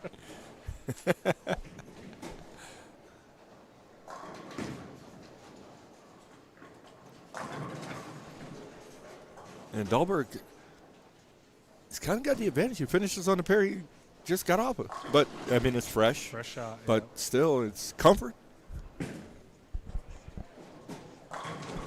So JJ's either throwing an Ion Pro or a Physics Blackout. Is there an Ion Amateur? Negative. Yeah, just thought that. Negative. They should make one. Nah. Make it a league ball. We've already got all three covered. No, make it a league ball. Okay. No. Yeah, that'd be awesome. See, What I'm helping color- y'all out. What color would you make it? A league ball? You can make it any color. Well, I understand that. I mean, actually, I make several different variations. If it's a mixed league, make it a couple mixed colors. If it's a men's league, I make it all black. Women's league, I make it shinier colors. See, Like pink or something? I'm not trying to be sexist, so that's why I Well, it said. has nothing to do with it, but But yeah, see, so man, there's some anytime you guys want to cut me some credit, you let me know. we actually do have a league ball, to tell you the truth. It's called the Equinox. Yeah, Yeah. that Equinox Solid is not a league ball Uh, unless your league's got a lot in the middle of the lane. I can tell you that. yeah, well, some places do, especially when you like to hook the whole lane. And that's the problem is you're encouraging more people to hook the middle of the lane. That's okay. That's No, what it's they not. like to see. Boo. That's what they like to Boo. see. Ooh. This guy. Remember, Gordon and Frankie only played 10. So. I'm sliding 40, but I'm not left of 7. What are you talking about? Up lane or foul line or a down lane? All right. So And we'll practice focus is in over. on the Martinez-Brown match, Okay. since that is the Number one. the champion. Yep. And number one seed and the defending champion. Correct. We'll have the scores somewhere in front of us of the others. There's a bracket. You can hit that link. It'll take you there. And keep an eye on everybody else. And this is a 2-game total pin single elimination.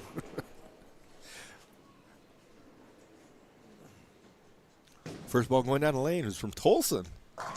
Buries And a it. strike. Nice.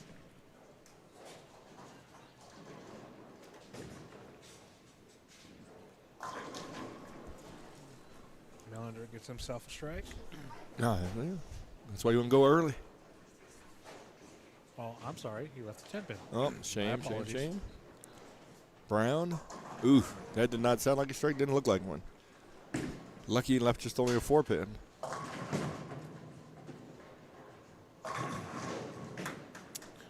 JJ could be throwing a sanded up Vibo as well. So, Oh, you're just covering all your bases, aren't you? hey, at least I'm right one time. Hey, you hope.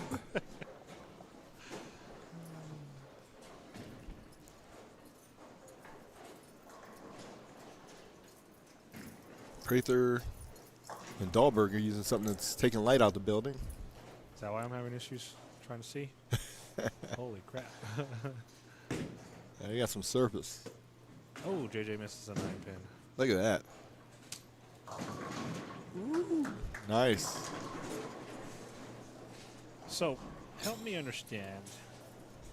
I understand, but I sometimes still get confused on why we want to use surface and what's the point and advantage of surface on a bowling ball. I guess a couple factors. One Okay.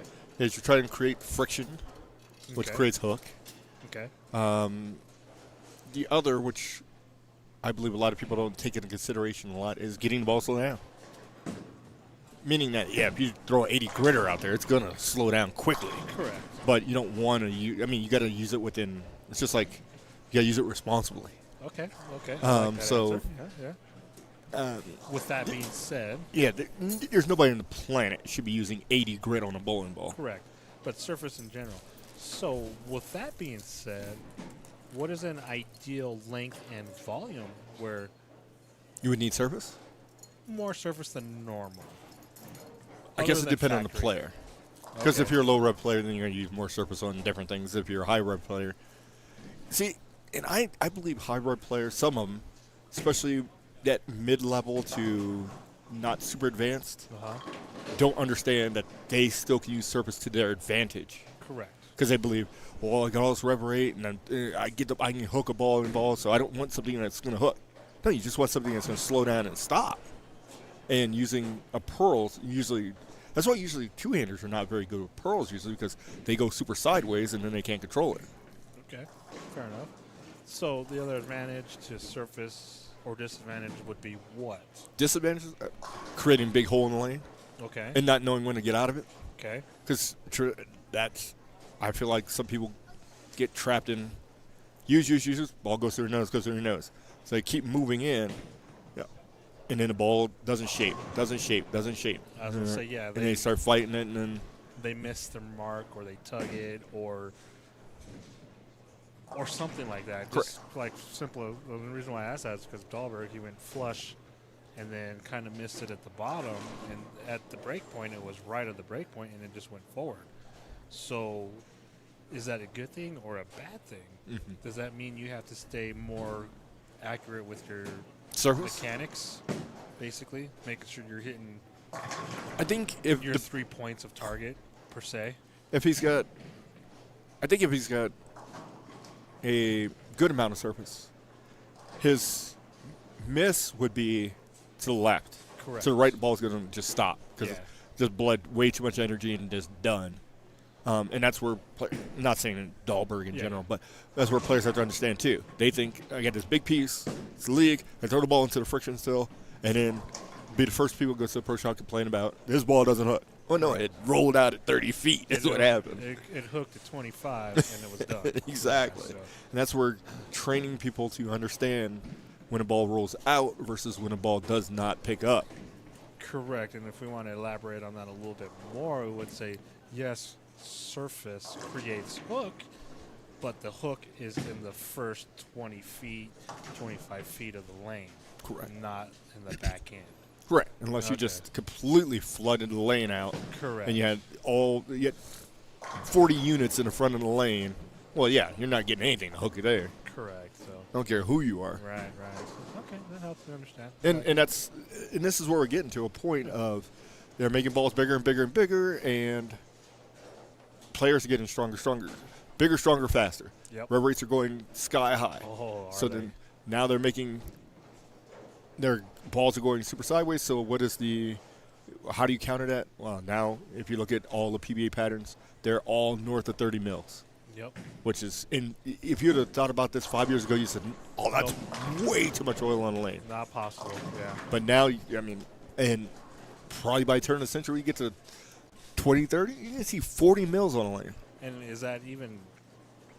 I mean, that's asinine to tell you the truth. Yeah, if you think about it, you're like, when you're a kid or growing up, there's no way you could have 40 mils on a lane. Couldn't have 30 mils on a lane. You're like, there's no way.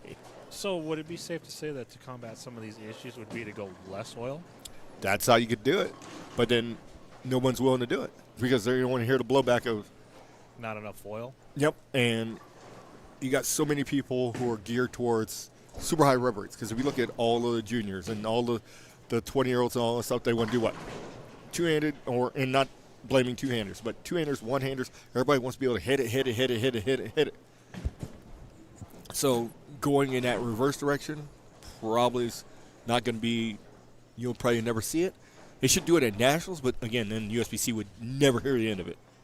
They trotted a pattern out there that was 22 mils. Oh, people come unglued. Yeah. But you would eliminate a lot of different things.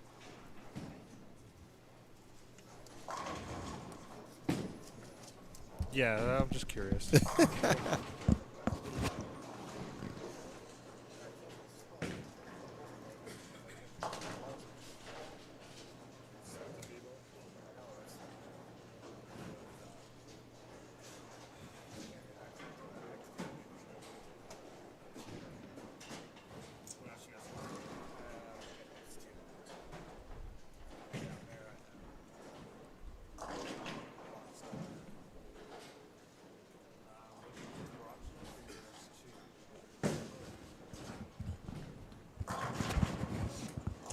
So are you a fan of using surface on your equipment?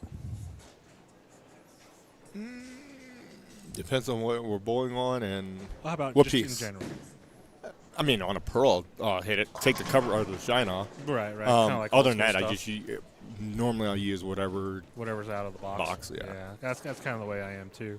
I used to hit a lot of my pearls or shiny stuff with a minimum 2,000 just lightly. Since we, meaning Storm, has gone to that power edge finish, I haven't really had to do that much anymore because it doesn't affect the ball as much as the Okay. React to Shine did and stuff like that. Gotcha. So, but the more I bowl with that stuff, the power edge, I tend to go back to I probably should probably touch them again. Maybe not with 2,000, but maybe with a fresh 3, just lightly. Just enough to take that edge off, if that makes sense. Yeah, absolutely. So- Like I said, it's the key. Some people don't understand is the biggest effect you have on a bowling ball is not layout. Correct. It is not core. It is what touches the lane. Surface. You can out surface a core. Okay, and I would argue that with anybody who would want to argue that, because if you get a white dot, but you put a reactive cover on it, Okay. and you So a surface it three-piece down. pancake, basically. Yeah, Yeah. 3-piece pancake. You put 80 grit on it, the ball's gonna hook. I don't care who you are. It's True. gonna hook. Now you take the biggest core you possibly can make. You shine it up like a marble. Ball's gonna go much further than it was intended to do. Cover stock is the key. Yeah, very true. Very true. I mean, even the pros have basically displayed that, 7, 8 years ago when they came out here to Heather Ridge, or not Heather Ridge, Sierra Vista. Yep. When they had the PBA 50 or PBA Plastic Ball Ball Challenge. Challenge, yep. So I actually attended that live. That was actually very impressive to watch. Chris Barnes, I think he shot like 840 with a plastic There ball. you go. I'm like, are you kidding me? I mean, there's a reason why those guys are good. Yeah, and that's, but there's your catch-22 too. Is you put a plastic ball, polyester ball in. Who do you want to say has the highest rubber rate on tour now? EJ or any of those guys? Kyle Yes. True. But you shine it up 4K polyester. You put 40 mils out there, that ball's going straight. Yeah. Just it doesn't matter. you can't create enough friction. Nope. There's not enough friction or enough lane to get it to Correct. slow down regardless. So, it's interesting. I just think So yeah, it surface is. can be your friend. The other thing about surface is I have a feeling there are most players misinterpret the hook factor. Mhm. Yes, surface creates more hook, but like we said earlier, it's in the front part, not the back. Yeah, and people, I think this is the age-old problem we, as bowlers, pro shop operators, coaches, have with people is understanding the difference between hook and back end. Correct. Two distinct different things. Definitely.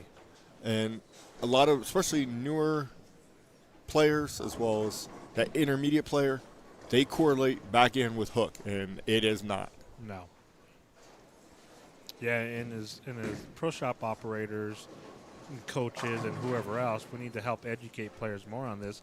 When I was working and running in a shop, I used to get that question a lot. I want a ball to hook a lot on the back end. I was like, so you want something a little weaker, a little shinier, so it stores more energy and hooks on the back end.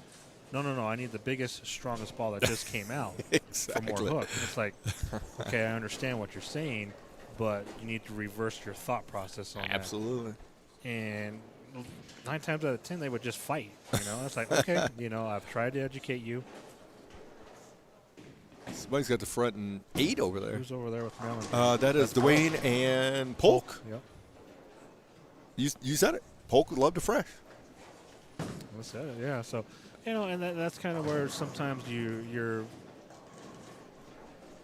damned to say, you damned you do, you're damned you don't. So. And sometimes, I understand I've been on both ends where you try to help players and they just fight you, and then you say, okay, I'm giving you what you want, and then they fight you and fight you again because it's not what they wanted. So you're in a lose-lose situation, you know. Yeah. So Because, they're confused, or some people get confused on backhand and hook. Now, Yeah. like you said, they come in, they see the manufacturer promotes it as the biggest hooking ball we've ever made. So then the person comes in and says, oh, I want that because I want to see it go super sideways. Well, the biggest hooking ball they ever make is never going super sideways. It's just never going to do it. nope.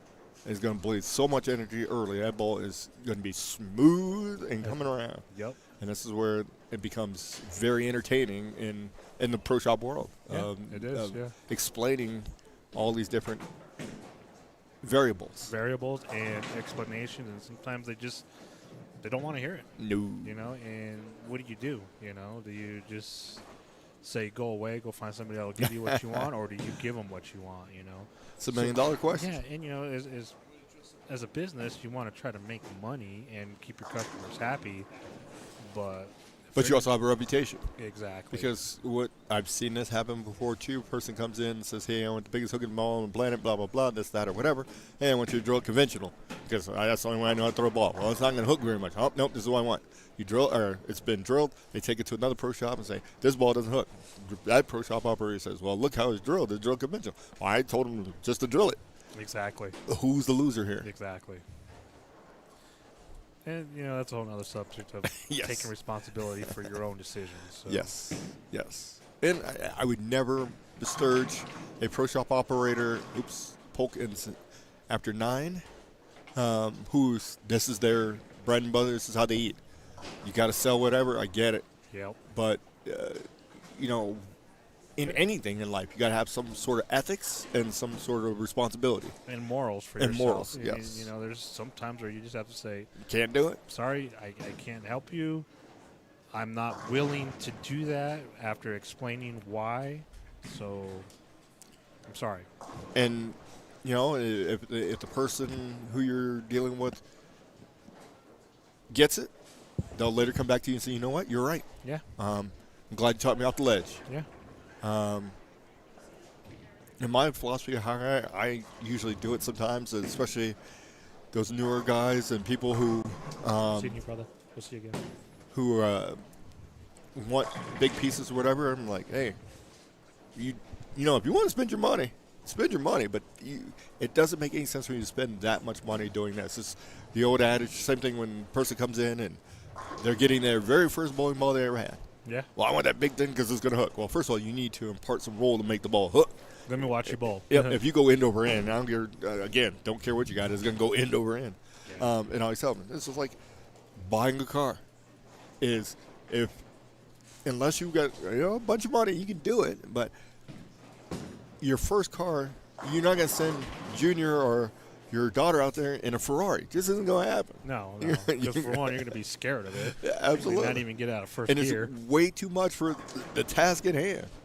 So you're better off, let's scale it down a little Yep. bit. Even we got the money to buy you the best Lamborghini on the planet. Yep. Let's wait till you get a little bit under the belt. And understand what's happening here. Exactly. Ooh, broke it up. All right, so what do we got let's going talk on here? about bowling. Oh, wait, we've been talking about bowling. Looks like Martinez has a good chunk of a lead there. Polk ends up with 277. Oh, nice. And he was bowling against Mellinger. Yeah, I'm not so- sure what Mellinger shot. He's going to end up at 180 or 170. Oh. So he's going to 100 be pin plus. difference. Yeah. Wow. In one game, it's going to be hard to make up. Yeah, basically have to reverse roles. Yes. And I don't see that happening. So, yeah, Dale asks, again, why would you want more surface on shorter or lower volume patterns as well? Again, my philosophy is to get the ball to slow down. Get the ball to just stop as Yes. soon as possible and go forward. Yeah, definitely on shorter patterns. Am I a fan of doing that? No. Me personally, I feel I'm skilled enough to manipulate my hand and my tilt enough and educated guesses on ball equipment to combat that situation. Absolutely. Yes, there are some situations where maybe I want to throw a urethane just to help alleviate some of that thought process, if that makes sense, you know. So Right, and it does Yeah. a couple twofold things. Yeah. Use it as a trick in your bag if you're bowling against somebody, and you can use a little bit more surface to get your ball to slow down. Now, if they're to the right of you, and then they hit that hole, and they go a little bit sideways with whatever, say they're using a pearl, that just benefited you because now they're going through the face or whatever. Yeah. Now They're going to have to make a big move. big move to try to get around it or up it or whatever if they're basically skilled enough to do it. You Correct. know, so And usually that mid-level tournament player, and they see somebody and they're like, oh, they're hooking because they're using a pearl and it's going sideways, sideways, sideways. Oh, easy way to combat that is take a little surface that's going to slow it down. yep. Do that Now- or switch to a piece that Yep. has surface on it already Yep. or something like that. And that's probably the most common Oh, adjustment. absolutely. Yeah. And finding the key is not too much surface because you don't want the ball to stop at 40 feet. Right. You still want it to have some sort of shape at the end of the lane Absolutely. or continuation. Yes. Not so much shape, but continuation. Yep. And the biggest tell of all bowling balls is watching the ball go through the pins. It's going to tell you what's going on. Oh, yeah. I know for a long time they used to say the ideal strike was the ball splitting the 8-9. Yes, that's about 70% true, I would say. Maybe even 60%. But an ideal strike, the ball's only hitting 4 pins. Not those And- 4. No, definitely not those 4. So an ideal strike is what we've learned through different classes and knowledge from old school PBA players and family members is an ideal strike is the ball entering the pocket, hitting the 1, the 3, the 5, and the 9. Yep, that's how the ball's supposed Yep. to go through. And just enough deflection to where the 9 doesn't go straight back, but off to the right just a little bit as well as the ball as well. So Yeah, in theory, your ball should finish either directly in the middle or behind the 9 pin. correct. Not or slightly to the left of the 9 pin, because if it finishes more to the 9 pin side, you got a problem. Yeah. If it finishes behind the 10 pin, you really got a problem. Yeah, that's too much deflection because ideally the perfect strike involves just a touch of deflection as it exits the pins into Yeah. the pin into the pin pit. Yep. So, And then your opposite effect is if the ball finishes behind the 4, you got a big problem on your hands too. yeah, and then not to say that it's not going to strike. I mean, you'll probably strike, Absolutely. But I something do- bad's coming. yeah, if you continue to do that, something's going to happen. So there's a little tidbits and things that we've learned. I've learned that from Brad Angelo. He does a course here in Colorado, I know, up north with Zach Andrews up at Highlands called Bull U. That is definitely something to get a taste of when it comes back. Yeah, because my philosophy has always been if you 4 pin, you might want to move a little bit because what's coming after a 4 pin is a 4-9. Yep, and what's coming after that, something nasty. Yes. Big 4, Greek church, taking 4 out. Exactly. Yeah, so, I highly encourage it. So if you can do it, do it. And that program was actually brought to us by Rick Benoit, Bob Benoit's brother. So a lot of top pros have used that man for a lot of knowledge and coaching. A lot of notables. Trying to see what Dwayne started off with that game.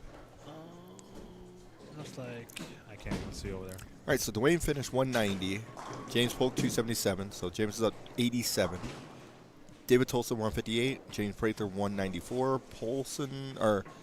Prather is down by 36. Dennis Brown shot 195. And Martinez 214. So Martinez plus 19. And Dahlberg and JJ are finishing up JJ shot 235. at 183. Boy, you do need glasses. I'm telling you. 188. 188. Yeah.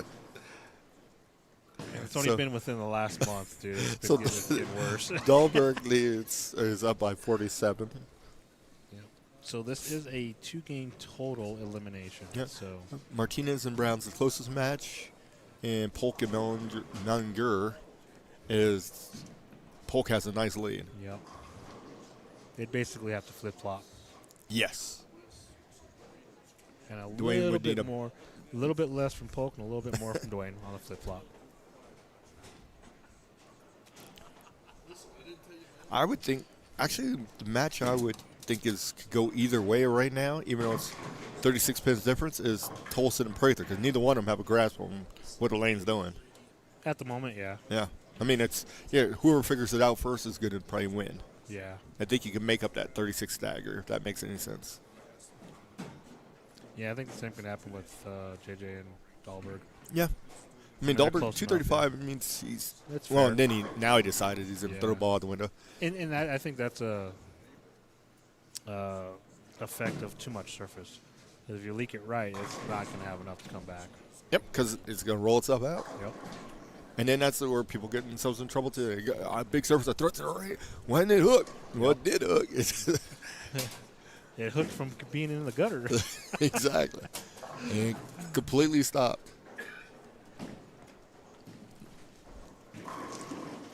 Yes, I do need glasses, Dale. I've already admitted it because things at a distance are becoming a little bit more difficult to see.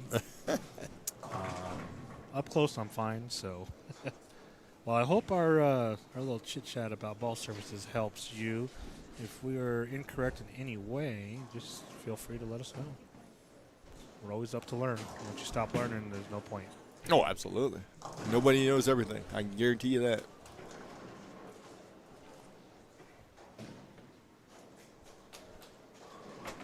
And trust me, I've been trying on glasses from a lot of people here. So right now, the pair I found that looks good is Felix Garcia's.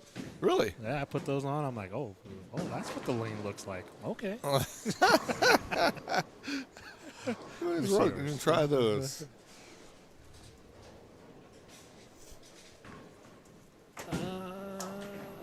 I mean, it's clear, but it's like really tunnel visioned. Gotcha. If that makes sense. Gotcha. Yeah.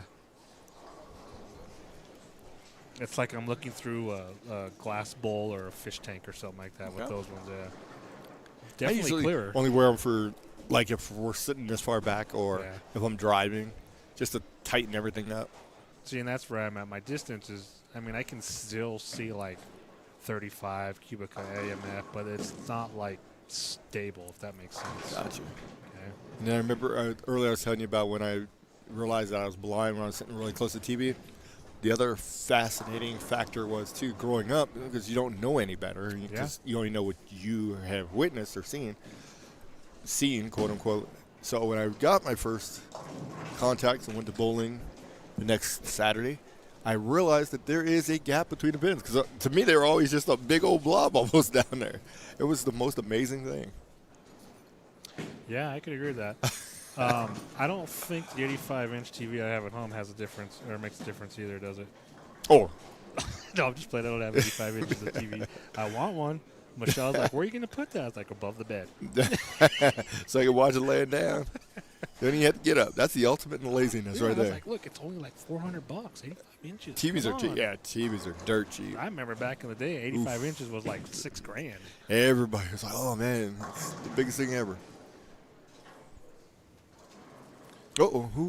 So is that is Martinez starts off with 3 in a row. Yeah. It's helping his cause. Yep.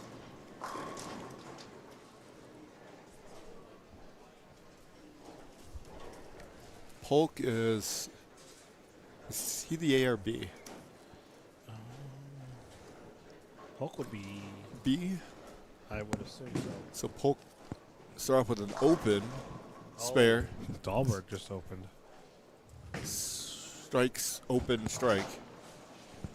Whereas Dwayne's start off with a spare 3-bagger. Mm-hmm. So he is making up that stagger quickly. I'll be right back.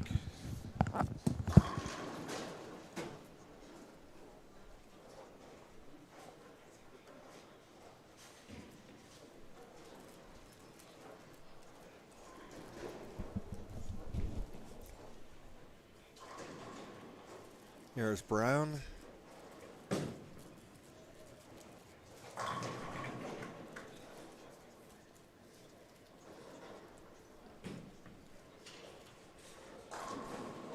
Nice shot there.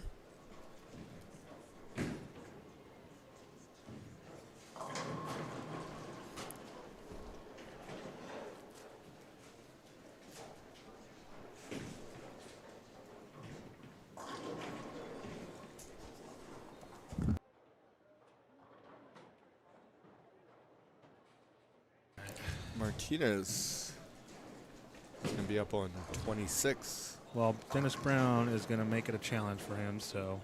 He's gonna need a little bit of help. Yeah, He's but already down 19, and that's all right. Chris doesn't look like he's stopping and striking.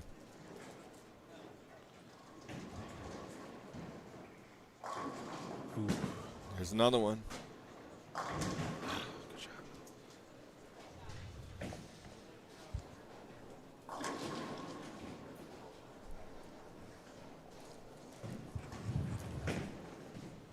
Well, so much for being out here by 2. Yeah, that's not happening. The way More we're like 5. yeah, the way we were going this morning, we definitely thought we were going to be done by 2, 3 o'clock. at the Semis latest. flew by pretty quick. They did. I think we just lost like a half an hour, 45 minutes because of oil. JJ. That hurt. He had a give chance to get back in there. Yep, give it right back to him. Come on, buddy. So David Tolson's over here trying to spare Prather to death. Until now. Until you said something. No, Maybe not. you wanted me to strike? You should just said something. Oh, my bad. I'll let you know next time. All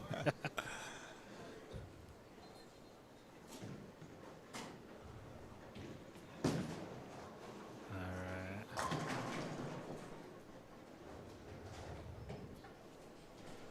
Here's Martinez looking for a 5-bagger. Got it. He throw a ball good. Looks like a little talking going on there between the two. Okay, I like it. I like it. Playful banter.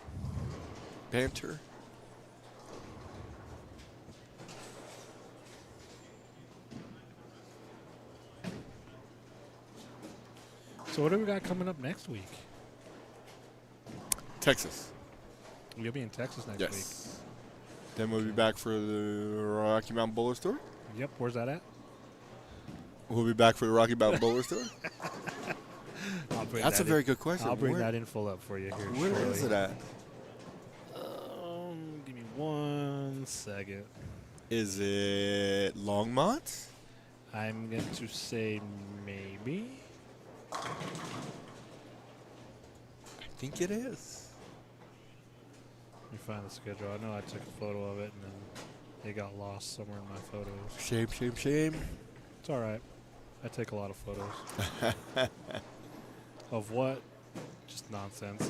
There you go. Stuff at work. That's why you have a phone. It's ridiculous. Nobody makes calls on it anymore. They take photos and play games. Or text Or people, text, yeah. absolutely. That's. I'm about to show you age now. Let's see. When cell phones first came out, you had to pay for minutes, but you never had to pay for text. Then True. it switched for a minute where you had to pay for text, and they just gave you all the minutes. Now they just, here's the plan, just take whatever the hell you Take want. whatever you need. Exactly. Here's $125 a month. Take what you need. Exactly. Really? Which So is- we'll be at Crown. Crown. Yeah. Crown Centennial Sweetheart. I knew Centennial was coming up. Yeah. Sweetheart is a senior ladies. Negative. That'll be in February. Oh, that's in peak. Yep. I'm looking forward to the fries. That's in February. Yep. We got a little ways to wait. Then we also have CSCT. Yeah. That's got to be. That's in Those will start in December. December. Yeah, that's in December. And the Colorado Open What is CSCT? or Colorado Same thing. Scratch. Yeah, Yes. same thing. I was like, you're throwing me for a loop there for a second. I want to say December. I think that's when they start.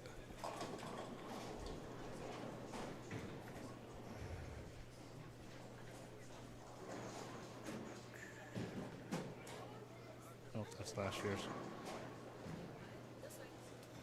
They might want to update their.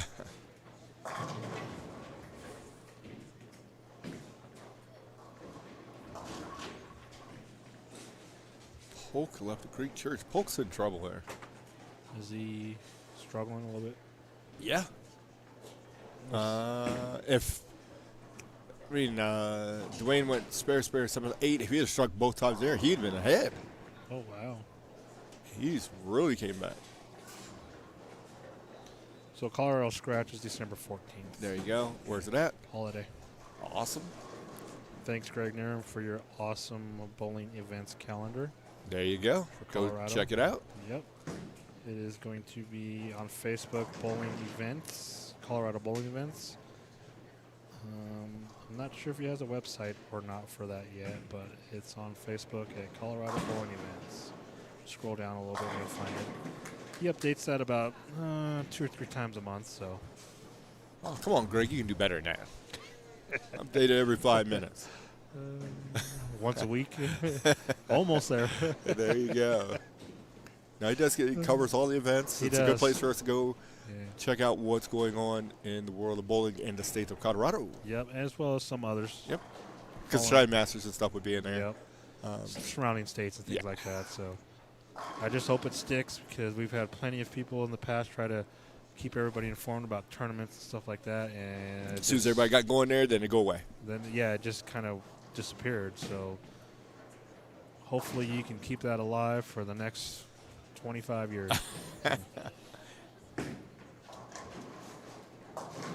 Now, in that same vein, do you believe that would you rather have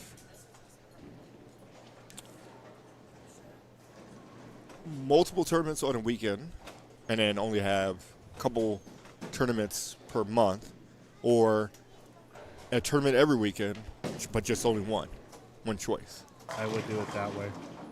Tournament once a weekend, one tournament, and that's it for 12 weeks, 3 months. No, I mean, so say you got, tournament group A has a tournament on the first weekend. Tournament group is the second weekend. Different C and D tournament every weekend. Yes, versus A, B, and C being on the first weekend, and then D, E on the second weekend. I would. It's tough because It is tough because scheduling is just, it depends on the center, I believe, on a lot of things. So sometimes you just don't have the option to hold it at a different time based on availability. But if we could definitely figure out how to go one tournament one weekend, one tournament the next, never have 2 tournaments fall on the same weekend, I think that would benefit the bowling community a lot. now the argument on the other side, I'm playing devil's advocate because I believe what you're saying. Yeah. The devil's argument would be that we should have free choice and a whole bunch of choices. So if I can bowl here, I can bowl here, and so on and so forth. I get it. I understand that, and I agree But- with that scenario as well too. But now you come into that caveat of fighting for entries. Well, I had this tournament this There's your weekend, downside. and I only had 22 people show up because this other tournament was running the same weekend, but they had 82 people show up. Why is that? Yep, and then you have know? less and less people host tournaments because I only drew 80, so then that tournament or director doesn't do tournaments anymore. Correct. So then you start limiting the amount of tournaments that you have.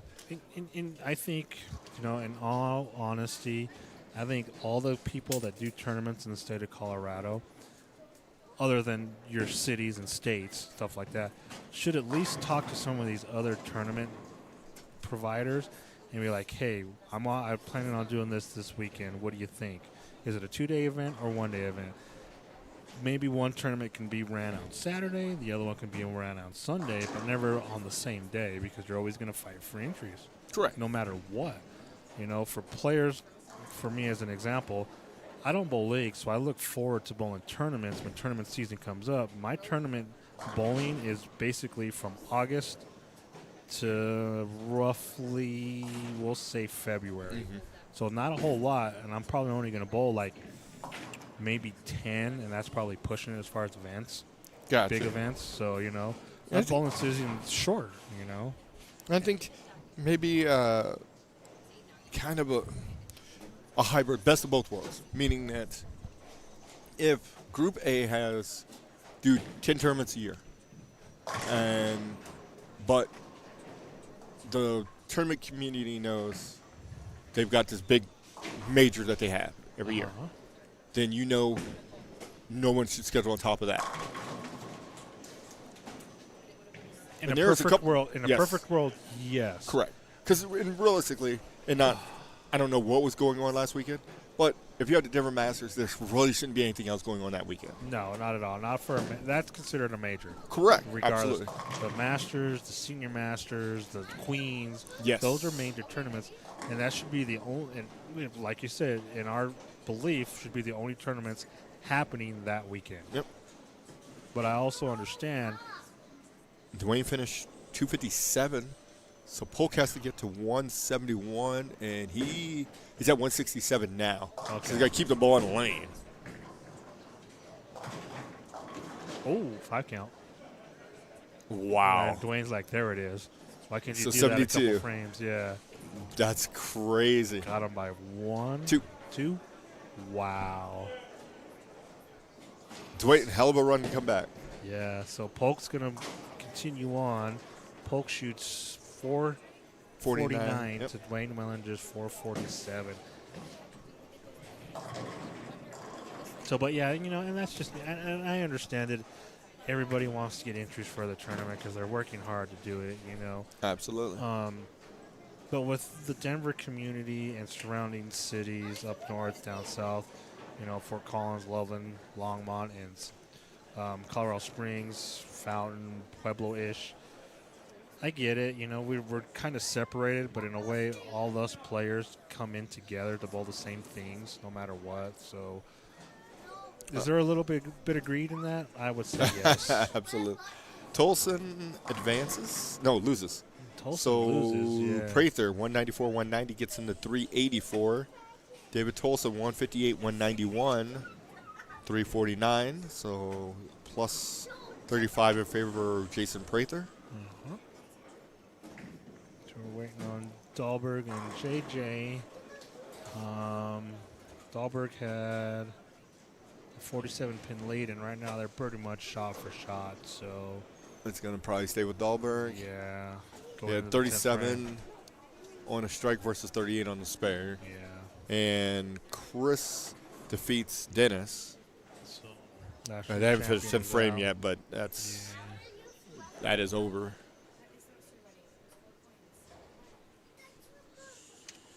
Yeah, it's crazy with the tournament action. It's nice that you have. I mean, the only way we can adapt to what's happening is if we have 100 more bowlers.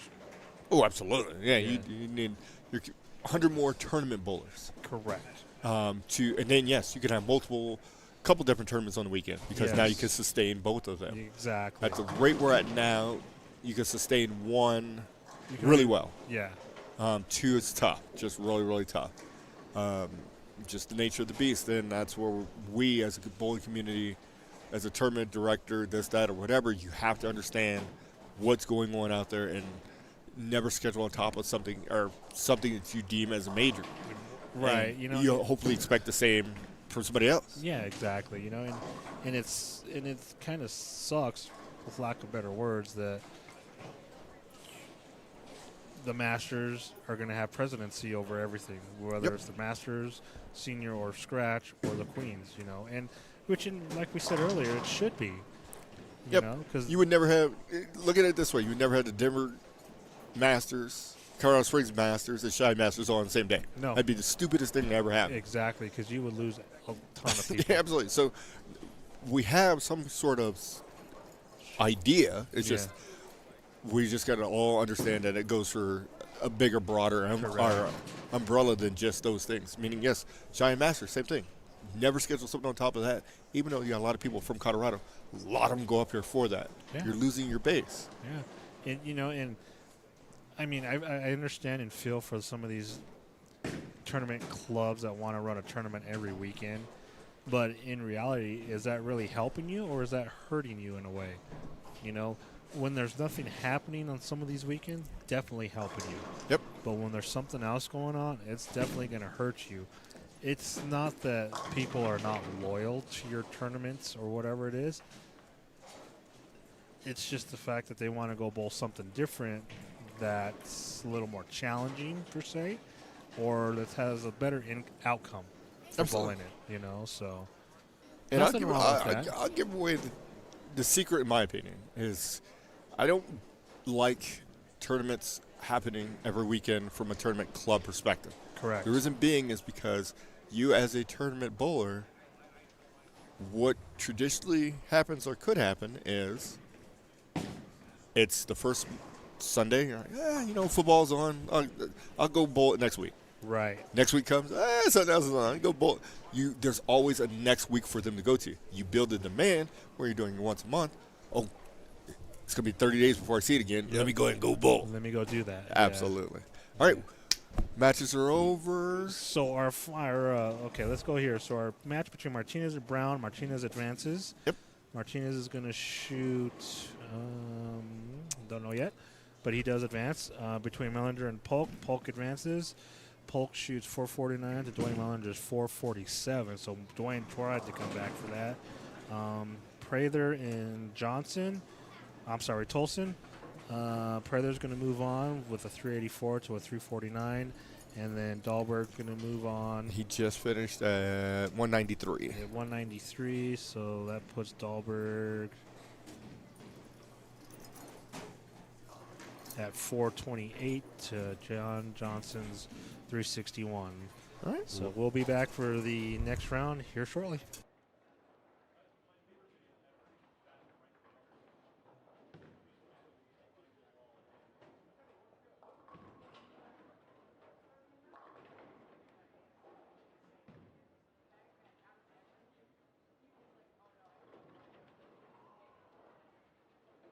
All right, that concludes our first round of match play.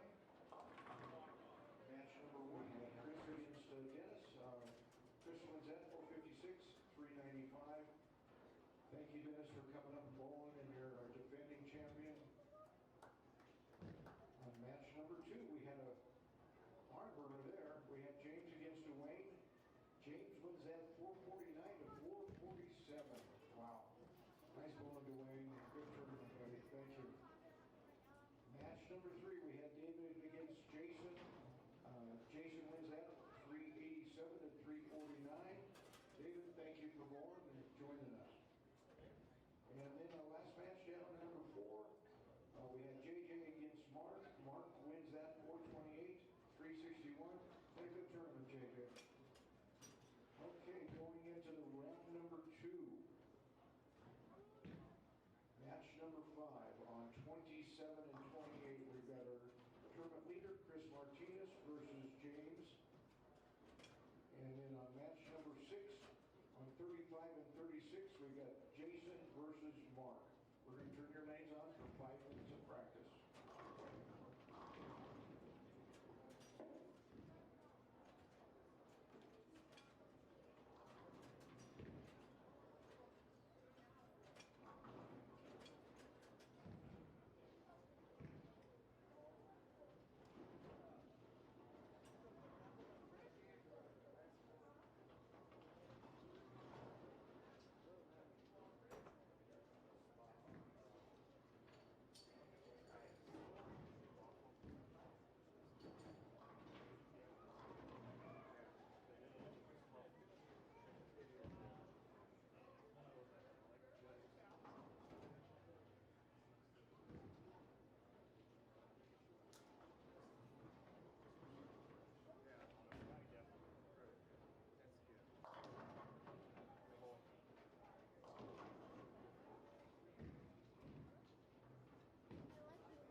All right, we're in practice.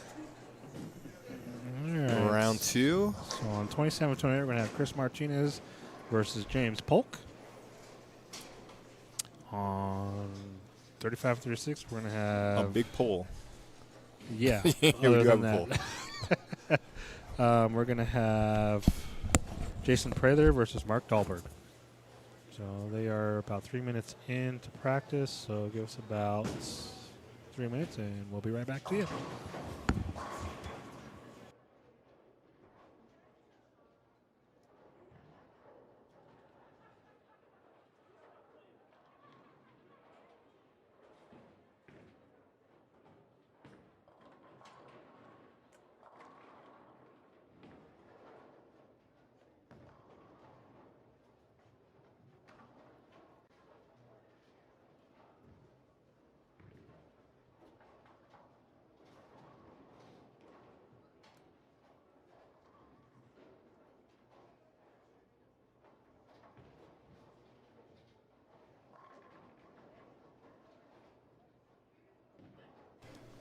All right.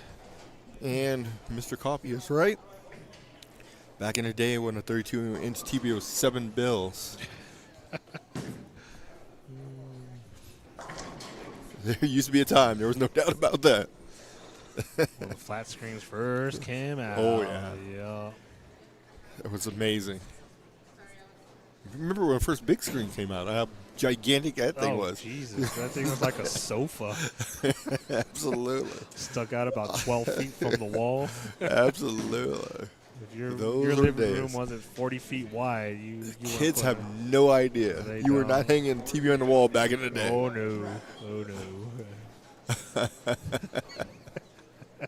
We'll be building stands on it and stuff like that just to get it to be like a wall mount. Exactly. Have to build a structure around the TV. So they could still surface here if they wanted to, right? Yes, because it's a new round. Yep, yep. And it's on fresh again, so.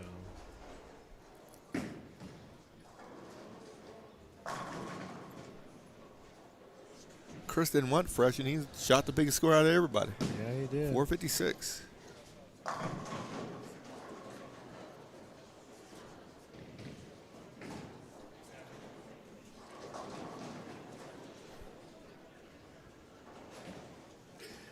Next behind him was Dwayne Mellinger at James Polk at 449, followed by Mellinger at 447, and then Mark Dahlberg at 428. That's the only.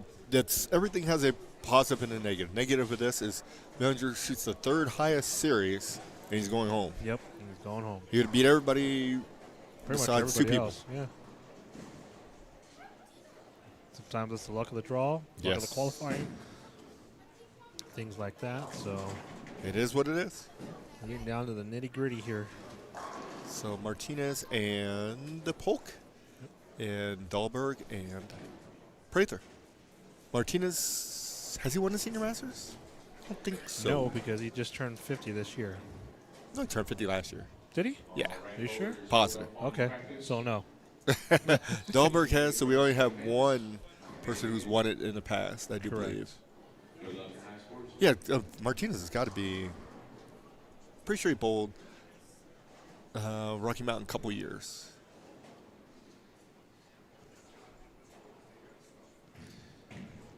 I didn't even see Dale's comment.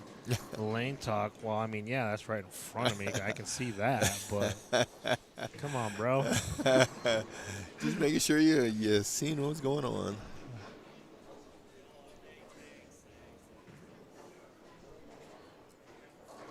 All right, Prather going to throw the first ball down the lane.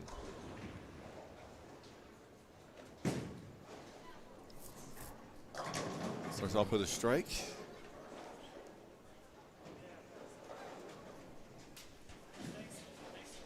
You're out? All right, be good. Be safe. Are you bowling tomorrow? Over the up that okay, chill out. Dude, I never get off in time. I can't get off in time to bowl at 9 o'clock, please. Welcome to my world. All right. Polk ends up with a 1-2. I know. We're watching.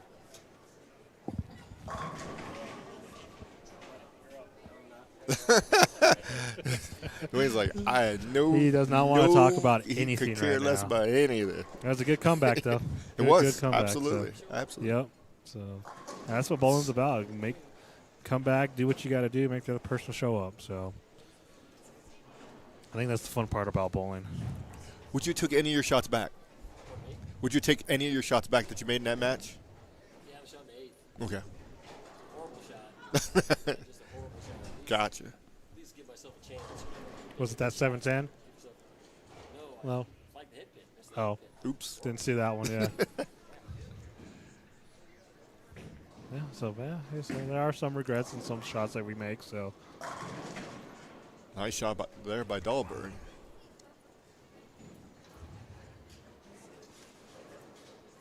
did we figure out where Prather was from? Dwayne don't know. Where's Prather from? Where's Prather from? Okay. All right. Oh, why do we have Dwayne here? You have one thing to find out for us. That's what I asked. The shark.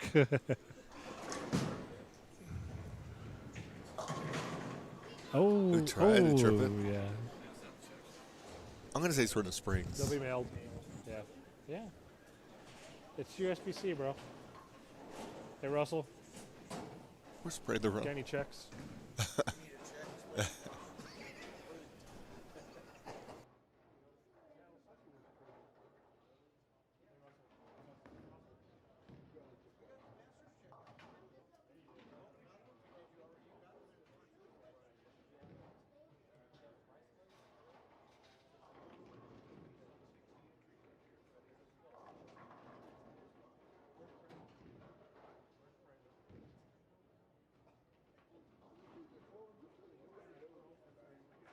Anybody know where Jason Prather is from? Let we us are trying know. to find that out. We are 0 for 3. He may not know where he's from. Oh, goodness. We'll go ask him, hey, man, where you from, huh? Just hang out in the parking lot and realize that there's something to bowl, so I showed up and bowl. Yeah. So far, If he wins this tournament, we'll know where he's from. Definitely. He's gone strikes per strike. Dahlberg's gone on a double. Let's see. He's trying to see what logo he had on his jersey over there. Maybe that'd give me a clue. As far as what? On the front, he's got a crest logo. Okay. Russell's on it. So you gotta cheat sometimes. He might be a regional player. The name sounds familiar. I mean, Chris Prather, you know him, but Yeah. Maybe. we'll soon find out. He's probably from down the street. Probably. Yeah, he lives next door. Like, okay. Bulls in your local league. What? Exactly. Are you sure? All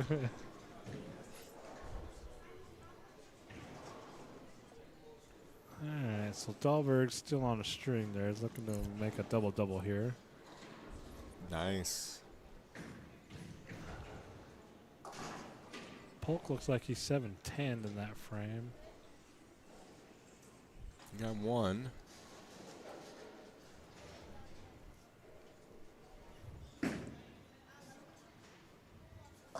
Oh, There you go, Dahlberg trip finds four. Yep. That's cheater. The cheater ball. All right, so Martinez goes spare. Polk goes spare open.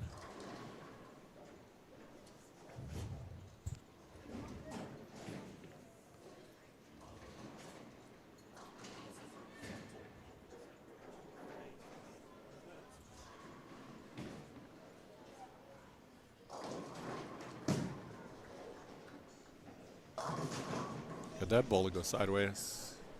6-pin.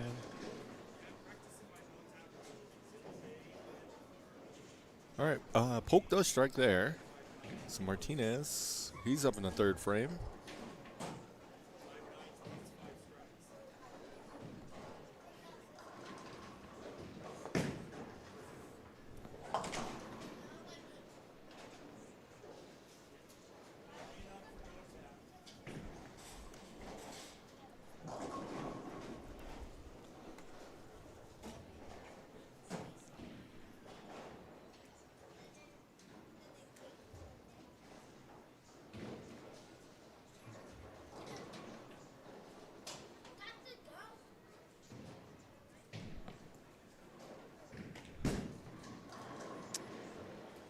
Nice.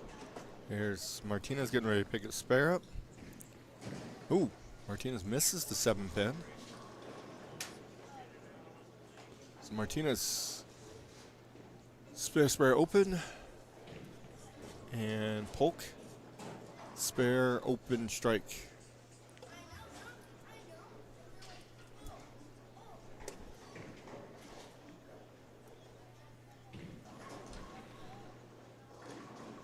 Prather's got a couple people here for him. Maybe they know where he's from. Maybe.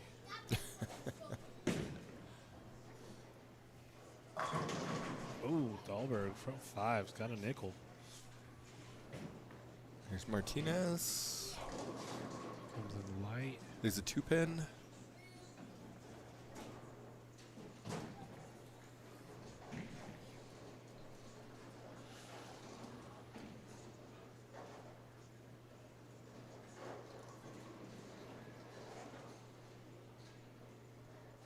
Coming up with new bowling terms for bowling now for strikes in a row. He's Dahlberg's looking for a sixer. Speaking of sixer. That's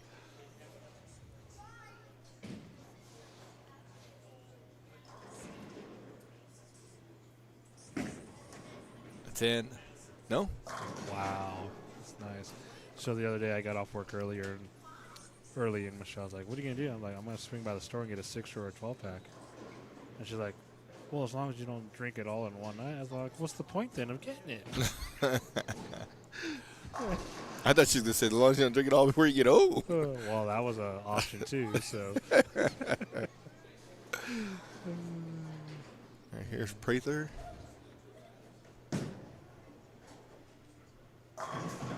Needs a 10. Flat 10. Yep.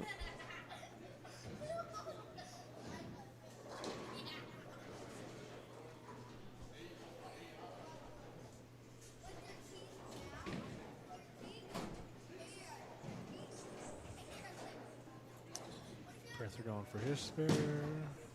Gets it. And brings a pin out. Finds a strike. That Yes, puts he him on does. 3 in a row. So definitely took advantage of that open that Martinez had. That's what you got to do with that player. Yep. I think Martinez made an instinctive move left. And I bet you he's going to go inch back to the right and just pound the pocket from here on out. Gotcha.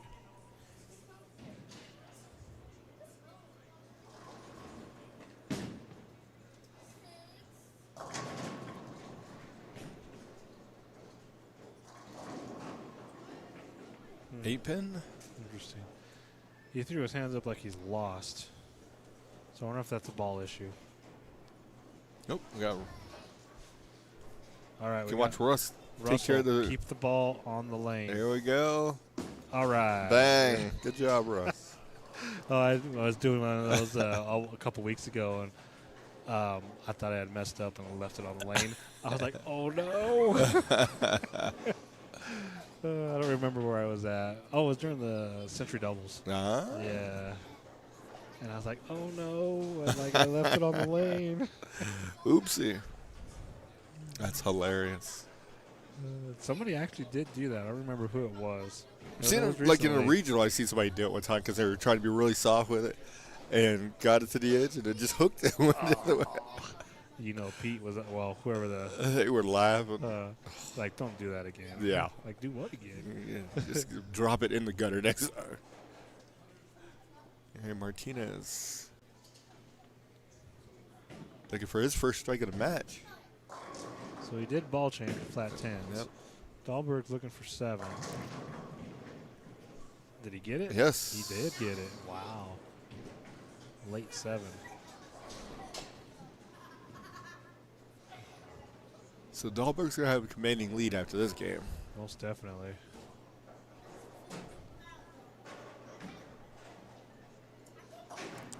Fortunately, that's what you want. You want to try to get done quick. Yeah, get as many pins as possible. Make them really think about, hey, there's no way I can come back from this.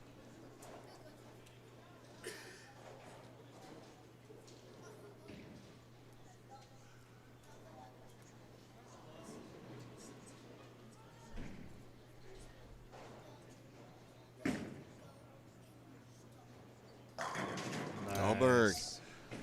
That is an 8-bagger. 8 in a row. What'd you say? 8 in a row. 8 in a row. I thought you Double, said- double, double, double. Oh, okay. I just said something else. So I had to ask. 8 to see what his fate is. There we go. No. So at this point, all Prather can do is just try to minimize the damage. Yeah, strike out to minimize as much as possible.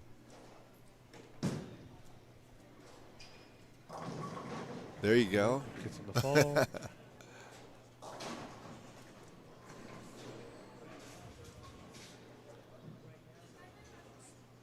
Does Champion's Choice Pro Shop have a logo?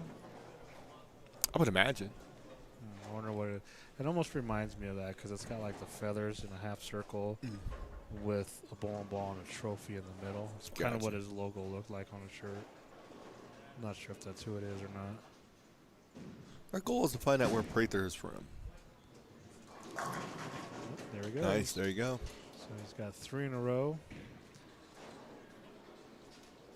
He can shoot 230.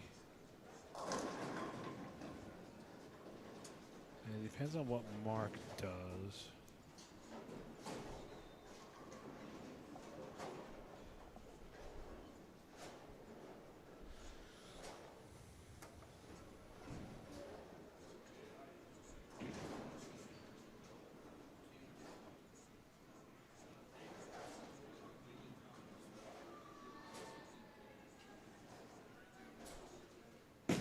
Oh,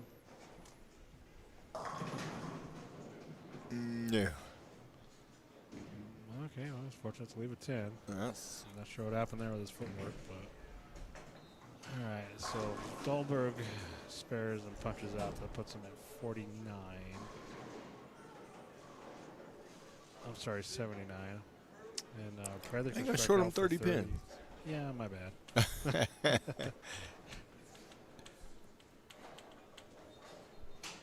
So what is that? That's 30, that's 16.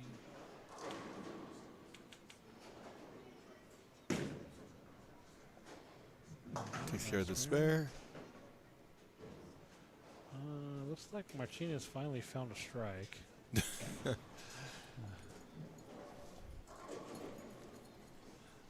He Yep. did.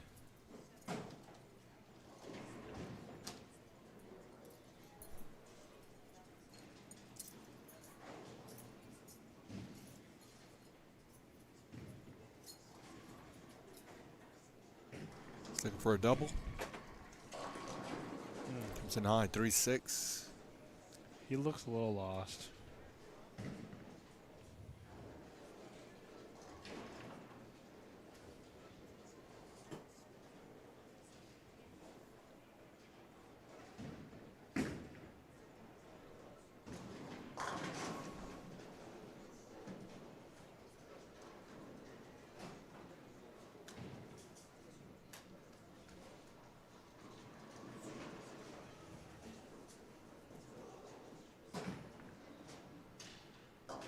Oh. Martinez chops that. Very uncharacteristic. Yeah. Polk. Can open up. Yeah, he. What is that? 34, 33, 83. Can't see Polk's really. Dahlberg having open in the 10th.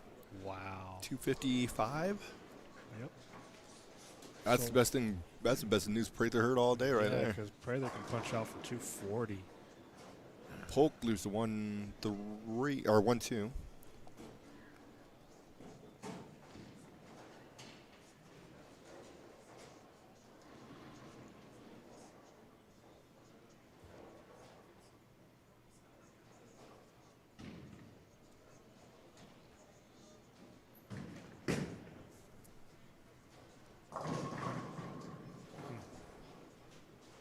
Polk looking to take care of the spare. Does do that. That's it.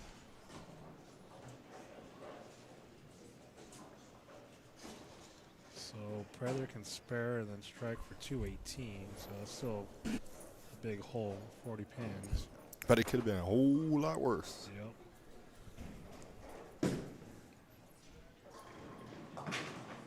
So actually, if I'm him, I'm feeling pretty good. I got a little Yeah. bit of hope here because Yeah. it was looking bleak. Prather's gonna make a ball change. Yeah, so we're gonna see what this looks like.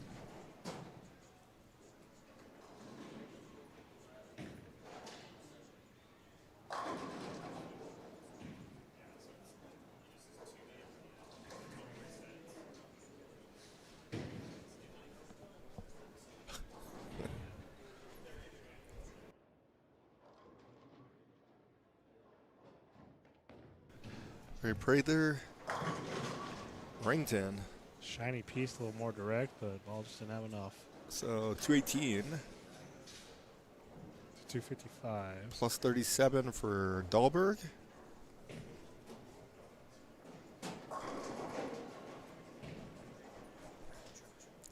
Grand Junction. It's a nice one. Come over. Yeah, that's probably It's the a furthest little we've had. joint. That's a So- little jaunt. Jason Prather is from Grand Junction, so that means he's probably bowling from Orchard or Freeway. It's only 2 centers over there, right? I believe so. Yeah. There might Have you be bowled a- to both? Yeah, I've bowled to Okay. both. I believe it's Freeway It's the bigger. where it's got the 80-foot approach. Yeah. And what I mean by that is like you got to walk like 12 steps to get to the first set of dots.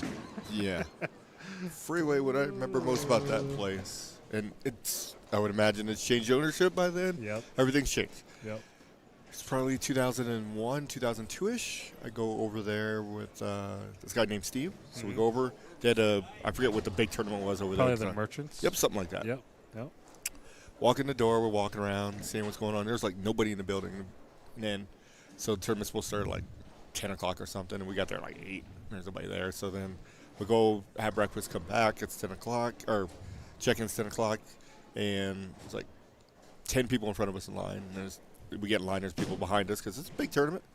And so I'm paying attention as they're going through, and first couple people, on lane 19, on lane 20, on lane 13, 14. Gets us, you're on 27, 28. I'm like, what? Why are we so far out? Man, that was the worst pair in the house. That's probably why. Yeah, absolutely. You're out of towners. There you go. Yeah. Boards were coming up. It was bad. It's not like I they said, didn't know. exactly. I said, yeah, you got me. One time, you got me one time. Really good. And that's pretty sad that they do something dumb like that. I mean, the whole point is to bring more people in, not discourage them from coming to bowl. So I said, that was a good one. I give you credit. That was a good one. You got me good. Yeah, that's sad. I don't know. Yeah, I've witnessed some crazy stuff in my life. I went and bowled I won't name the event because I don't want to put them on blast. So we go bowl over this. We went with the same person, Steve. We go to this other place, and we're going to bowl. First squad of the day. Everybody's like, hey, bunch of people. They're like, do you want to get in high game? Blah blah blah. It's for the tournament, so on and so forth. Cool. Yep. Get in. Do all that stuff. Out the gate, I go 300. Bang. So I'm like, cool. This is great. And it was a doubles event, by the way. So then it's all day Sunday. Monday comes. Steve comes in the center. I was like, dude, how much I get out of high game? He's like, $18 because they let everybody know the high game was 300, so nobody else ever got in the high game pot. I said, you got to be kidding me. So we got the people from the first squad. Wow. Why would they do that? That Again, is- I was a newbie in up here in Denver and I got the bad treatment. that is just, that's horrible. And that's just sad because that. And again, I know the story for the rest of my life. I get it. I get So it, it's imagine how many people didn't go because of that, or decide not to go because of that, or that are not willing to go to that because of that. well, yeah. I mean, I guess they figured because it's this club event. So they figured you're a new guy and clubbing into the club. We're gonna make you pay your dues. We want you to take it. So we're gonna let our club members know that there's 300 shots, so don't bother getting your money in the pot. Right. Which Yeah. I was so mad that Monday. I would be too because that's shiesty. Because there was probably 6 or 7 squads And Yeah, that's nothing. shiesty. Nothing. So basically, the first squad put their dollar in, and that was it. Pretty much. That was it. And I said, don't get in, and 300's already been shot. Exactly. Word got out, and you're done. What does it matter? Maybe I want a piece of that. Yeah, you have no faith in yourself. Yeah, exactly. I'm- 18 other people or 17 other people shoot 300. Oh, well, you won high game, split it $18. There yeah, you go, thank God that $1. didn't happen. I've been pissed. Yeah, but still, I mean, that's just. Or if two people. That's The first. shiesty. Yeah, it is. Dude. People play How much games. was? Wow, I don't know if you remember, but what was the entry fee? I for that have game? no idea. Back then, I have no idea. Well, if you were the first one, so it was probably a $20 entry. Kept 2 for administrative fees. Really? It was absolutely hilarious. That's sad. And I would tell you to send us in, but that would give away Yeah. who it was too. Because as soon as I tell you, you'd be like, oh, I know exactly who you're talking about. In-state? Yes, in Okay. the state of Colorado.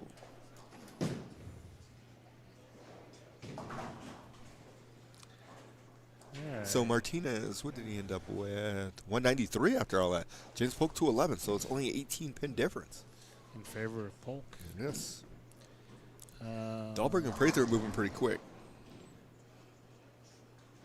Prather's got a 37-pin advantage over Dahlberg, so.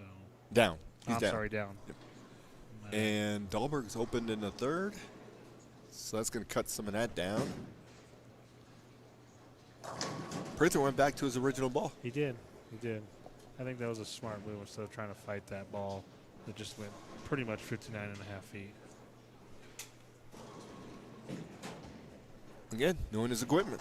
Yep. Let me test this out. No, that's not going to work. Let me That and go just back to where I was. knowing what your eyes want to see.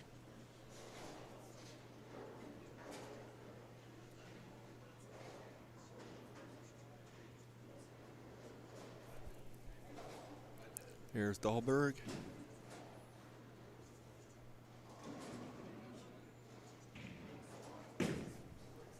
Good shot. Nice. Put a little Band-Aid on that bleeding real quick. I think if Dahlberg stays clean the rest of the way, he's going to win. Yeah. Shot for shot, basically, yeah. And Prather, if he goes sheet, I'll put him at 79. So it'd be interesting. If I was him, I'm thinking to myself, you should never look past one shot at a time, but I want a 4-bagger because then I know it's going to put a little bit of pressure. Yeah, definitely. Double, not so much. 3, might be thinking about it. 4, it's time to get going. Yeah, he'll start being like, ooh, must have found something. Yep. The problem is that Dahlberg's not letting up. Nah, he's got too much experience not to. Yes.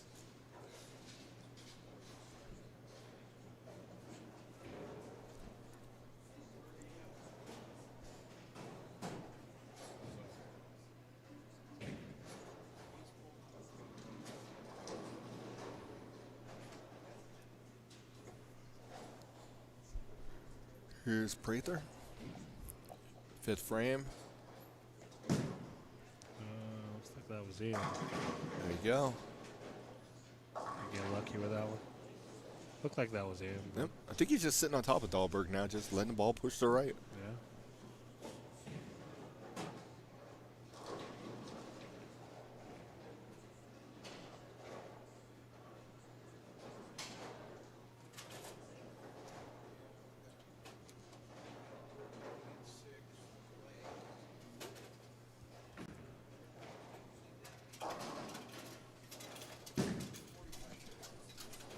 Ooh, got that one Oh, roll yep. right, yeah. He knew it. His hopes are fading quickly. He'll be all right. Stay focused. You're only halfway through. True.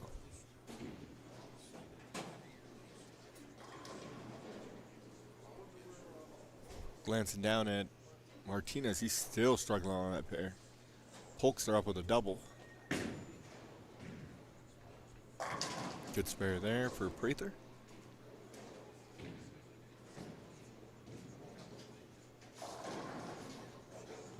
Yeah, Martinez is lost. He's just. I think he's going to go with a bigger move with his feet and target versus ball. I think ball motion's good. It's just he's got to get to the right spot of the lane. All right, let's see what Dahlberg's going to do. Inching left.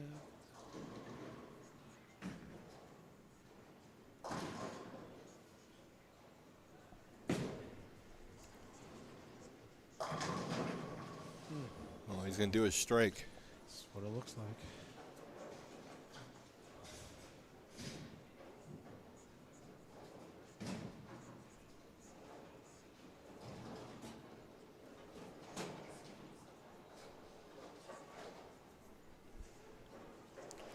Polk looking for a turkey.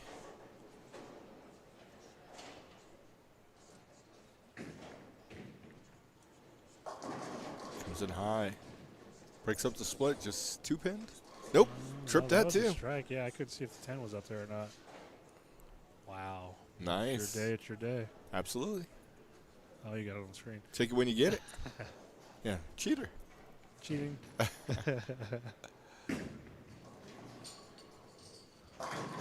Yeah, Dahlberg's definitely He's on got cruise something, control. Yeah. He's bumping up that cruise control about 2 miles an hour. every Absolutely. push. That's the most exciting you'll see Dahlberg get to. Right. So it looks like it's going to be Dahlberg in the finals. Doesn't matter who he's going to be facing.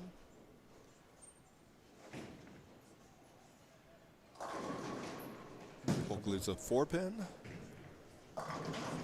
Trailer trips out the 410. Nice.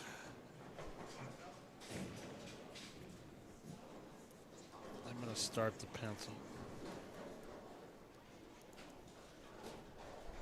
You can always erase if you need to. Gotta love the pencil. Spare for For Polk. So right now he's got that, what has he got, 18 pin covered? Well, actually he was leading, so. Just expanded his lead. I'm not going to say that probably does it for Prather, but that's Probably does it, yes. Yeah, probably a good indication that he's done. He was down by 37, and Dahlberg's 240 pace already. That dude is just striking.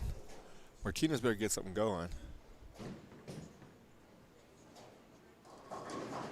Oh, through the face. Yep. Big split there. He made a ball change, too.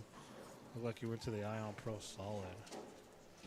Well, if it wasn't done for Prather, it is now. He just opened, so. So he's Prather's sitting on 164 in the 8th. He shoot 220, but unfortunately, Dahlberg's already there. Yeah.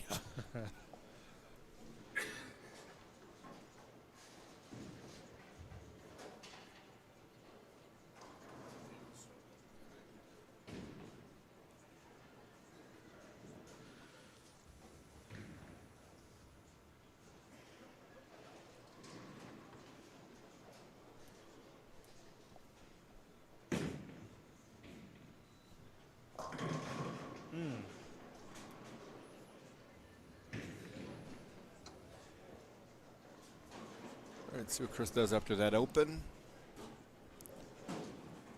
He's up in the 5th frame.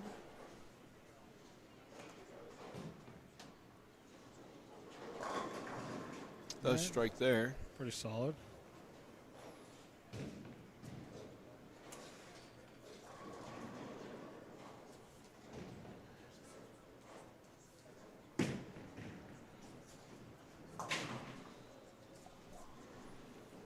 Alright, so Dahlberg goes double, split open. What is that? 1, 2, 3, 4 in a row, split open. He doesn't like making spares. Well, when you turn a lot of strikes, I don't think that really matters right now. Yeah. Only thing slowing down is those splits. Yeah. And here's Polk. Ooh, stone 4-pin? thrower, Yep.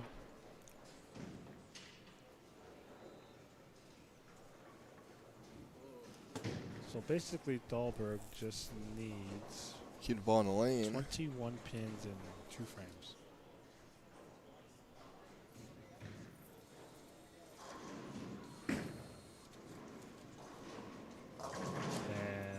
More than half of it. Absolutely.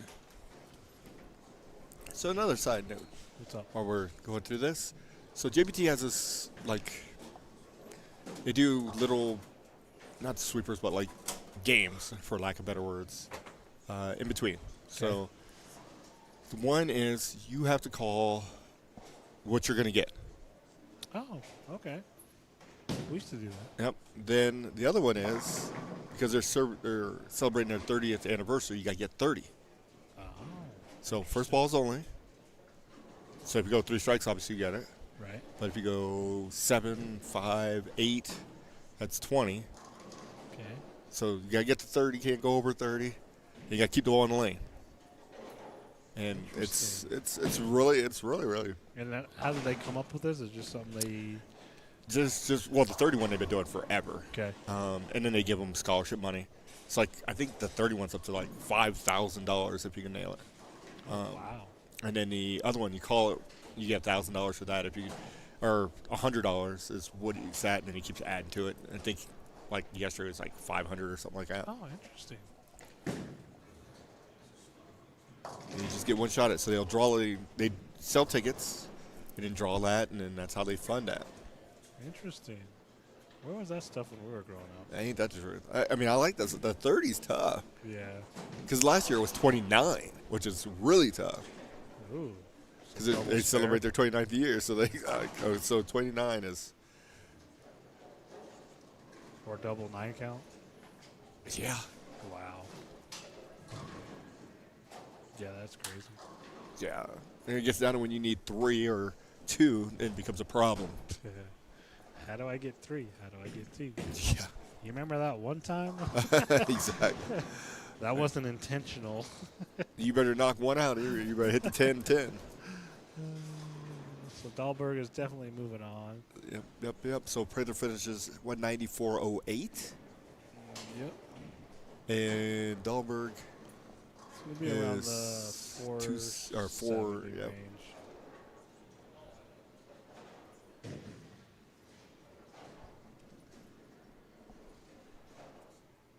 You almost turned 500 for 2. Yeah. That's just tough to beat. Martinez stuck a 4-pin down there, so not sure what it poked in. Dahlberg.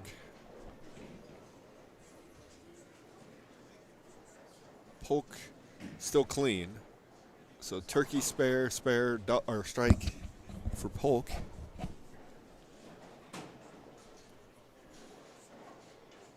So Martinez has 111. And the 7th working on a spare. 21, 51, 80. We can go 211.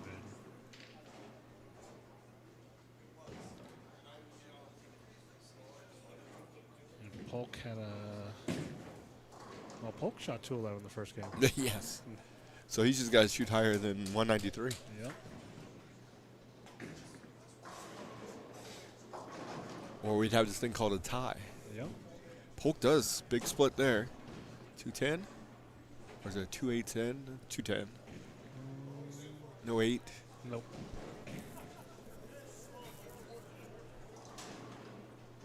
Dahlberg's got a little bit of free time on his hands now.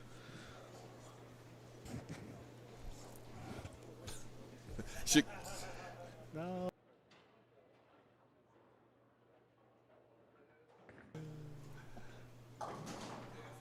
All right, Polk gets 1. So what's he at there? Here, let's do this.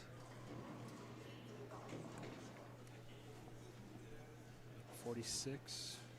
So he's sitting on 357 and 146 in the 7th. So he pretty much just needs to feel. Yep. That's it. Just feel the frames. Nothing crazy. Yeah, exactly.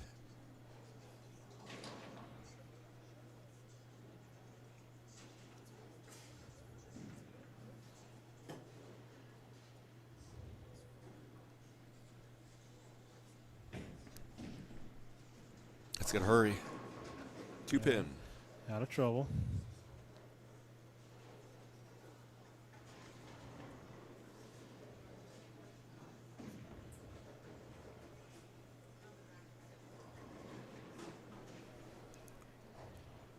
He's going to want to make this spare.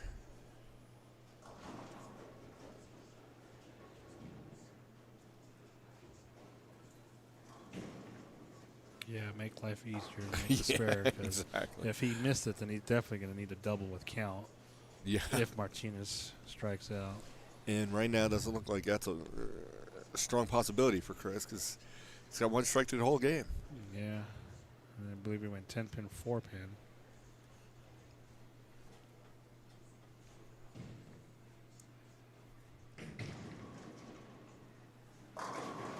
Does strike there, though. See how just had to get him motivated. Yep.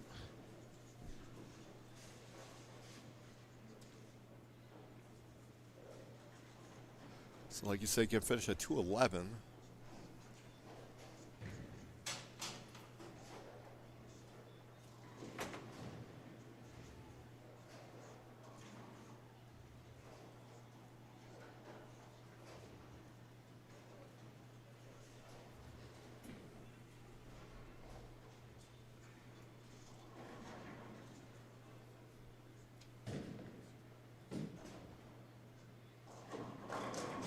Ooh, Oh. broke it up.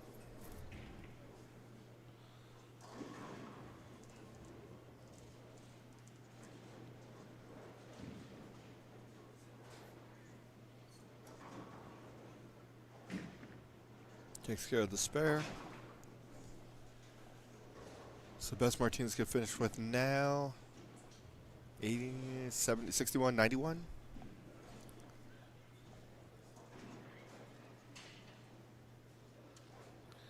And Polk is basically pacing 190, so he's, like we said, just got to, As long as he doesn't go open, I think. yeah. Should be okay. Well, even if he did, well, it doesn't matter. But that puts him at, what, 50? 176.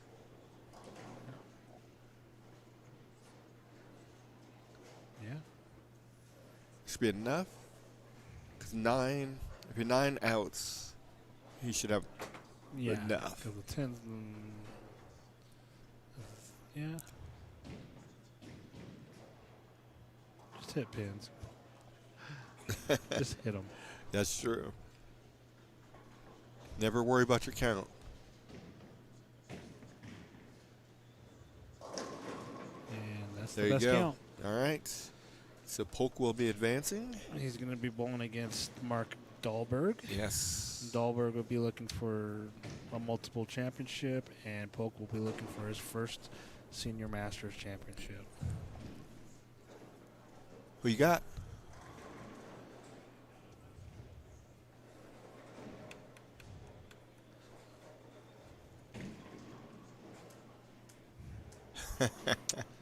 Tough one. I'm going to go with Polk. Really? Yeah, I'm going to take Polk on this one.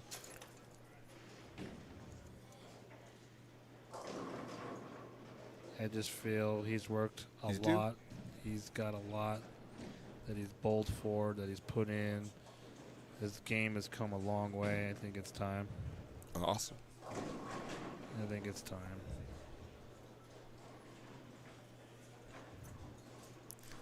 All right, so Polk's going to finish at 215.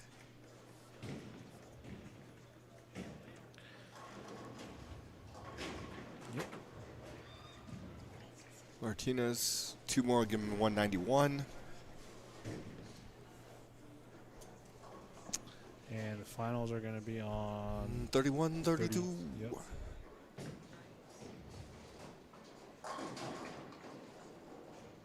Chris just did not have anything on that pair. No, he lost whatever look he had on fresh. Could just be the pair too. Huh. It could be the simple fact that Polk was pretty much on top of him, so because they both were in the same area, same zone. So a little slow roll.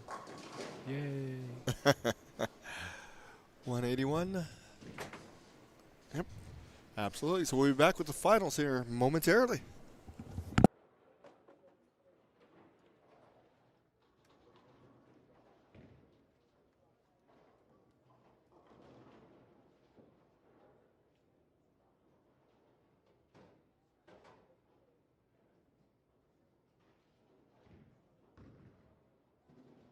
All right, that concludes round 2 of our match play. Match number 5, we have Chris against James. James wins that 425. 4. And in match number 6, we had Jason bowling Mark. Mark wins that 473-408. Chris, thanks for bowling. We always appreciate your support. Jason, thanks for traveling out here to bowl in our senior masters. We appreciate it. So we're going to get a new champion this year. They're going to be bowling their match on lanes 31 and 32. It's match number 7. We've got 7-seed Mark against 5-seed James. Turning around for 5 minutes of practice, guys.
year.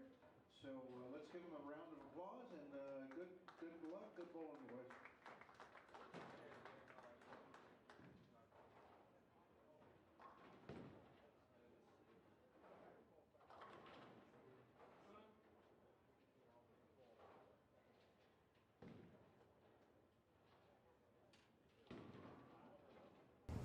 All right, we are to the finals. Down to the nitty and gritty. We have a It new is. champion this year. Absolutely. It's a great day. A lot of great bowling, actually. Watched a lot of great bowling today. Been a good day, yes, definitely. Been a good day because I got to spend it with you. Here We you got to chit chat. got to argue with Frankie. The bonus. Yeah, that was a little intense between you two.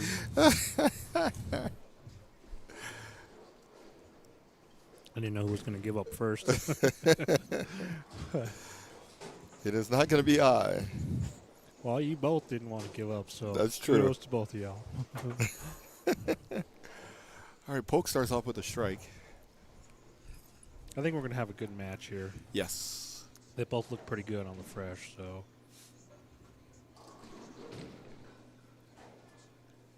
So do they get a national spot for this or no? Yes. Cool. That'll be for next year, Yes, sir. since we just had the Senior Masters about a month or two ago, I Yes. believe. And that was in Vegas, right? Yes. Yep. It's always in Vegas. Okay. So I wonder. Got me thinking about different things. I wonder if Highland would entertain having a U.S. Open spot, Senior U.S. Open, since it's always there. A U.S. Open qualifier for a spot? I don't know. Zach, if you're out there, what do you think? There you go. I know You you're want to listening. just cut me my 10% off the top? Jeez. These I was ideas ain't free. I was only going to ask for 5, but That's hilarious. no, but that would be actually pretty cool, to tell you the truth. It would? So, yeah. Absolutely. So it would be an easy way to get into to that tournament. Yep.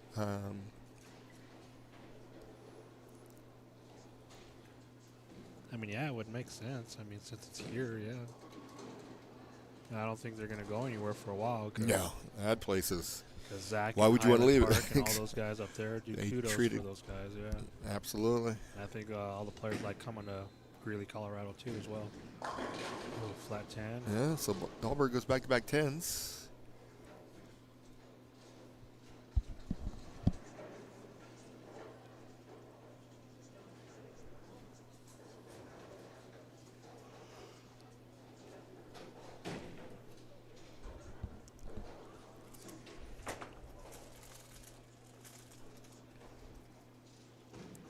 Even better. You got well, not a better idea, but another idea that how you could do it is when you had the Greeley Masters, you subset it with a U.S. Open for seniors for your highest senior qualifier. There you go. Good shot there. You definitely have a lot more seniors showing up. The Yep. question is, would you have the capacity to hold it all? I mean, it's this Greeley Masters. I mean, it's obviously a great event. But does he, I mean, could he have more? That's what I mean. Can Yeah. Can he capacitate them more or not? Okay. I mean, if he could, it would definitely be a long, long day true. for both days. Well, actually, they only do theirs in one day, huh? How many games do they only do it one day? Or do they do it two? See, now, okay. Yeah, that's Now you got me thinking. Yeah, me too, because I don't remember. It's been a while since I bowled the Greeley Masters. You make it a 2-day event. Okay. You do your 2 squads of qualifying on nope, Saturday? 1 and 1. Really? One for the seniors and one for the kids. Then all the finals will be on Sunday. Half the house will be the seniors, half the house will be the juniors. Bang. Or whatever needs to be accommodated? Yep. That wouldn't be a bad idea. Then if they entertained this and did it, I would throw in money for a bonus match at the end. The winner of the juniors versus the winner of the seniors. Regular Masters and the Senior Masters. Yep.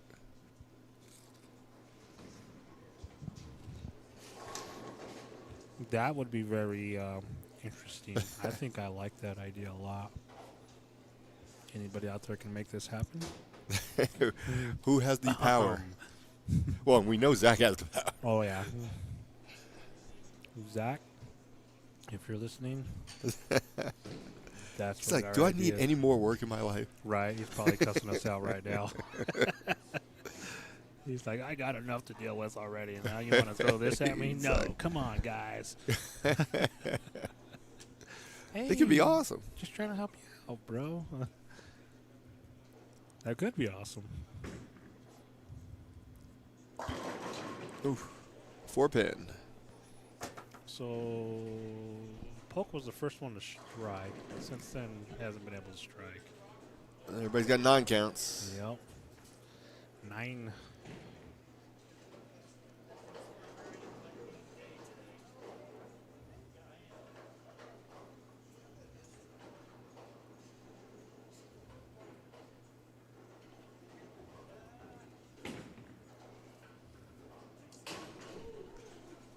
Polk makes it interesting, but he does get the spare.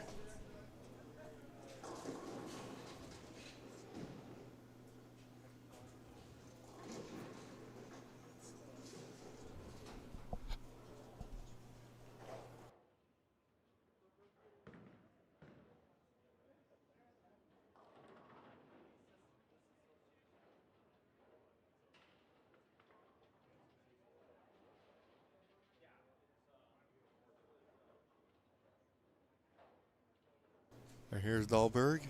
Well, good thing you can't see that. Well, you can. Ooh, Dahlberg trip gets it. 4.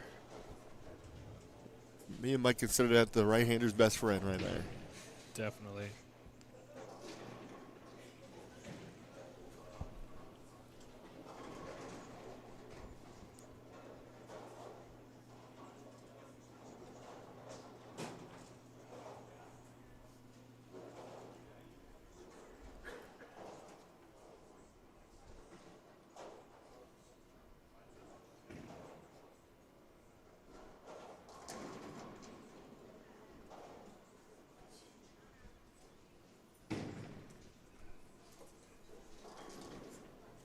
See how he follows that up.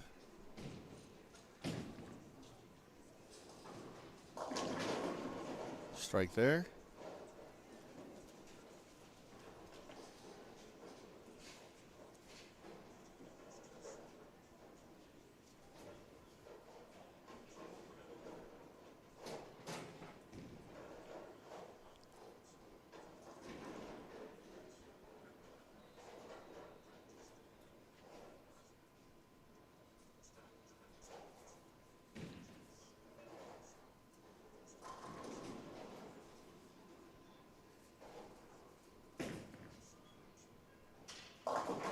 Polk comes in high, 3-6.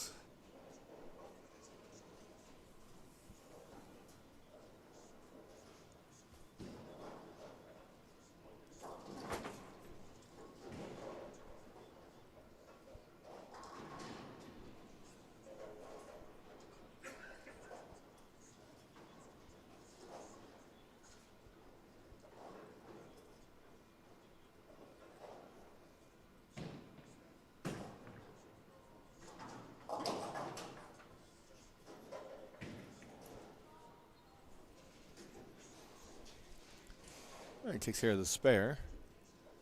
So James strikes, spare, spare, spare. Dahlberg, 2 spares, 2 strikes.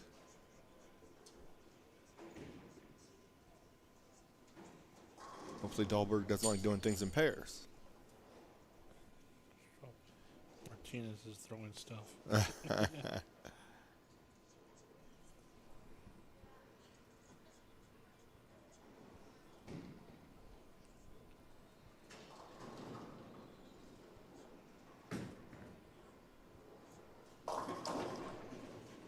Polk now leaves a washout.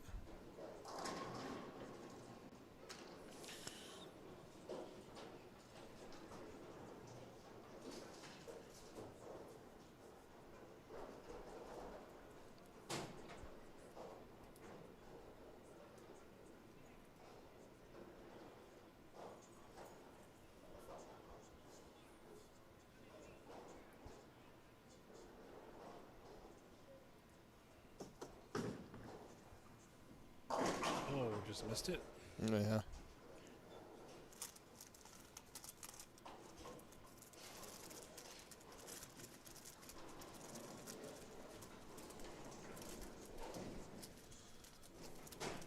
So Polk has 82 and the fifth. He is sitting on an open. Dahlberg is taking care of business.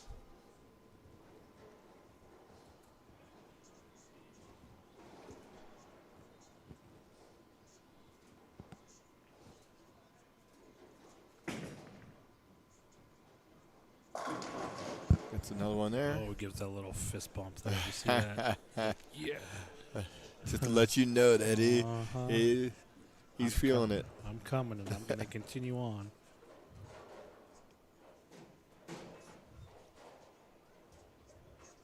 So now if he gets this fourth one, do you think that puts a little bit more pressure on Polk, especially after they open? Yeah. It doesn't even look like Polk's watching. That's a good thing. Yeah, very good I thing. think he has to not try to focus on what Dahlberg's doing.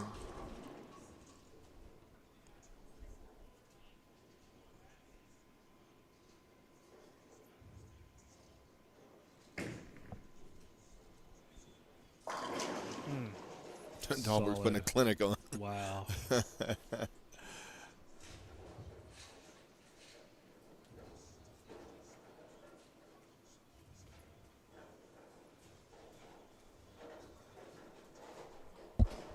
Only way to combat somebody throwing strikes is to Throw him right back at him. there you go.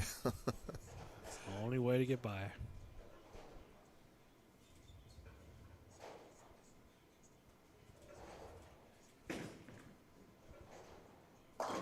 Ooh, There you go. backdoor four.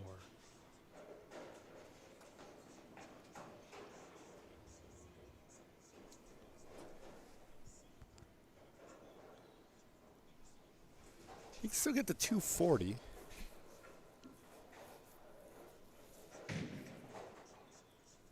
I mean, he goes off the sheet. That's a win. Yeah, definitely. No, 232. Sorry.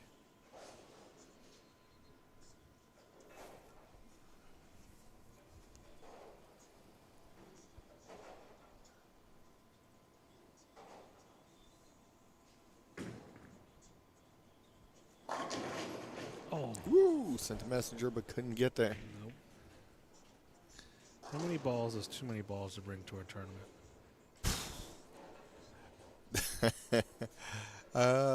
In-state or out-of-state? Either or. In-state, I'm not taking more than 6. Out-of-state, I'm never taking more than 9. And 9 is a stretch, because it's just a pain to lug them all around. I know where you're going. Have you seen it too? Yeah, Okay. he's consistent with doing it. Yeah. Oof. I think the most I've seen was, let's see, 1, 2, 3, 4, 5, 6. That's already 18. Plus a 4-baller. That's 22. And I think a double, so 24.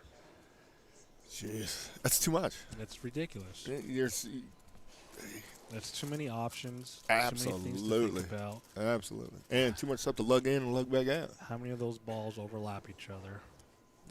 It's got to be half. At least half.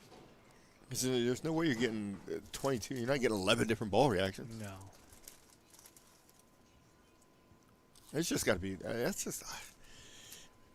a lot. That's a lot. Especially after you especially the problem you had is when you had to lug them all out. If you just took a bad loss, oh, now you're like, oh, I got to take all these damn bowling balls back outside. Ooh, Dahlberg comes in high there. 4-6-7. Footing. He only has troubles when he has a problem with his feet. Yeah, a couple of. When he's on a string, it seems like. It's mid-string. I think he gets a little bit forward on his feet, and he Could wants be. to stop early. Could be. So I used to take 11. Now I've dropped it down to 6, sometimes 8.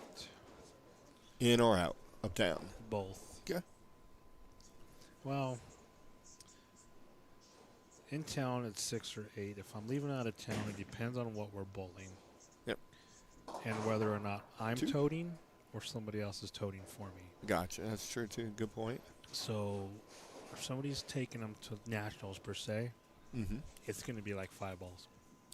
A 3-baller and a 2-baller. That's it. The good thing about in town is that you have a general idea of what it's going to be. That's why I always limit or scale down the number.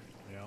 I mean, even then, I struggle with, like, do I really want to take 6? Exactly. I'm like, chances are I'm probably only going to really use these 3, and chances are I might use 1 or 2 of those. Because like the city tournament, city or Yeah. state, I'm taking 3 at maximum 5. Yeah.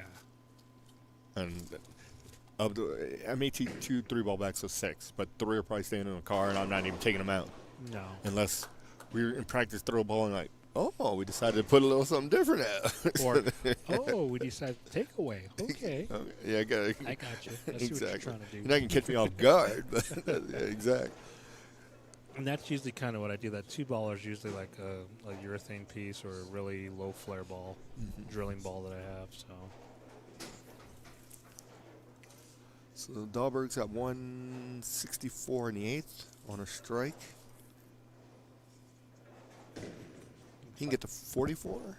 I'm doing the math right. 54, 84, 14, 44. Yeah. Polk's making a ball change, I believe.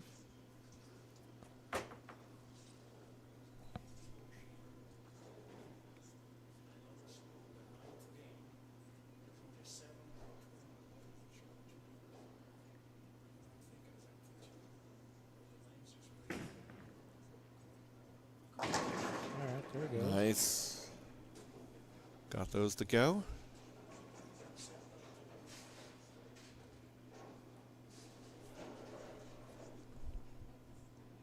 So Polk, You shoot Dahlberg will 12? finish first this match, or this game. Okay. But then he's going to finish last overall. Polk could finish at 212? Yes. Okay. I had those pins in there. Or I took those 10 away. There we go. Okay. High flush there. 94-24. So if he punches out and Dalton punches out, it'll be roughly a 12-pin game. Am I reading that right? So what do we say he can get to 12? Yeah. And Dahlberg can get to 44, so it'll be 44? Okay. 30, it'd be 22. Okay.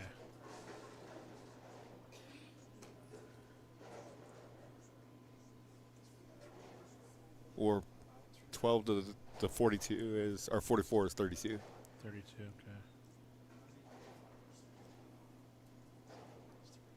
The power of putting together strings, to be honest with you, because they both have an open. Yep.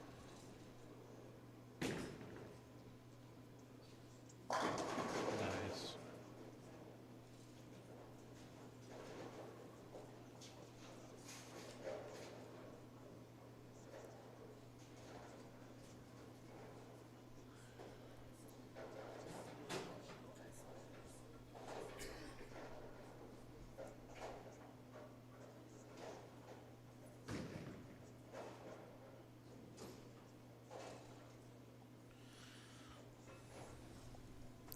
All right, Dahlberg, 10th frame.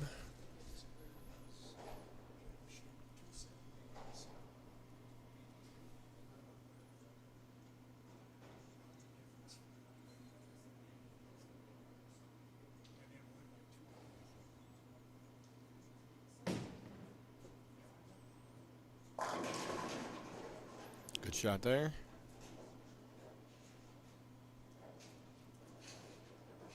Very unique style. Absolutely. Very deliberate first 2 steps, then once he gets the ball, swing in motion, just runs after it. Yep. The only time Roy gets in trouble is, like I said, when he gets up top on his toes, he's too far forward on his leverage, and that's creates his problem. Yep. But when he's in time, it's over. I would think for me that would create a big timing issue because you almost have to be right on. Yeah, I mean, he's mastered this. He's done Yeah. this all his life. Yep.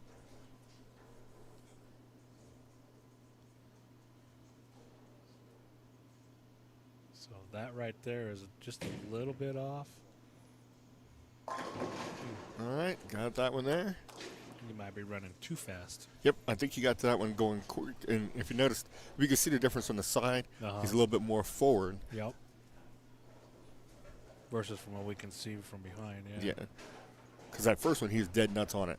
Just, there was no doubt that ball was going to go through.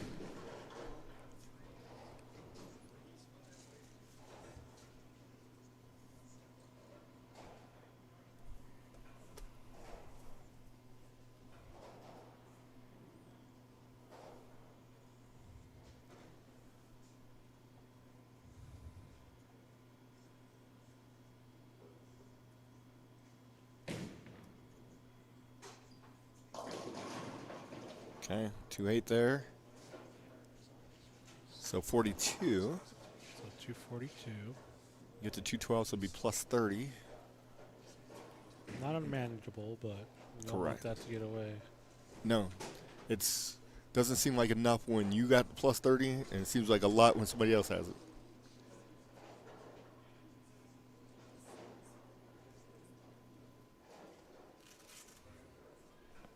See, if I'm poke, I want this first one. That's my one I need. Yep.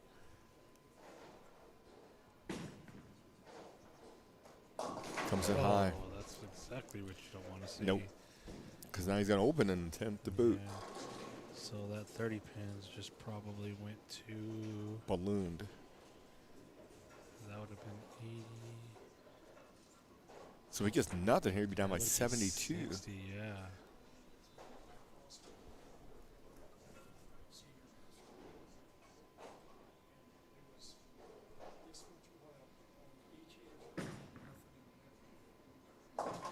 Oof. 1. So he's down 71? No, 70 even. 70 even. Ouch. That is rough. That's a lot to come back from.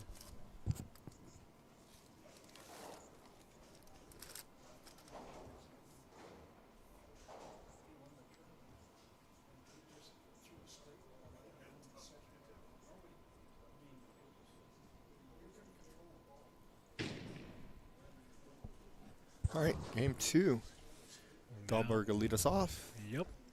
Plus 70. All for the marbles. Yeah, he's feeling pretty good here. Arm swing's probably going to be a little looser here.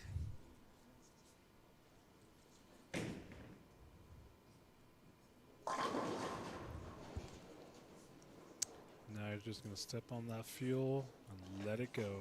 Yeah. Shot by shot, more and more.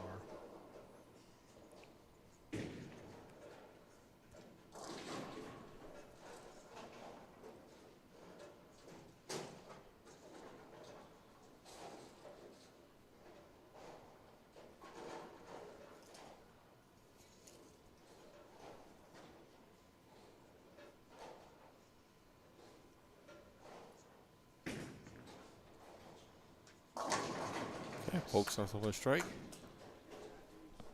I'm going to go out on a limb and say Polk's going to need 280 or higher to win. Because I can't see Dahlberg shooting anything under 200 here. No, he's going to need at least 9 in a row.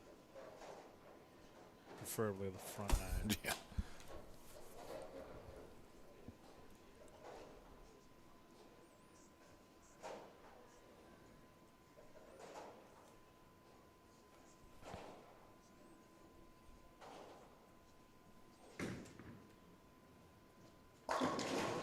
There we go.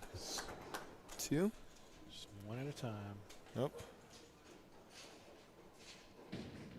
Idea is just to try to put a little bit of pressure on Dahlberg and force him to make a couple errant shots. Yeah, that's all it takes.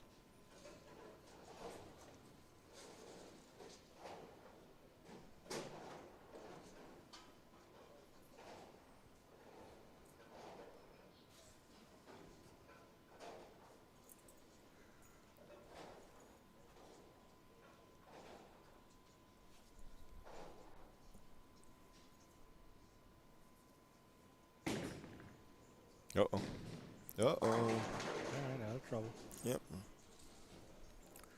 1, 2, 4. What's the importance of missing right and hoping the ball stays right?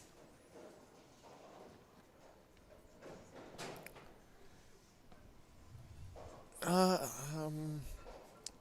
catch that for you. So if I miss right, I'm hoping that ball is going to hit the 3-6 pocket. Yep. Because I do not want a 10-pin left with the 1-2-4. Correct. Okay. You know, and I feel some players wonder why I would want that to happen. Yeah, as much as I want the ball to come back to the pocket, but if it's too far out the zone, I want it to stay out. Correct. Because in theories, and my theories would be that it's very rare. And you see, you cannot. It's very rare you're going to split if your ball is to the right and doesn't get back up. Exactly. And it becomes a makeable spare. Even if you wash out, it's much more makeable and manageable than a split. Correct. As bad as it sounds, it's just more manageable to do. Yeah, I'd rather get the 3 pins versus the 3+1, Yeah. as I refer to it, because, you know, I mean, especially if you're on a string 4 in a row and then you go wash out, well, you probably 80% of the time cost yourself an open. All right. But the problem you got is that you don't want to Greek church, big 4, 7-10. Exactly. So you try to stay out of those. Any of those situations. Yeah. A washout is much more manageable than a 7-10 or a big 4. Correct. But in other words, I wouldn't want anything to go with that 1-2-4. No. At The all. goal would be that if you get to 10 out, then that's great. And if I miss all that, then you know what? What does it matter? It's true. All right, here's Dobler. Start off with a strike and a spare. Now he's looking for a second one. Does get that. Nice. If I was Polk, I'd start opening my eyes and downshifting, ready to go. Or upshifting. Starts with the front 4. It'd be, Very interesting. yeah, it'll bode well for him, that's for sure.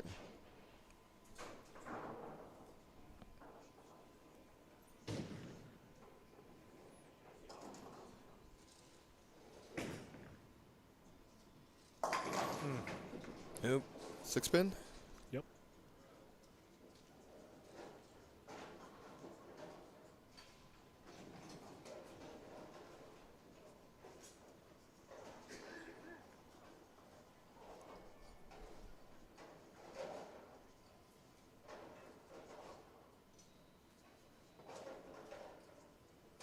Well, to be on the safe side, he converts this, and he can't pretty much miss till the last ball. Yeah. And the last ball's got to be a very minimal miss of a 9 count. To have any hope. Yep. Okay, let's take care of the spare.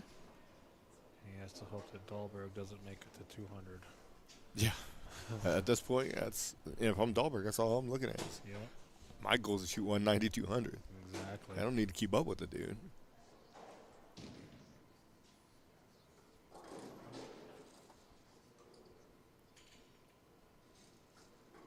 I shoot 200, she's 279. Hey, I shake his hand and say, congratulations. Yeah, because that's impressive. Yeah.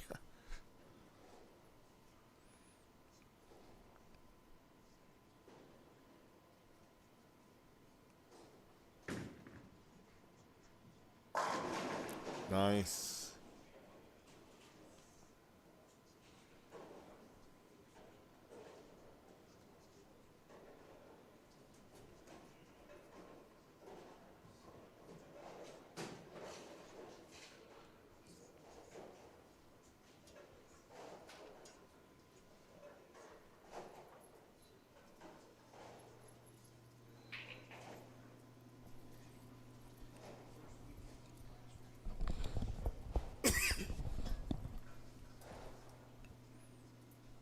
Here's Dahlberg, 4th frame, sorry. Nice. Interesting. Couldn't read his body language on that one.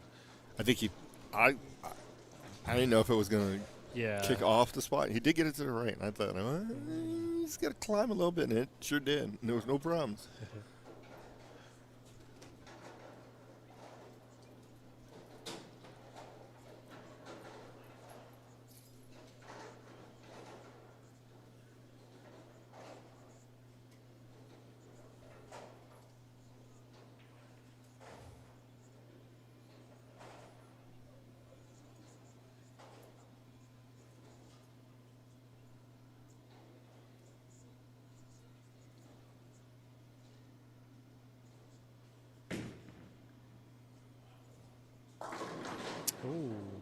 There you go. High trips out to 479.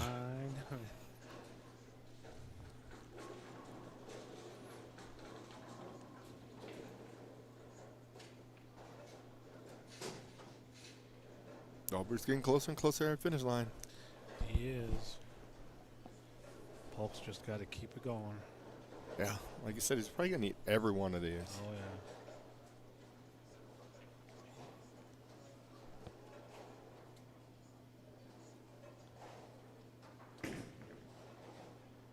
All right, got that one. There's no doubts about that one either, by the way. Yeah, that was a good shot.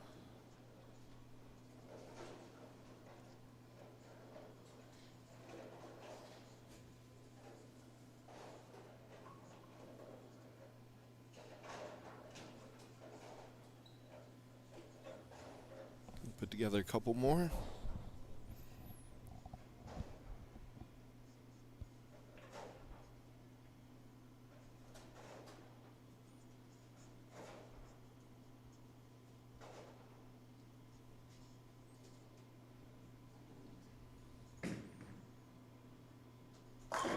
Nothing worse than a ringer.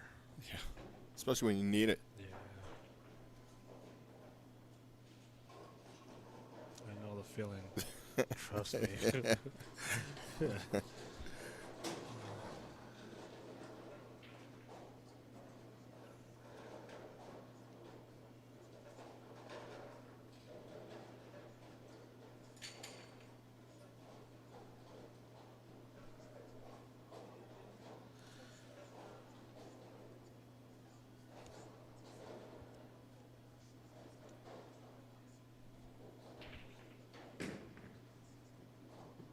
That takes care of the spare. Okay. So, side note, do you do what he does? Meaning, take your removable thumb out of your ball that you just used for a strike and put it in your spare ball, then use it? I do not. Neither do I. No, because when I go to a tournament, I take anywhere between 5 and 11 spare balls. 5 and 11 spare balls. 5 to 11 spare balls. Meaning my strike ball is my spare ball. There you go. There you go. You big dummy. Of me? Yeah, Somebody you had asked me looking a little sideways. Somebody asked me that at the last tournament. Like, how come you don't carry a spare ball? I was like, what do you mean? I got 11 of them. And they're like, oh, that's because you throw the ball straight at your spare. Like, I haven't had a spare balls since the last time Nationals was in Albuquerque. Jesus. How long ago was That that? was a long time ago. Yeah, 10 plus years, Yeah. maybe longer. Yeah. A long time ago. 2008, Before that. what was it? Yeah. Because we had our St. Bernard. We didn't even have him yet when it was in Albuquerque. Oh, wow. So, yeah, that's how long it's been since I've owned a spare ball. That is forever ago. That year in Albuquerque, that was just horrible, man. I missed every spare possible. I'm not going to blame the spare ball, but I did that weekend, and it cost me a lot of money, so I just left it there. I was like, I don't need it. And never picked one up, learned to shoot spare straight. Gotcha.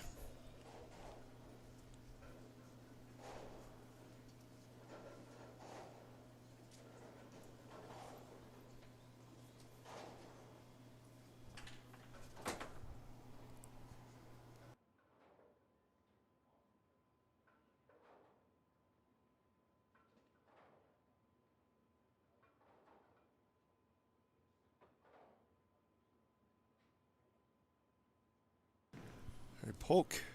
Oh, I think the lady's warming up.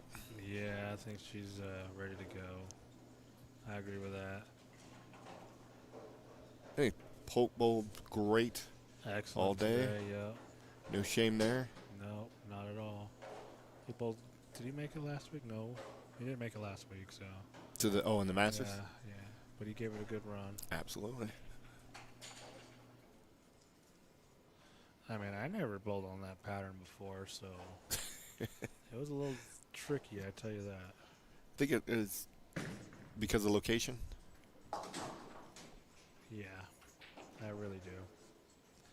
It was weird because I was talking to Michelle. I was like, the longer I bowled, the more I slid. My slide got longer, and I'm like, why? And she's like, well, maybe you should change your soles. I'm like, oh no, I am not doing that right now. Wonder if they just have when they do them in the morning, and it eventually just wears away whatever was there, and then creates longer slide as the day goes on. I don't know, but whatever it was, I caught myself like, whoa. So I was consistently worrying about my slide and my footwork too. You So, end up in the pins. yeah. I mean, I think I fared fairly well with that. So thank you. But yeah, it was just kind of weird. All right, so Polk, the best you could do, 47. 247, and Dahlberg was already pacing 220. He's just got to get, Yeah. basically, I was going to keep the ball in the lane for 3 times. Yeah. I mean, because he can't shoot anything less than 170, so. That's plenty.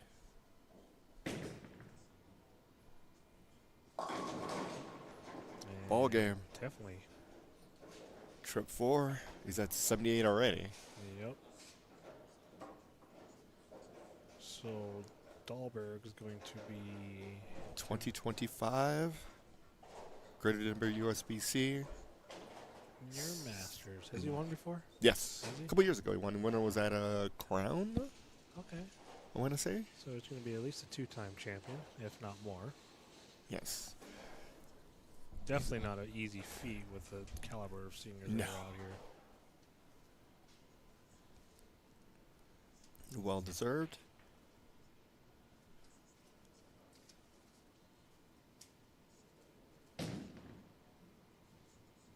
There you go, another good Finishes shot. it off.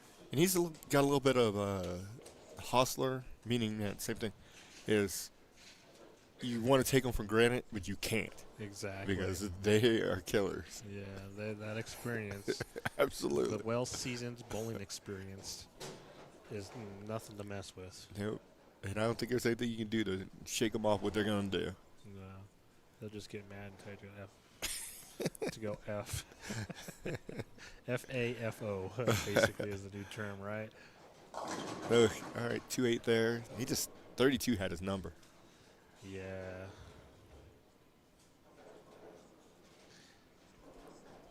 That used to be the end pair of this house. It did. There's new cribbage and underneath on the 33 over, so Used to be a nice little game room over there. it was nice. Pretty Wasn't big, bad. too. Yeah, they had a little Route 66 Yep. mini ball, Mm-hmm. fireplace. Whole works. Had at least 40 video games, pinballs, all that fun stuff, pool tables. But to our, as a bowler, they were kind enough to bring the rest of them back. Yep, they said it was time.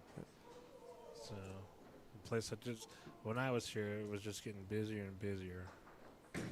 And I think the business started spiking when said corporations started taking over centers. Yep, that would do it. It just kind of pushed all that business from that area closer towards us. So. And we're kind of an anomaly. I'm going to say, I mean, I don't know every city in the country, but we've got a lot of corporate centers. Yeah, a lot more than I would like to see. But There's a ton. I mean, you figure mainly here in the metro area and south. 6?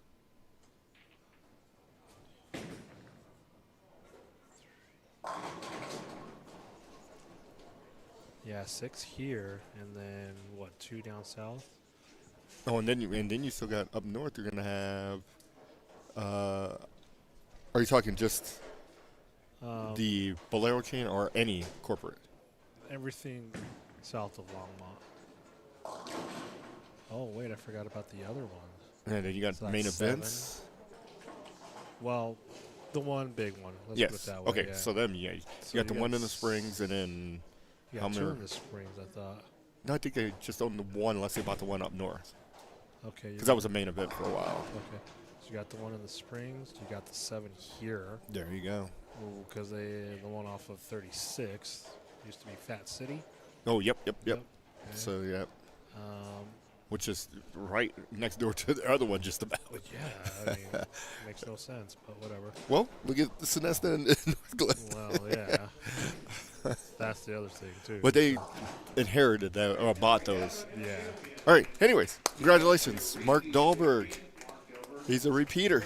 He likes to do things multiple times, apparently. Times, he has a And 2-time. again, thanks, James Polk. Did extremely well. No shade to him. He did Nope. bowled extremely well. Thanks to Mark- Rush Safer, Greater Denver USBC. all the volunteers that have gave him their time today. Karen Collins, Jack Tryon, Jamie Croy. Who else? Who else am I missing on there? Yeah, see. Where'd he go? I can't remember. Yeah, he's There's a gone. lot. Yeah, he's gone. So other than that, it's And been the a staff great- here, everything ran smoothly. Great. Yep. Good times. We will see you again In a next week. weekend. Yep. I'll be in the great state of Texas. I will be in Greeley, Colorado, bowling a big tournament up there. Yep. So one we can't talk about. Yep. Bowl well. Have fun. And until next time. We'll see you later.